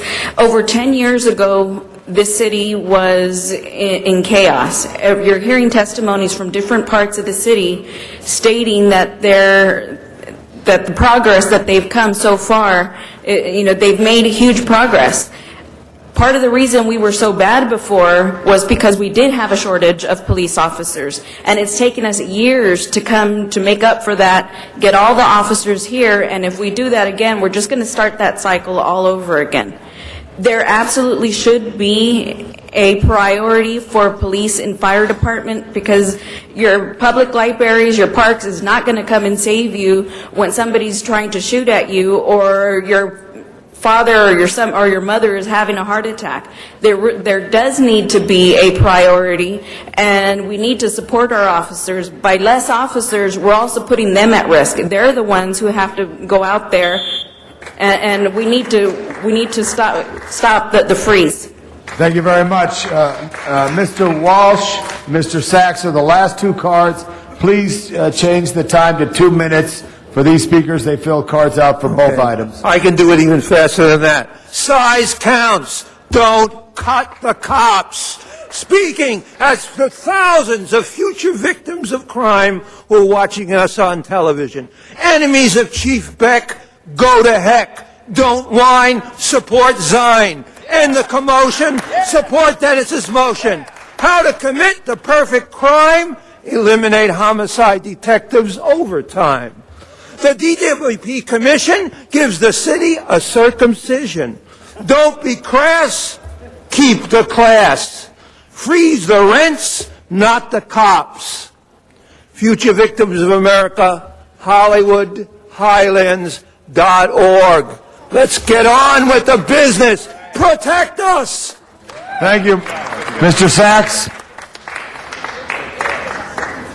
Yes, thank you. The woman had it earlier spoke. The garbage fees that were supposed to hire the police up to 10,000, you've already had a hiring freeze because you did have 10,000 police. Now you're at less than that number. So you're not hiring to attrition. This article stated on April 3rd, LA payroll grew amid warnings, 35,000 to 38,000. Yet on the backside it said the total active pension members grew from 37,000 to 43,000. So how did pension members grow 6,000 strong when the workforce only grew 3,000 strong? The sheriffs in LA County are absorbing the general service, the county police into their squad. Why isn't LAPD looking at absorbing the general services police to increase the numbers? Chief Beck did mention one thing, and it's the numbers. He mentioned the RAND study, and yet when I brought the RAND study up regarding the cost of a homicide, the RAND study said $4 million. The council member said $1.8 million. There's a difference of $3.2 million. You have 200 homicides, that's 600 million, that's how much? 60 million, $600 million? 6 times 2 is $600 million. Where's the money go? I mean, there's really no accounting right there. The differences in the city's payroll, the city expenses have doubled in the last 10 years. Your salaries doubled in 10 years. Union coalitions, proprietary departments, length of the budget crisis, have all these items been looked into? The size of the cities, their workforces. There's 38,000 employees in a city. Name a comparable city that has that higher workforce. And DWP, have you even looked at it? Thank you very much, Three Mr. payments. Sachs. Property tax. Change the laws. Thank you very much. Mr. Parks is the last member on the queue. Mr. Bernard Parks. Okay, on this item, I'd ask that we note and file item 5, that we receive and file item 2, that we continue item 1, and on item 3, that we approve as amended, we take out recommendation 12 to be voted on separately. Sorry, just to reiterate, so make sure we got that right for the clerk and myself. Receive and file 2, continue 1, and take out rec 12? Yes. And I'm sorry, on item number 5, I believe there was amendment by Councilmember Hahn on that item. So if you'd like to... What was that? I didn't hear that. It was actually to ask for a report back on the feasibility of city charging nightclubs 50% of the overtime costs associated with nightclubs. Yeah. So that would be part of a report back on that one. A report back, but there's this report that we have before us, we can note and file it. Right, and then just... Her motion could go to committee. Okay. Okay. Yes, Mr. Zine. Clarification, Mr. President. None of this has anything to do with the hiring. Is that correct? There are numbers that will. We'll walk through that, and we'll make sure it's very clear. The ones we're voting you. on now have nothing to do with the hiring. Great. Well, the clerk's saying no. I just want to make sure they're on the same page. Madam Clerk? Okay. We will go through them one at a time so that's clear. Mr. Koretz? Yeah, my understanding was that I had amended my motion, which was item 12, so that no longer would impact the hiring and it would just refer it to the Public Safety Working Group for discussion in terms of how it would impact the coming fiscal year's budget in the context of all the other things that are being done to attempt to reduce the cost of public safety. Okay. All right, so we have, yes, Point Mr. of clarification, I thought it was Ms. Perry who made the last motion or amendment relative to item 12. Correct. In the order that I have things right now, I have, for item 3, there's one motion on item 5, and then there's item 3. So item 3, there's a Perry motion, which we take up first, Alarcon motion second, Corret's motion third, Alarcon motion on 1290 first, Corret's motion third, Alarcon motion on report back on savings fourth, my motion on the DNA fifth, then 2 amending motions, 3B and 3A would be the last 2. We'll walk through what the content of each of those is, guys, but I'm just letting you know the order. And then item 5, there was a Hahn motion that would be taken up separately. Yes? There's a 3C now that's coming around. Okay. The one I just made verbally. Okay. That's what I called the first one. Okay. Yeah, okay. that has a number to it now. That's great, but that was the 2 classes deferral motion by Ms. Perry. So let's take up item 3 first, colleagues. The first motion is the Perry motion that was just mentioned by Ms. Perry.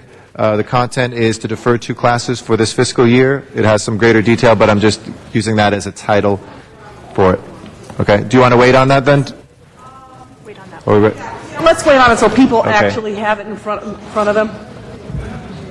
who's distributing it right now? Is it already at the clerk? Then we're waiting. Oh, it hasn't even been initialed and signed yet. Okay, well, we have no other business before us, so let's take up item 5 then, which is the separate item. First, we have Ms. Hahn's motion on reporting back on the feasibility to the city charging nightclubs 50% of the overtime costs associated with nightclubs. Okay? Please open the roll, close the roll, and tabulate the vote. 13 ayes. Okay. Okay, that will be just a report back on that. And I'm sorry, Mr. President, would you like to vote on item number 2, and that was receiving and filing the motion on that one? Yes, let's go ahead. Item number 2, there was a motion Mr. Parks made to receive and file. Item number 2. Please open the roll, close the roll, and tabulate the vote. 13 ayes. Okay, that is approved. So 2 and 5 are dispensed with. On item, I'm initialing the Perry motion now, so this will be distributed. And I'm sorry, Mr. President, on item number 1, I believe there was a request to continue that. Did you want to just continue that? Is there any objection to continuing item 1? Yeah. If there's no objection, we'll continue item 1 till Tuesday. And that leaves us with item 3, which is being distributed right now.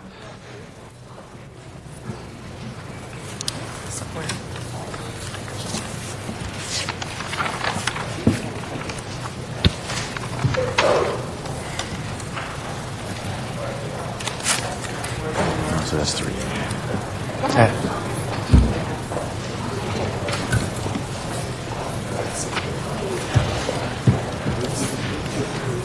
Okay, is everybody clear on what this, it's now called 3C, it was the last motion made? A clarification on Yes, on Mr. Zion? 3C, it mentions before the end of the year. Does that mean the end of the fiscal year or the end of the calendar year? Fiscal year. Fiscal year? Okay. Does that need to be clarified? I'm sorry, where are we looking at? On number 2, on item 3C, it's anticipated LAPD will hire 2 more classes before the end of the year for another 90 positions. So end of the fiscal year. Fiscal year, yeah. Okay. So Mr. Parks? 3C, no. On number 1, are we saying that class is already passed? April 27th. I'm sorry? It said April 1st. Are we speaking of a class that's already It passed? should be corrected. That needs I don't know, it's tech- Ms. Perry's motion. It's a typographical error. It How would should you like say to correct April- that? To May 1st? Or is it a different date? April the 27th. April 27? But then there would not be 2 classes remaining if you have one April 27th. There's only one in April and one in May. Mr. President, I believe that there are actually 3 classes proposed between now and the end of the year. There's an April class, May class, and June class. The April class has an estimated 27 positions that I believe LAPD hasn't made offers on yet. I'm not certain of that. But then there are 2 additional classes through the end of the year, which total about 90 positions. Yeah, maybe PD can clarify? All right, so Chief, do you want to clarify that just, or somebody? Come on forward. You can establish the record on that. Sandy Jo MacArthur, obviously the department. We hired the April class. That was already done. We hired 27. We have approximately 90 positions left for the end of the year, and there would be 2 more classes. Okay. Does that? Yeah, go ahead, please, Mr. Simon. Clarification, and that will keep us within those numbers, 9963. So do I need to correct the date again, or is that... Mr. Parks, does that clarify your question? The concern is someone answered Mr. Cardenas' question earlier, and he thanked them for not hiring the April class, and now we're told it's hired. They sent the letter. They haven't started yet. They haven't started yet. Is it hired? There's some confusion about what we call the April class. One class started on March 29th. That is budgetarily their first paycheck comes in April. On our salary projections, that class always shows up in April. There's an April 26th class scheduled, and they have the same situation. That class has not, job offers for the April 26th class have not gone out. Okay. That class on paper shows up as the May class because that's when they get their paycheck. So why don't we make a technical correction? Okay. And I'm sorry, again, technical 45. correction. Sure, go ahead. To April the 26th then. April 26th, okay? Yes, 2009. That's the May class. Number Is that the 1. June class? Yes. So the new sentence should read, LAPD will hire a class on April 26, 2009, representing about 27 positions. 2010. I understand your point, yeah. 3? Yes. So I can't hear, sorry. We have Mr. Alacone's microphone, please. I think the question for the CLA and department is 1 and 2. Is that correct, Mr. Alacone? It's not 27 plus 90? 27 is part of that 90? April 27th would be 1 class. 26. And then there's one more class after that, correct? There are two classes scheduled for the remainder of this fiscal year. There's the class that will actually start on April 26th, and that is 45. Right. And then there's the class that would start on May 24th. That's also, to get to the 9963, that would also be a class of 45. Okay, so I think we'd have to clarify, Ms. Perry, on number 1, item 3C, is that it's 45 positions, not 27. It's anticipated that LAPD will hire 1 more class for another 45 positions. Is that accurate? And number 3 could defer. Sharon. Well, we still have time on both of those. If Let me, Mr. Chair, if you don't mind having the CLA verify item number 1 in line number 1 in the motion labeled item 3C as to how it should be revised and make sure that we accurately reflect the information. Is that correct, Mr. CLA, that it's April 26th, 45 positions, 1 more class for another 45? Is that correct? That's correct. Okay. There are 2 classes of 45 to go. That's what I just said. May I ask Ms. So to answer, please? Ms. So, is that correct? 1 45 class and a second 45 class. That is correct. There are 2 classes remaining. So 2 classes remaining, total roughly 90 officers. Those are the 90 officers that Ms. Perry, seconded by Mr. Cardenas, are proposing be deferred until the 2010-11 hiring plan. And so without objection, as on a factual basis, what I suggested is LAPD will hire a class on April 26th, their quote-unquote May class, representing about 45 positions. 2, it is anticipated that LAPD will hire 1 more class for another 45 positions. That's the June class. Together, that's 90. I'm getting nods from both of the CLAs. So is anybody Point of order, Mr. President. Yes, I don't Mr. believe Weezer? we're following our own rules here about how to conduct our meeting. Everyone's speaking, and I thought, was the question called or not? No, the question has not been called at all. Okay, And I've been recognizing people as they can you press that. please follow some protocol here? Because this motion is confusing as it is, and people are just throwing numbers out there. The public and Which ourselves protocol who have to vote on exactly? this do I've been not know recognizing folks, and what we've has been being clarifying from discussed. We this should table. follow protocol here, not just have this We are, Mr. randomness. Musar. Thank you. What we're attempting to do is to make a technical correction so that it accurately reflects the advice and direction and information that we have received, so that when you vote on something that is technically correct. Right. Mr. Cardenas? I just wanted to point out, Mr. Weezer would be correct if we were debating at this moment, but it's a point of clarifications have been made, and clarification is being made, correct? That is right, and we have not called the question, colleagues. Folks could even continue to debate. We're in order. So I was asking the Chief Legislative Analyst, Ms. So, to read the proper language with the corrections or technical corrections in item number 1 within the motion 3C.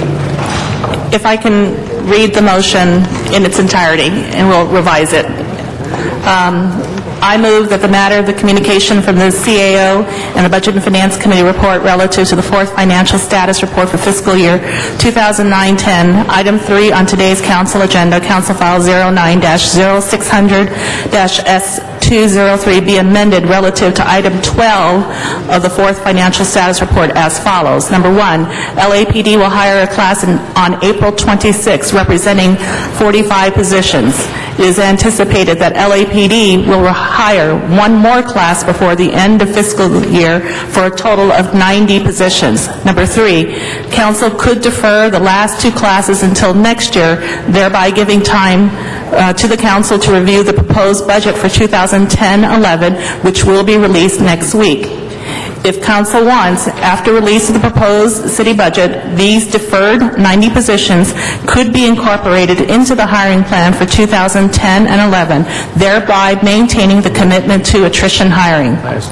The hiring of the last 2 classes of I therefore move that the hiring of the last 2 classes of 2009-10 shall be deferred and shall be incorporated in the 2010-11 hiring plan based on review of the 2010-11 proposed budget. And that was seconded by Mr. Cardenas. Yes. Okay. Okay, everybody clear? That's... Got it. Okay. This is our first vote on that. Positions are, That's gone now, so... they weren't already hired? They're already in the They're account. already hired. Right, they're already hired. Requested no vote, no vote. All right, please Ignore Dennis, vote yes. please open the roll. Vote no if you... Actually, Mr. President, Yes. I can make a recommendation. This item is actually amending the committee report, recommendation number 12.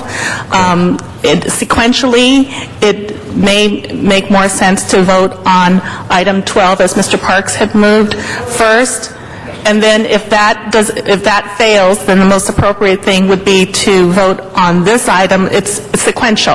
And then Mr. Koretz had another motion which actually would move the item to committee. So, Okay, or you can vote on Mr. Koretz's motion to move it to committee first. I understand the Those logic three are behind together. it. I think I will make the judgment from the chair that we'll vote on this amendment first. If people wanted to vote on Mr. Parks' motion separately, please, I'm happy to entertain a motion from the floor, but I mean, in a different order than we usually would, but otherwise, let's keep with this. Okay? Please open the roll.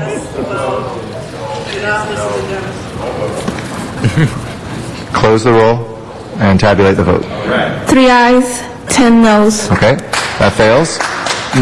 The next motion we have is Mr. Alarcon's motion on AB 1290 funds that would be transferred. Any AB 1290 funds transferred into FSR have to be spent in the district from which they derive.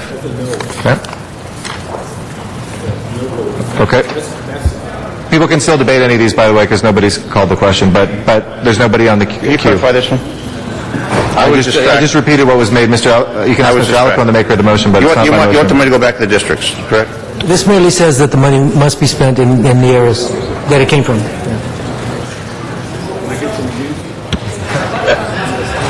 Okay. Point of information, this money goes back to the general fund. So, Ray, that may be spent on a street cleaner in the district. Point of A information. public, correct? People can debate still. There's not been question Not a called. debate, I'm asking a point of information. Okay. Back to the general fund, it can be spent on... It might have been mischaracterized, but it's still in order. Don't worry. Pay for a stop sign in the 4th district. Okay. Everybody clear? Thank you. Okay, please open the roll. Oh, yeah, that's good. Please.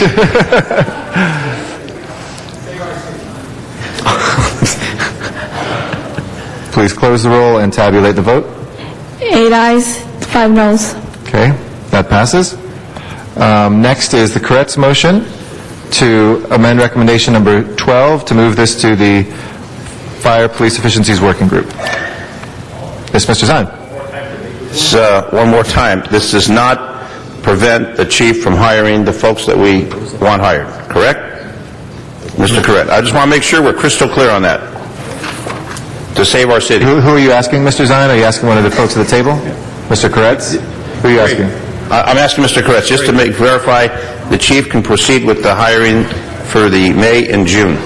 Yes, to clarify once again that that would not impact it. It would just go to committee for further consideration in context of all the other public safety saving opportunities. Thank you.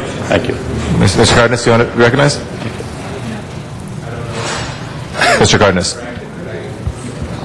Could I hear what we're voting on as described? Madam Clerk, do you want to describe that in any greater Right, detail? this was to move recommendation number 12, consideration of that to the Public Safety Working Group. Okay. Please open the roll, close the roll, and tabulate the vote. 13 ayes. Okay, that passes. Next, we have Councilmember Alacon's motion for CAO report back on the assessment of savings from this fiscal year's council actions.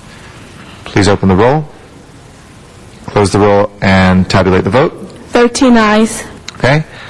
Next is my motion on reappropriating funds for the sexual assault tracking system for DNA analysts to work during a furlough on reducing the secondary backlog. Okay. Yes, Mr. Koretz? Clarify that motion?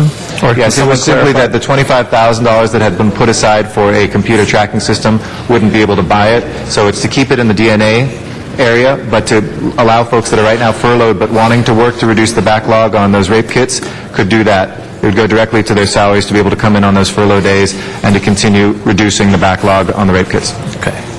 Yeah, Mr. Parks? In committee, they could never tell us what the cost of the system was, so you'd know how much the $25,000 would pay for. And we said until we knew that, then we shouldn't be moving the money, because if it's millions of dollars, that's one thing. If it needs just a few $100s, that's another thing. But no one had that figure in committee. I think if I can speak as a point of clarification from the chair, my understanding was the computer systems wasn't an expensive piece. It was a network that was in the more than millions of dollars that we'd have to build as a piece of that. But I don't know if LAPD can clarify that anymore.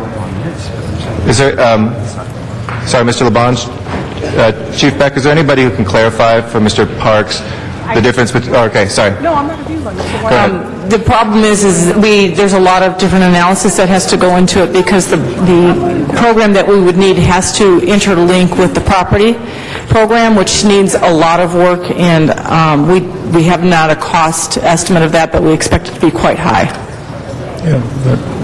Can you ballpark what quite high is for Mr. Parks? I don't have a ballpark, but we definitely know that $25,000 is not going to get even close to what we need to overhaul property. Okay. Oh, well. We're in no better shape than we were at committee. I mean, that was the whole issue, is we'd hold it until we figured it out.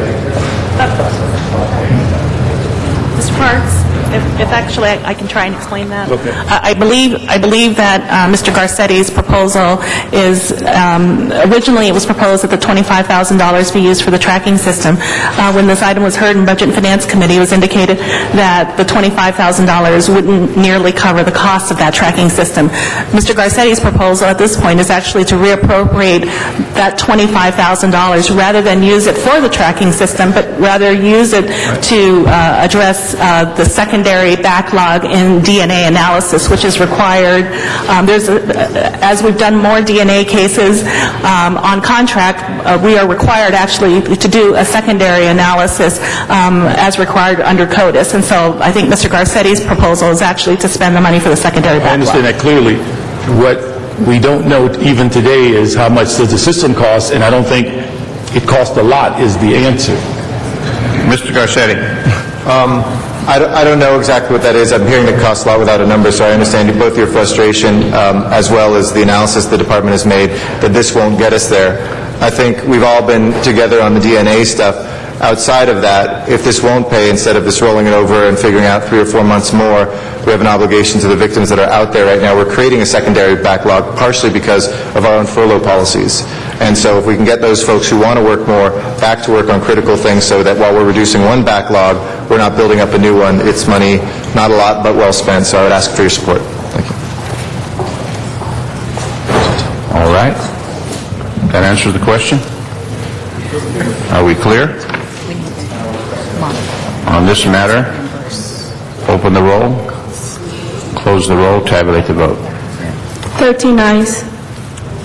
All right, where are we next? Mr. Parks. Yeah, I'd just like to get a point of clarification on Mr. Alacon's first motion that was passed. I need to find if the CAO can tell us, does that create a hole in our budget if we designated for earmarking when it was going into the reserve fund for emergencies? So on the 1290 money? Yes. Okay. So we need to clarify just what that motion did. Okay. Would you like that right now or report back on that? We already voted on it. We need some clarification. If we created a bigger hole in the budget, we need to know that before we finish today. Did the CAO or CLA know? And then Mr. Cardenas, just answer. If I can... Question to the budget chairman. Why do you keep worrying about the money? I don't know. Nobody else. I have no idea. Ms. So? If I can add for clarification. Why? I don't know any better. Yeah, why don't you stop? For clarification purposes, if I understand Mr. Alacon's motion, it is to make sure that those monies that are generated from those districts be kept in those districts to be spent. I think Mr. Park's concern is that it creates a hole, but I think Mr. Alacon's intention was if it's to reimburse costs that have already been expended in those districts, then it does not create a hole. Yeah, but I don't think he said that reimbursement, and the issue is... If it's to reimburse existing costs Yeah. or costs that have already been incurred, then it does not create a hole. If it's for future costs, it creates a hole. Yeah. So what is it? Is it for, because he didn't say to reimburse. I know, but if you take it, if we're trying to fill the reserve fund, and the money's going in there, and now we're designated it for specific earmarks, it's not in the reserve fund. That's correct, and this action, to use it for future costs, would actually contradict council's prior action in generating that $12 million in discretionary funds that were to go back into the budget. Because that's what this is a portion of.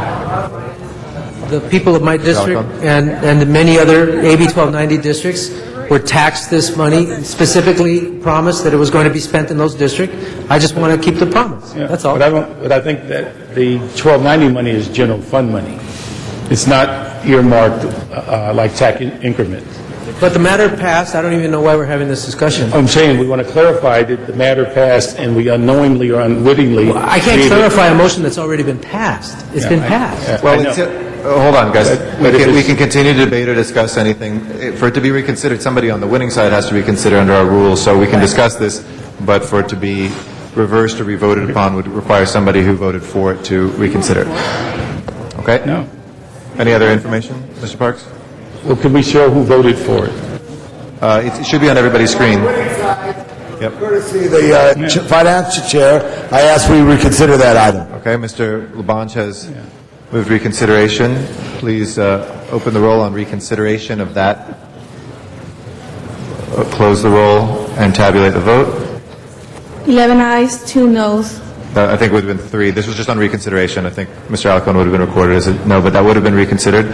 So that's now back before us, as well as we still have amending motions 3B and 3A, which we'll come to in a second. I would just like the CA to clarify what the intended motion and where the dollars are coming from. Okay, we'll get that answer, and then Mr. Labange and Mr. Koretz. But let's see if they can answer that from Mr. Parks.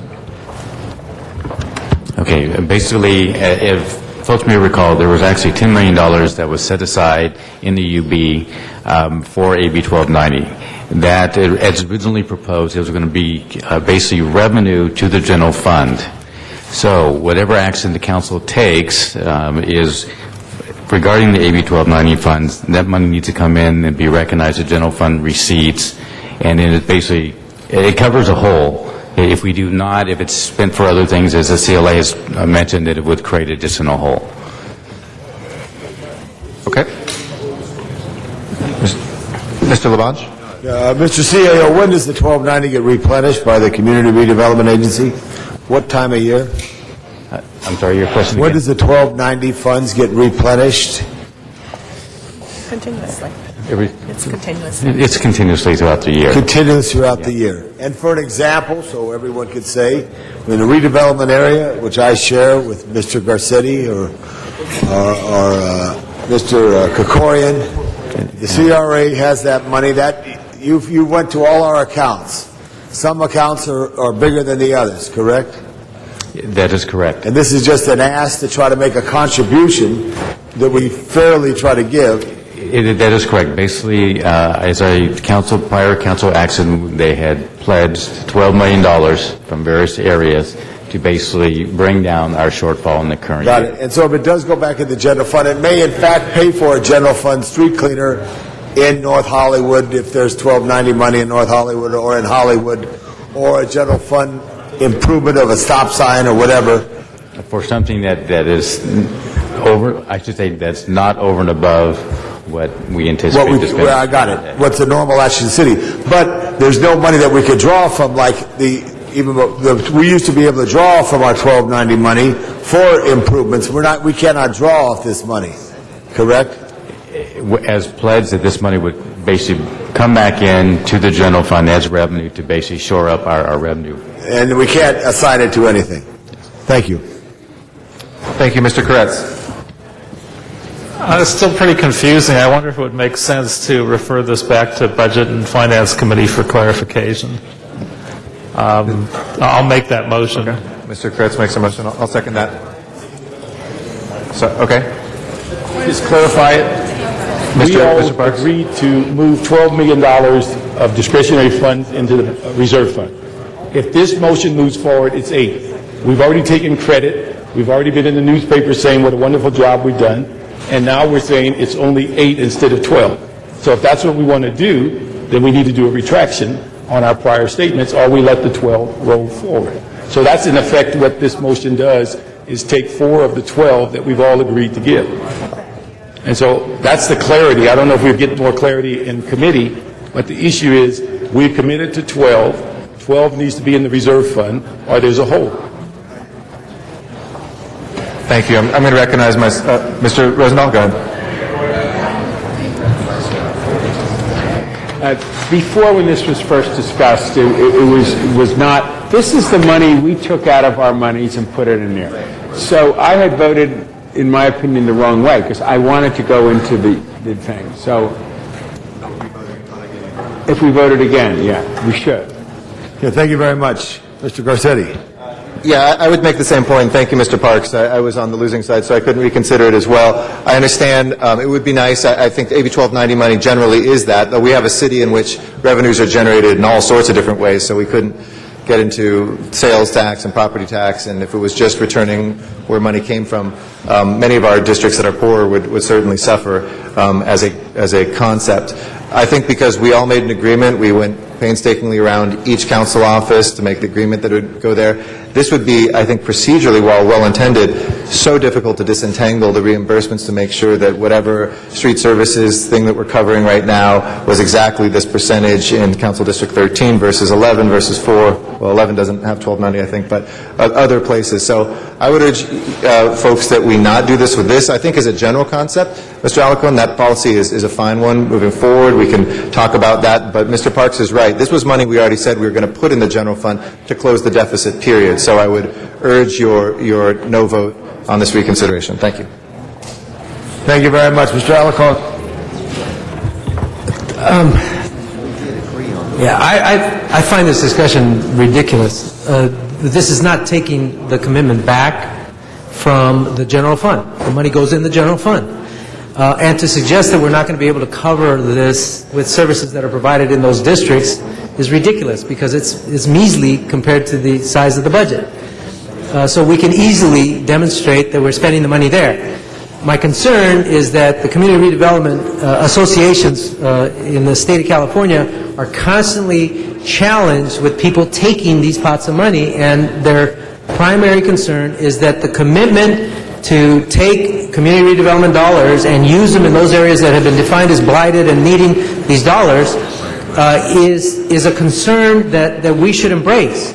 If we are going to create community redevelopment areas and designate these monies for expenditure in these districts, then that's what we ought to do. So all this does, it's really just moving paper, but all it does is say that notwithstanding the fact that we're dedicating this to the general fund, we will commit to spend it in those districts with general fund allocations that stand up to our promise to spend them that way. That's all it does. And to suggest that it's reducing the amount is ridiculous. The amount is still $12 million in total, $4 million of AB 1290. Okay. Mr. Zine? I'll get you one. Oh, I think that was me, Mr. Zine. Okay, we have two potential votes on this. We have Mr. Koretz, who has moved to send it to committee, and then if that does not move forward, we have reconsideration of voting on it. Mr. Koretz? I think it's adequately been clarified, so I'll withdraw the Mr. motion Koretz to move withdraws to that. committee. So now, folks, we are voting on whether or not the original 1290 motion had been reconsidered, whether AB 1290 funds transferred to the general fund and the FSR should be spent in the district which they derive. Okay? Everybody clear? It's whether AB 1290 funds being transferred to the general fund in this FSR should be spent in the district from which they're generated. Okay?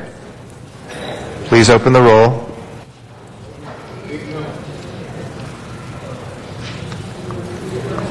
This is not on reconsideration. This is the actual vote. Okay? Please close the roll and tabulate the vote. 6 ayes, 7 noes. Okay, that fails. We now have amending motion 3B. 3B is before us. It's a written motion that concerns the DWP Power revenue transfer. Does everybody have that before them? 3B. And it also instructs the police department to provide a report on revenue changes and sources of revenue funds, and a report on all the options for revising work schedules, including the number of officers on the 312, 410, and 540 programs, whether these schedules are still advisable. Mr. Park's motion. Okay. This is 3B. B for boy.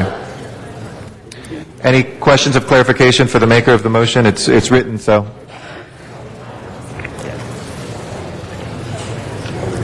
If not, let's go ahead and please open the roll, close the roll, and tabulate the vote. 13 ayes. That is approved. Item 3A is next.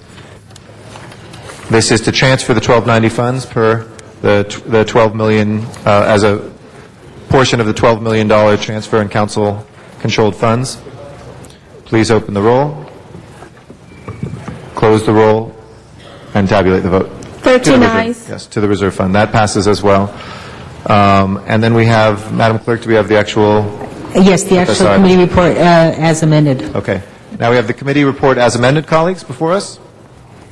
You do something else? Please open the roll, close the roll, and tabulate the vote. 13 ayes. Okay, that is approved. Next item, please.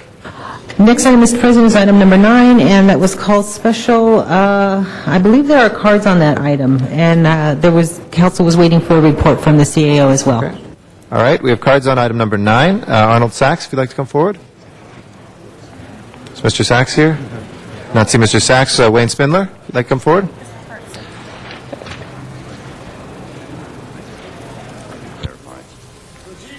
Okay, we're here again on more of the budget problems facing the city.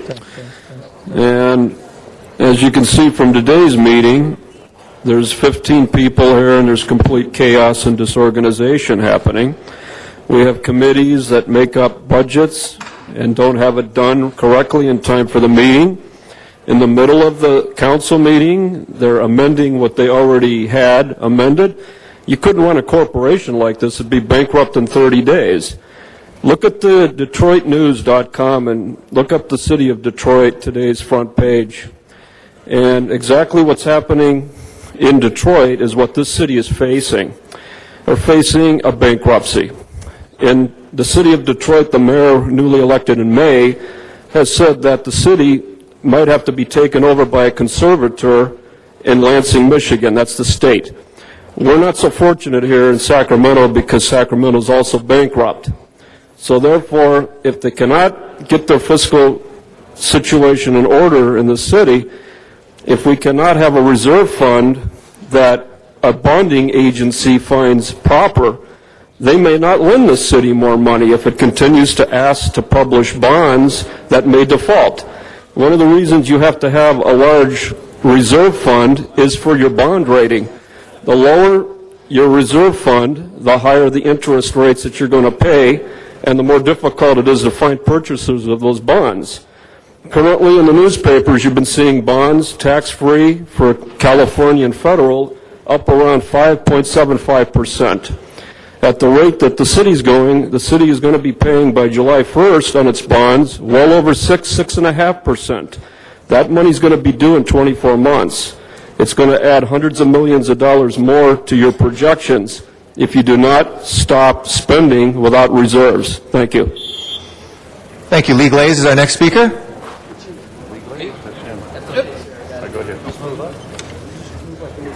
Okay, that'll work. Thank you very much. Do you want to sit down? Sit down? I'll sit. Just move up. Just move up. Just move up. Okay, very good. Thank you, sir. There you go. Are they looking? I'm right here. Is anybody paying attention? Yes, they are. Huh? Yes, they are. Go ahead. Okay. Good afternoon, ladies and gentlemen, Mr. Mayor, members of the City Councilman. My name is Lee Glaze. I'm a as Councilman Garcetti knows, I'm a long-time activist for civil rights. And yes or no? Yes. Okay, very good. The last time I was here, that council, they had their back turned, and I want their attention. I understand that the mayor wants to freeze city funds. Almost a year ago, I damaged one of my wheelchairs, and it's dragging their feet. This is a loaner with the Gay and Lesbian Elder Housing, Triangle Square, which Councilman Garcetti was partially responsible in us getting. And I don't want it's got to be replaced, period. You know, if I give this back to the building, which they want, what the tenants want, I am essential. I called the Department of Justice that governs ADA, and the city will actually be denying me equal access by not having my wheelchair. You know, now in 1995, the transition plan was supposed to have been completed with all of the cutouts, and it hasn't been, and throughout the city, we have thousands and thousands of the members of the city council who have areas in their block that have no cutouts. It's just abominable, and you people need to get out and remember you had handicapped constituents. And as Councilman Garcetti knows, I am an ape. I got my injury first in 1965 in a little demonstration in Selma, Alabama, March 7th. They referred to it as Bloody Sunday. And, what? Okay, so at any rate, can't see with the crap today, pardon my friend, but at any rate, I can't stand very long, I can't walk very long because of the injuries I sustained in my spine in 1965 fighting for all of your equal rights. Mr. Glaze, we appreciate your comments. Your time is up, sir. Thank you. Your time is up. Thank you. Thank you for your comments. Mr. Garcetti? No, that's special one.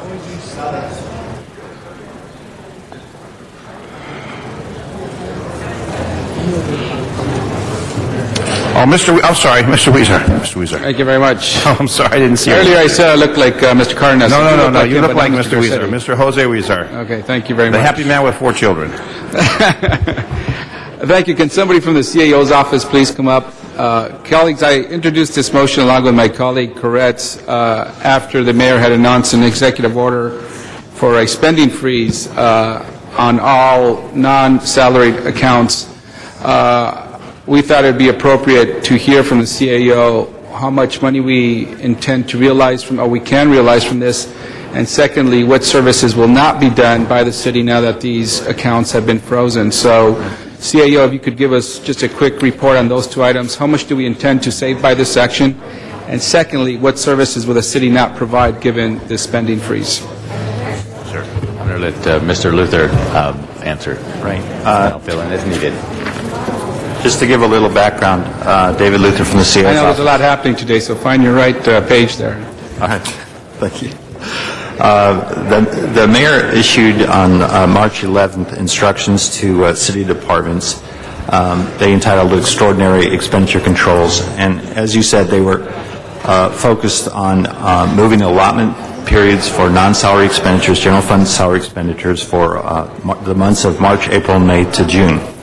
And this was done as a control measure. It did not in itself reduce any funds or stop any expenditures. It basically took the authority away, or the resources away from departments to spend that money until they could come back and request those funds be moved back forward.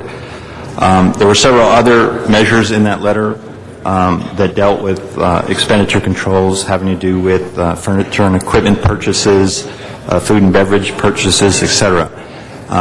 To directly answer your question, at this time we don't actually have the information on what services may have been impacted. It's a very dynamic process. It goes on every day. Departments are requesting that these funds be moved forward to expend in the current allotment period. The net result of the savings that would be achieved through this would be known in the CAO's year-end financial status report as we look at what's left over in the June allotment period. Well, when would that be? That was on late May. When? Actually, the year-end financial status report will be released in late May or early June. Late May or early June? Okay. Yes. Thank you. Mr. President, if there's no other speakers on the queue, I'd ask that we continue this motion till the release of the, what do you call it, the last? The year-end. Year-end financial status report. There's no one else on the queue. Mr. Garcetti, do you want to address this matter? No? Okay. And I'm sorry, is there a date certain on that? Do you want to continue it for 30 days or? Mr. Huizar, 30 days fine? Greg? Let's do... 30 days would be May 14th. You know, just continue it for 45 days, and we'll adjust as necessary. Mr. Huizar? That would be June 1st then. June 1st, without objection, June 1st. Continue. Madam Clerk, next item, please. Next item, Mr. President, is a special one, and that was presented by Councilmember Garcetti, and the maker of the motion, I believe, will speak to the findings on this. On the findings, Mr. Garcetti. Thank you very much, colleagues. We have before us a special one that I have introduced with a number of other members, Mr. Wesson, Mr. Rosendahl, Mr. Cardenas, Mr. Alarcon. Just on the findings, we received this during this meeting, a meeting agenda. This is good news. The Board of Water and Power Commissioners has agendized for Thursday at 5 p.m. A discussion and possible action authorizing the modification of the ECAF of the electric rate ordinance. I'll speak to the motion if we find the findings, but this came up during this council meeting. So under Rule 23, dispassionately looking at those findings, we have what's clear, new information. I think it would be incumbent upon us to have our position be crystal clear as it has before. That's what this motion does. I'll get into the substance. But certainly that happened during this meeting, and as such qualifies under Rule 23, and I would ask for your aye vote for the findings, and then we can get into the substance of it in a moment. Ms. Perry, on the findings? I wanted to ask the city attorney for his opinion on the basis of the findings. Mr. City Attorney, the basis of the findings. In my opinion, this would be better characterized as Rule 16 or a motion sent to committee. I don't believe there's an immediate need to act. Mr. Garcetti. The reason, the logic, and I think it's very important to establish this record, Rule 16 would take us, colleagues, past the time that we would be, they would possibly be meeting. I think it has urgency. I know there's others who have signed on to it who may want to make the same findings, but... Mr. Alarcon. We're just talking about the findings, folks. The urgency is not just related to this item, but the fact that this item impacts the entire budget discussion. The fact that the mayor is sending forward a budget to us cries out for clarification on what we're going to do in this regard. We've declared, the council, not me, but the council has voted to lay off 4,000 employees, up to 4,000 employees. If there isn't an urgency to fix the problems that reduced that impact, I don't know what kind of urgency could be declared. So this clearly is an urgent matter in my mind, because it affects everything we do from here on. I think I still have 2.5 minutes left. Yeah, I thought we wanted to move along, since we're only talking about the findings, so we can get into the substance. Yeah, well, there's an urgency, so I'm going to forego my 2 minutes and 18 seconds. Thank you. Ms. Perry? Yeah, I pressed my button again. I think we've all been through quite a bit these last few weeks, and I have been fighting for transparency and expediency on the part of the ECAP and this lockbox concept, and whether or not we have to revise this. I would prefer to go through Rule 16, and I will push it through committee very quickly. Very well. There's the matters before us on the Rule 23. I'm sorry, on the findings. On the findings. So, colleagues, this is simply on the findings. Then we will get into the substance if the findings pass. So, on the findings, on the Rule 23 on the findings, open the roll, close the roll, tabulate the vote. 11 ayes, 2 noes. Very well. The findings are now up for discussion. Mr. Garcetti. Thank you. Colleagues, I think it's very important for us to stand here today. This council has had a variety of positions, but one thing that we've been crystal clear with, and the situation has not gotten better, is that we want transparency, we want accountability, and we want to stand up for the ratepayers. Knowing that this will be considered again by the Commission, I want to thank them, first of all, for taking this up. We had hoped that this would have been something that would have happened right away, more quickly, but I'm sure there's plenty of back and forth that folks can engage in. Right now, it's time to do the people's business. This motion is very crystal clear. It restates, and I'd like to amend, because it's not actually not October 1st, it's September 30th.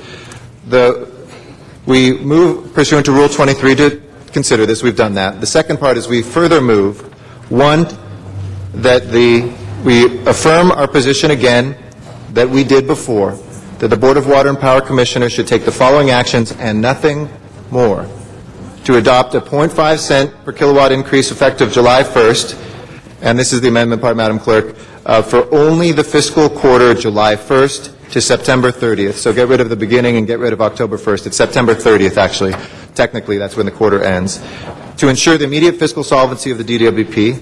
2, to establish a renewable fund at DWP for the sole use of energy efficiency and renewable energy procurement programs at a 0.1 cent per kilowatt hour increase. Again, get rid of the beginning, only for the fiscal quarter July 1st to September 30th. Report to the City Council on ECAP formula and review of the quarterly cap and adjustment 30 days prior to October 1st. That is correct. Subject to council jurisdiction under 245. Establish that there will be no additional base rate increases in fiscal year 10-11, which actually is an additional protection we didn't have before. Thank you, Mr. Wesson, for your work on that.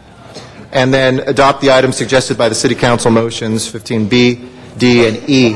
Those are the accountability measures. And colleagues, we need, I think Ms. Perry, myself, Mr. Koretz, I came by the Energy and Efficiency Committee meeting the other day when the Board of Commissioners who supports a ratepayer advocate, this body which supports a ratepayer advocate, and even an Inspector General, they didn't send the acting head of the department to even be there. We need to work closely with this department. We need a department who understands it works for the people, that understands that it works for the ratepayers, and we deserve, just as private shareholders with a private utility deserve to invest with confidence, we deserve, as the public ratepayers, to invest with confidence. What this gives us is 6 months to work on just that, to work closely. The mayor has embraced that reform call, and he can choose a dynamic new leader for the department. The council has put forward a number of motions. Mr. Alarcon listed many of those things which we incorporated. Ms. Perry listed many of those things which are out there that say, give us detail on what you are doing to go green. Don't just say, trust us. Tell us who's leading this place. Tell us who the ratepayer advocate's going to be and where he or she is going to rest. And move this forward, bring this to a close so we can get to the important business of doing the budget. So I urge the Commission, what we said before, this is exactly the same. Please do it. Please do it this Thursday, and let's move on with the business of turning DWP around and making sure that we're on firm financial footing. Thank you, Mr. Garcetti. We are now in the facts. Thank you for that information, and we now turn to Ms. Perry. Oh, thank you very much, Mr. Chair.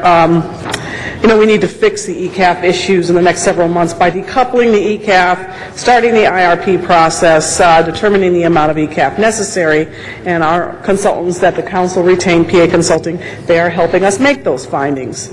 Otherwise, we're going to have to end up 245ing whatever the commission does every single quarter. The benefit of using the next 3 months, and it was unfortunate that the commission voted the way that they did and then they adjourned, so we couldn't go back again.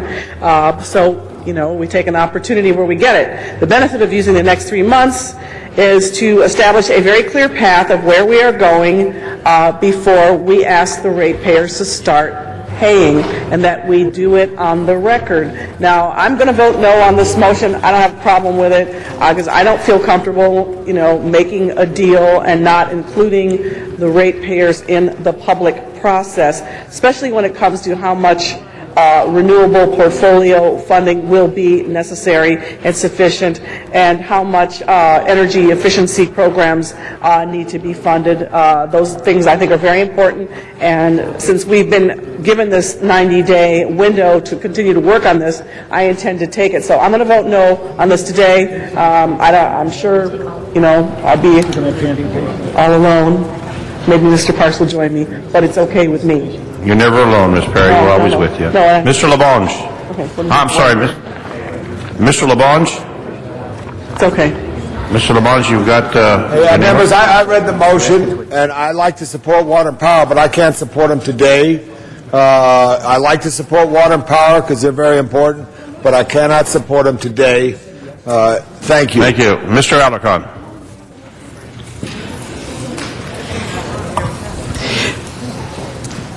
It's ironic. I normally don't support DWP stuff, but I'm going to support them today. I originally introduced a motion that called for 0.8 increase, and any further increase would be dependent on action that the Department of Water and Power would take on 13 additional amendments that I offered at that time. I have those amendments are not included in this motion.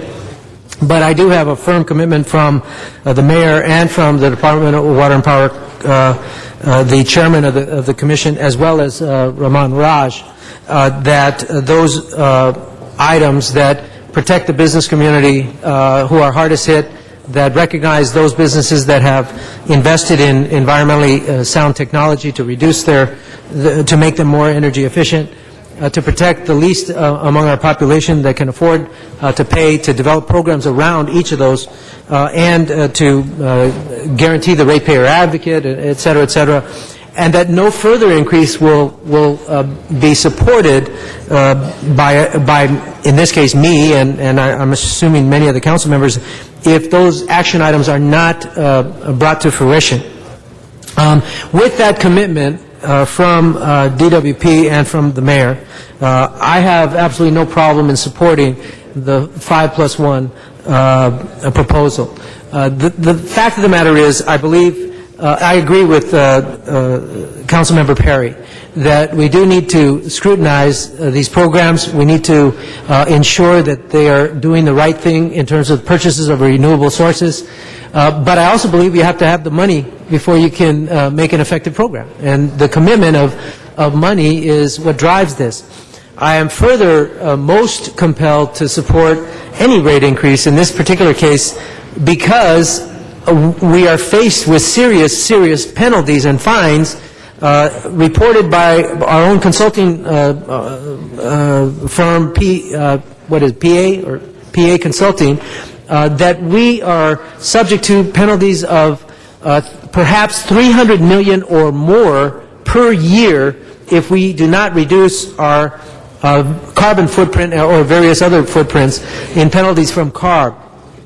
That, too, is something that we don't have finality on because we need to get a report from CARB as to what their guidelines are going to be, but those should be coming out in the summer, and we'll have a much better idea.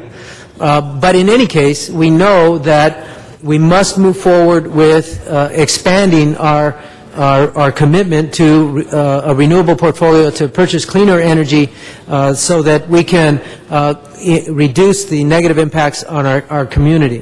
While there is a small investment of the ratepayers per month, the avoidance of future penalties from the state of California is huge. Reported by the consultant at 4 cents. If we fail to move forward on purchase of renewable sources, we face potentially a 4-cent increase, not 2.7, not 0.8, but 4 cents. Which would have a severe impact on every ratepayer in Los Angeles. So for that and all the other reasons I mentioned, I am a supporter of this motion, and hopefully we can put this piece of it to rest, but with a firm commitment to stay on top of DWP to make sure that they meet each and every one of the accountability measures that we pass. Thank you. For clarification, Mr. Garcetti, point of clarification. I know some folks have asked, I just wanted to clarify that by having, if you turn to the second page, colleagues, adopting the items suggested in motions 15B, D, and E, D was concerned the point 1. It is not in addition to the point 1 here. It is just one single point 1 for green. It's not a overall point 7. And I want to be very clear that the adopting 15D does not imply an additional point 1. It's consistent with what's in 2 here, that it established a renewable fund at DWP for 1/4 0.1 additional cents per kilowatt ECAF increase. Mr. Weezer. Yes, thank you. That was actually my question. But what are the other 15B and 15E? What are those referred to? I don't have that council file before me. The 15B and E were the accountability measures. I'll get you copies. Those are all accountability measures that we discussed. Yeah, there's nothing else embedded in that. The D did refer to an additional 0.1, but it's referring to it. What does it mean then? There are other issues that were in the D, so that we wanted to capture that, but it has nothing to do with rate increases. It was about getting green plan and things like that forward. But I just wanted to clarify that it wasn't a 0.1 and another 0.1. It is, as the maker of this motion, what we are saying is it is only a 0.1 for 1/4 on green. Okay, thank you. Mr. Parks? No? All right. Well, that matter is now before us, colleagues. Mr. President, I believe somebody turned in a card on Oh, I'm this. sorry, you're right. I just received that. Wayne Spindler. Thank you.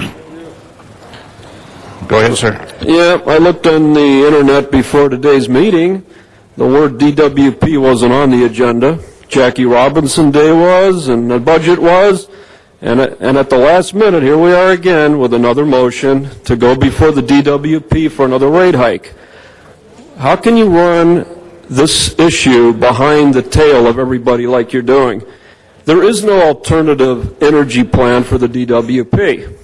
There is no lockbox.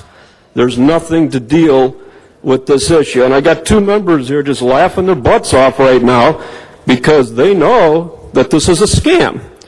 If you look on the internet, the DWP bought a whole bunch of property in Utah. Now, why are they in Utah? Because they're going to build their own wind farms. And they need to have money to generate money to build a secondary utility and then sell it back at 50 cents a kilowatt hour when we could be buying the same power for 4 to 6 cents a kilowatt hour. There is no plan. This is nothing but a scam. You want to get the $73 million. You want to get another $20 million to balance the budget on the backs of the ratepayers. What is the net result of all of this? While you sit here and you laugh, it's very simple. The people who produce will leave the city. The jobs will go with them. Other cities are going to get their act together. Other states are currently doing that right now and attracting these businesses. A 27% rate hike in 1 year is not an answer. It's a death threat to businesses. You heard the businesses, and Mr. Cardenas ran out of here with his tail between his legs on the vote when the Budweiser people came in here and said no. He wasn't here for the vote because he didn't want to face Budweiser and vote yes for it, so he ran away. He didn't vote on the last rate hike. Vote no on this, and let's have some real transparency. Thank you. Thank you. Now, I understand there's a couple of speakers, and we ran out of cards. Sergeant Arms informed me of that, so please come forward. Those of you who wish to speak on this matter, and since we ran out of cards, we will hear from you and note your name for the record. I believe there's 1 or 2 individuals. One. We need the remote microphone, please. Mr. Lee Glantz? All right, we're getting the mic for you, sir. You're coming in from both, so you're going to get stereo mics now.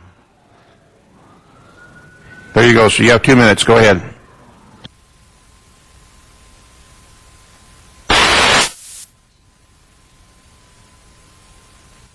Sir, you need the microphone so they can hear. You need to have the microphone turned on so everyone can hear you at home.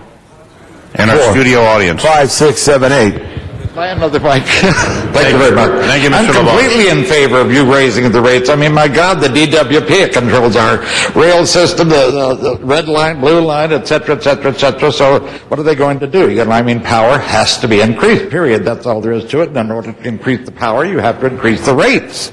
So I think all of you members of the city council should raise the rates. And not change the subject. I appreciate all of you taking part of our little demonstration that I helped organize this last Sunday. So at any rate, raise those rates. All right, thank you. Mr. Garcetti? Just in closing, I urge your support today. I know there was some facts brought about business. The Los Angeles Chamber of Commerce, Central City Association, and others endorsed this and no more. And it's the first time in 9 years I've heard the business community say, please raise our rates. Then now, nobody's happy about it. Nobody wants to in an ideal world, but the responsible vote today, even with the business community behind and saying that, is that we understand that there needs to be one step, but we're telling the Commission one step only at this amount. I urge your support.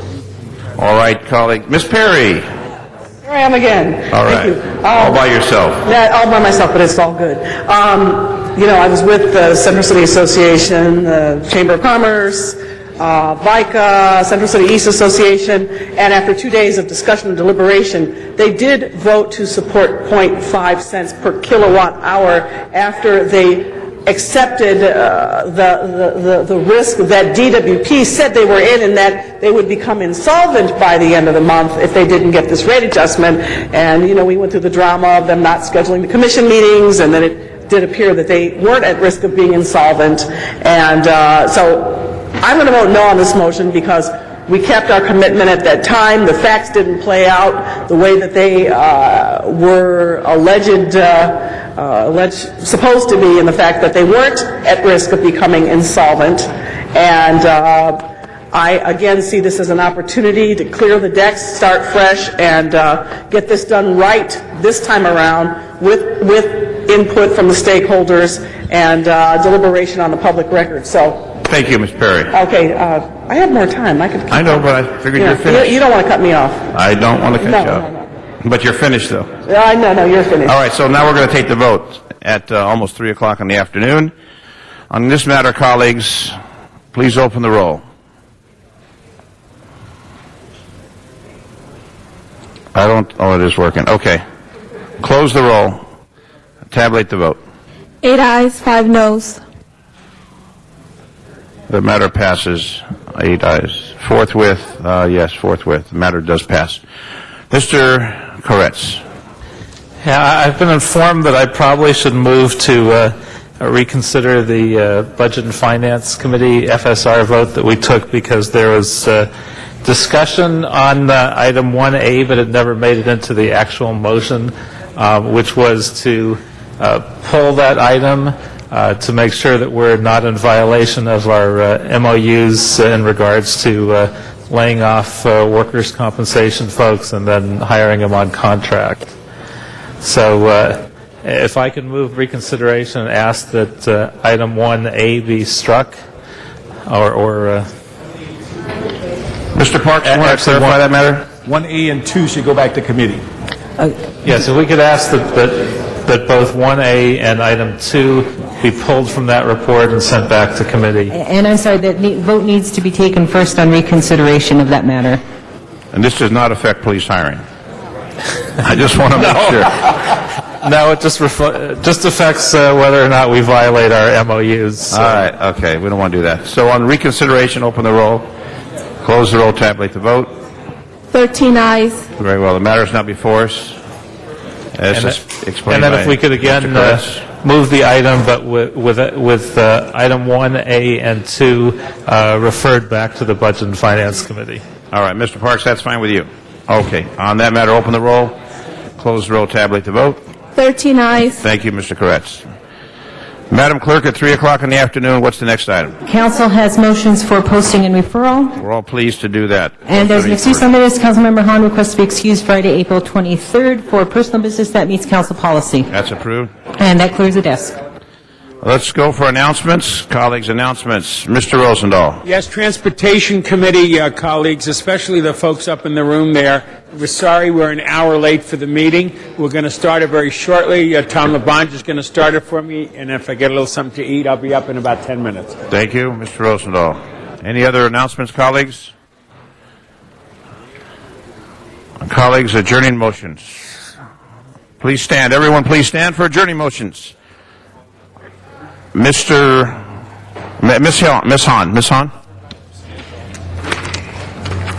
Thank you. I'd like to adjourn today in memory of San Francisco Human Rights Commissioner August J.P. Longo, who passed away last week at the age of 65. He was a longtime Democratic Party official, advocate for the people with disabilities, as well as for gay rights.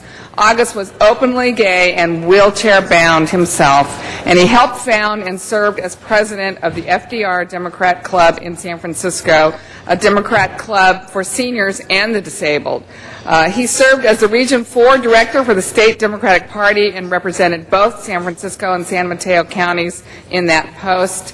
And as a regional director, he had a seat on the San Francisco Democratic Party's local governing board and chaired the state party's disability caucus. In San Diego last fall, at the convention, I had the pleasure of meeting him and went and spoke personally to his caucus. It was early 7:30 in the morning, but he asked me to come say a few words, and I did it for him. He served on various San Francisco oversight panels, always acting as a voice for the disabled community. He was recently sworn in as a member of the city's Access Appeals Commission and oversight panel that hears complaints about the Department of Building inspection actions regarding accessibility for the disabled. He was a true activist for Democrats and for disabled people everywhere. He was well known, well loved by everyone who was fortunate enough to know him. I'm glad I was one of those. He will be deeply missed. I also want to adjourn today in memory of Ray Falk, who passed away. This one's going to be hard for me. Early Tuesday morning at the age of 87. Ray was a fixture in San Pedro. He was born on Terminal Island. He grew up in San Pedro and went on to become the president of the town's 30-year club for residents who have lived in San Pedro for over 30 years. After serving for many years in the Navy, Ray founded Anchor Realty in San Pedro and served for a time as president of the local realty board. He was also a member of the Elks Lodge. But he was really known throughout San Pedro as president of the Cabrillo Beach Polar Bears, a position that he held for 27 years. The Polar Bears is a club of swimmers who swim in the ocean off Cabrillo Beach every single day, rain or shine, no matter what the temperature is. And they're dedicated really not just to swimming, but to fitness and community service. I join with them every January 1st to jump in the ocean, and Ray has always been there every single January 1st with me. He was responsible for turning the Polar Bears from a group of friends who swam for fun into a legitimate club with bylaws that just didn't swim but took on community service projects. Under Ray's leadership, the Polar Bears cleaned up graffiti, restored the Cabrillo Beach bathhouse to the great condition it is in today. He was very active with Beacon House, a San Pedro nonprofit for men recovering from substance abuse. He was a former board member, donor, Commodore, and was instrumental in securing several property donations for the organizations. Ray is survived by his wife, Ann, daughters Bertie and Sandy, son John, as well as many grandchildren. He was beloved by the Cabrillo Beach Polar Bears. He will be dearly missed, particularly by me. His services will be Thursday, April 22nd. Thank you very much, Ms. Hahn. Are there any other adjourning motions? Mr. Parks? All right, Mr. Parks, we'll put you Thank you, on Mr. President. I'd like to adjourn in memory of Wendell Lee Black, was born in 1933, passed away in March 2010. He relocated in California in 1933, where he was raised by his grandmother. He attended in Los Angeles 20th Street Elementary, Lafayette Junior High, and Jefferson High School. He joined the Navy and served as a gunner in 1951 aboard the USS Robert L. Wilson. While serving in the military, he was part of the National Defense Service. He received the National Defense Service Medal and the Navy Occupation Service Medal in Europe. After serving 3 years, he was honorably discharged. In 1955, he was married to Helena. After leaving the Navy, he returned to L.A., graduated from adult school, attended Barber College, and then began working for the Chrysler Corporation for 17 years. While there, he was a union steward. After leaving Chrysler, he went to Hughes Aircraft for 20 years in transportation and janitorial department. He's a member of the Greater New Jerusalem Missionary Baptist Church under the leadership of Pastor Lewis White. In his free time, Wendell attended church, also enjoyed cooking. He's survived by his wife of 54 years, Helena, and a host of other relatives. Thank you. Mr. Zine. Thank you, Mr. President. Joining me in this adjourning motion is the sister of Lawrence William Dunlap, passed away April 6th after a brief but courageous battle with cancer. Born May 22nd, 1957, Worcester, Massachusetts, to the late Thomas Joseph Dunlap and Helen Ann Richmond, the youngest of 7 children, was often teased by his older siblings as being his mother's favorite because he was a long-awaited boy after 5 girls in a row.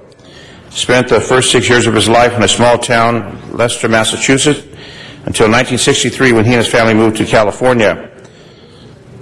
Often reminisced about the trip, a cross-country road trip with his father and 3 of his older sisters, talking about how he had to ride in the back window of the car and how his father kept telling him, "We're almost there. See that hill? We'll be there after crossing that hill." Family settled in the San Fernando Valley. Larry attended local elementary schools. Following the death of his father in 1969, attended the Northridge Military Academy through the 9th grade, graduated from Birmingham High School in 75. 77, proudly joined the United States Navy, served USS Midway and the USS Constellation, traveling throughout the world. Ship was stationed in the Indian Ocean during the Iranian hostage crisis in 1979, honorably discharged in 1981. Upon his discharge from the Navy, returned to the San Fernando Valley and began his career as a professional delivery driver for various companies. He was dependable, fun-loving, and kind, loved children and family. His love of children brought him to play Santa Claus to his numerous nieces, nephews, and children in the neighborhood for several years. His portrayal of Santa actually was the inspiration for his sister, KJ, who's standing with me, annual Christmas Eve pancake breakfast, which just celebrated its 20th anniversary. Was an avid sports fan, loved golf, began at the tender age of 5 when he scored his first hole-in-one in the Children's League in Massachusetts. Loved baseball, playing ball all of his life. Coached Little League for several years and was the pitcher on several adult leagues. Loved his Los Angeles Dodgers and attended many Dodger games at Dodger Stadium. In January 94, just 1 week before the Northridge earthquake, moved his family to Phoenix, Arizona. He may have had a premonition, resided in Phoenix until his passing. Leaves behind a daughter, Crystal Lynn Dunlap, age 20, a son, Thomas William Dunlap, age 11, 3 sisters, Bev Peabody, Kathy Jacobs, also known as KJ, who's with me, was my scheduler, and Lynn Marlowe. Numerous nieces, nephews, great nephews, preceded in death by his brother, Thomas J. Dunlap Jr., and sister Joanne Unrein and Pamela Stevens. May he rest in peace. Any comments from you, KJ, on your wonderful brother? Okay, may he rest in peace. Lawrence William Dunlap. Thank you. Thank you. We'll put all members on that. Thank you very much. Are there any other adjourning motions? If not, Madam Clerk, will you please call the roll? We will next be in session on Friday. We look forward to seeing everybody then. This meeting of the Los Angeles City Council is adjourned.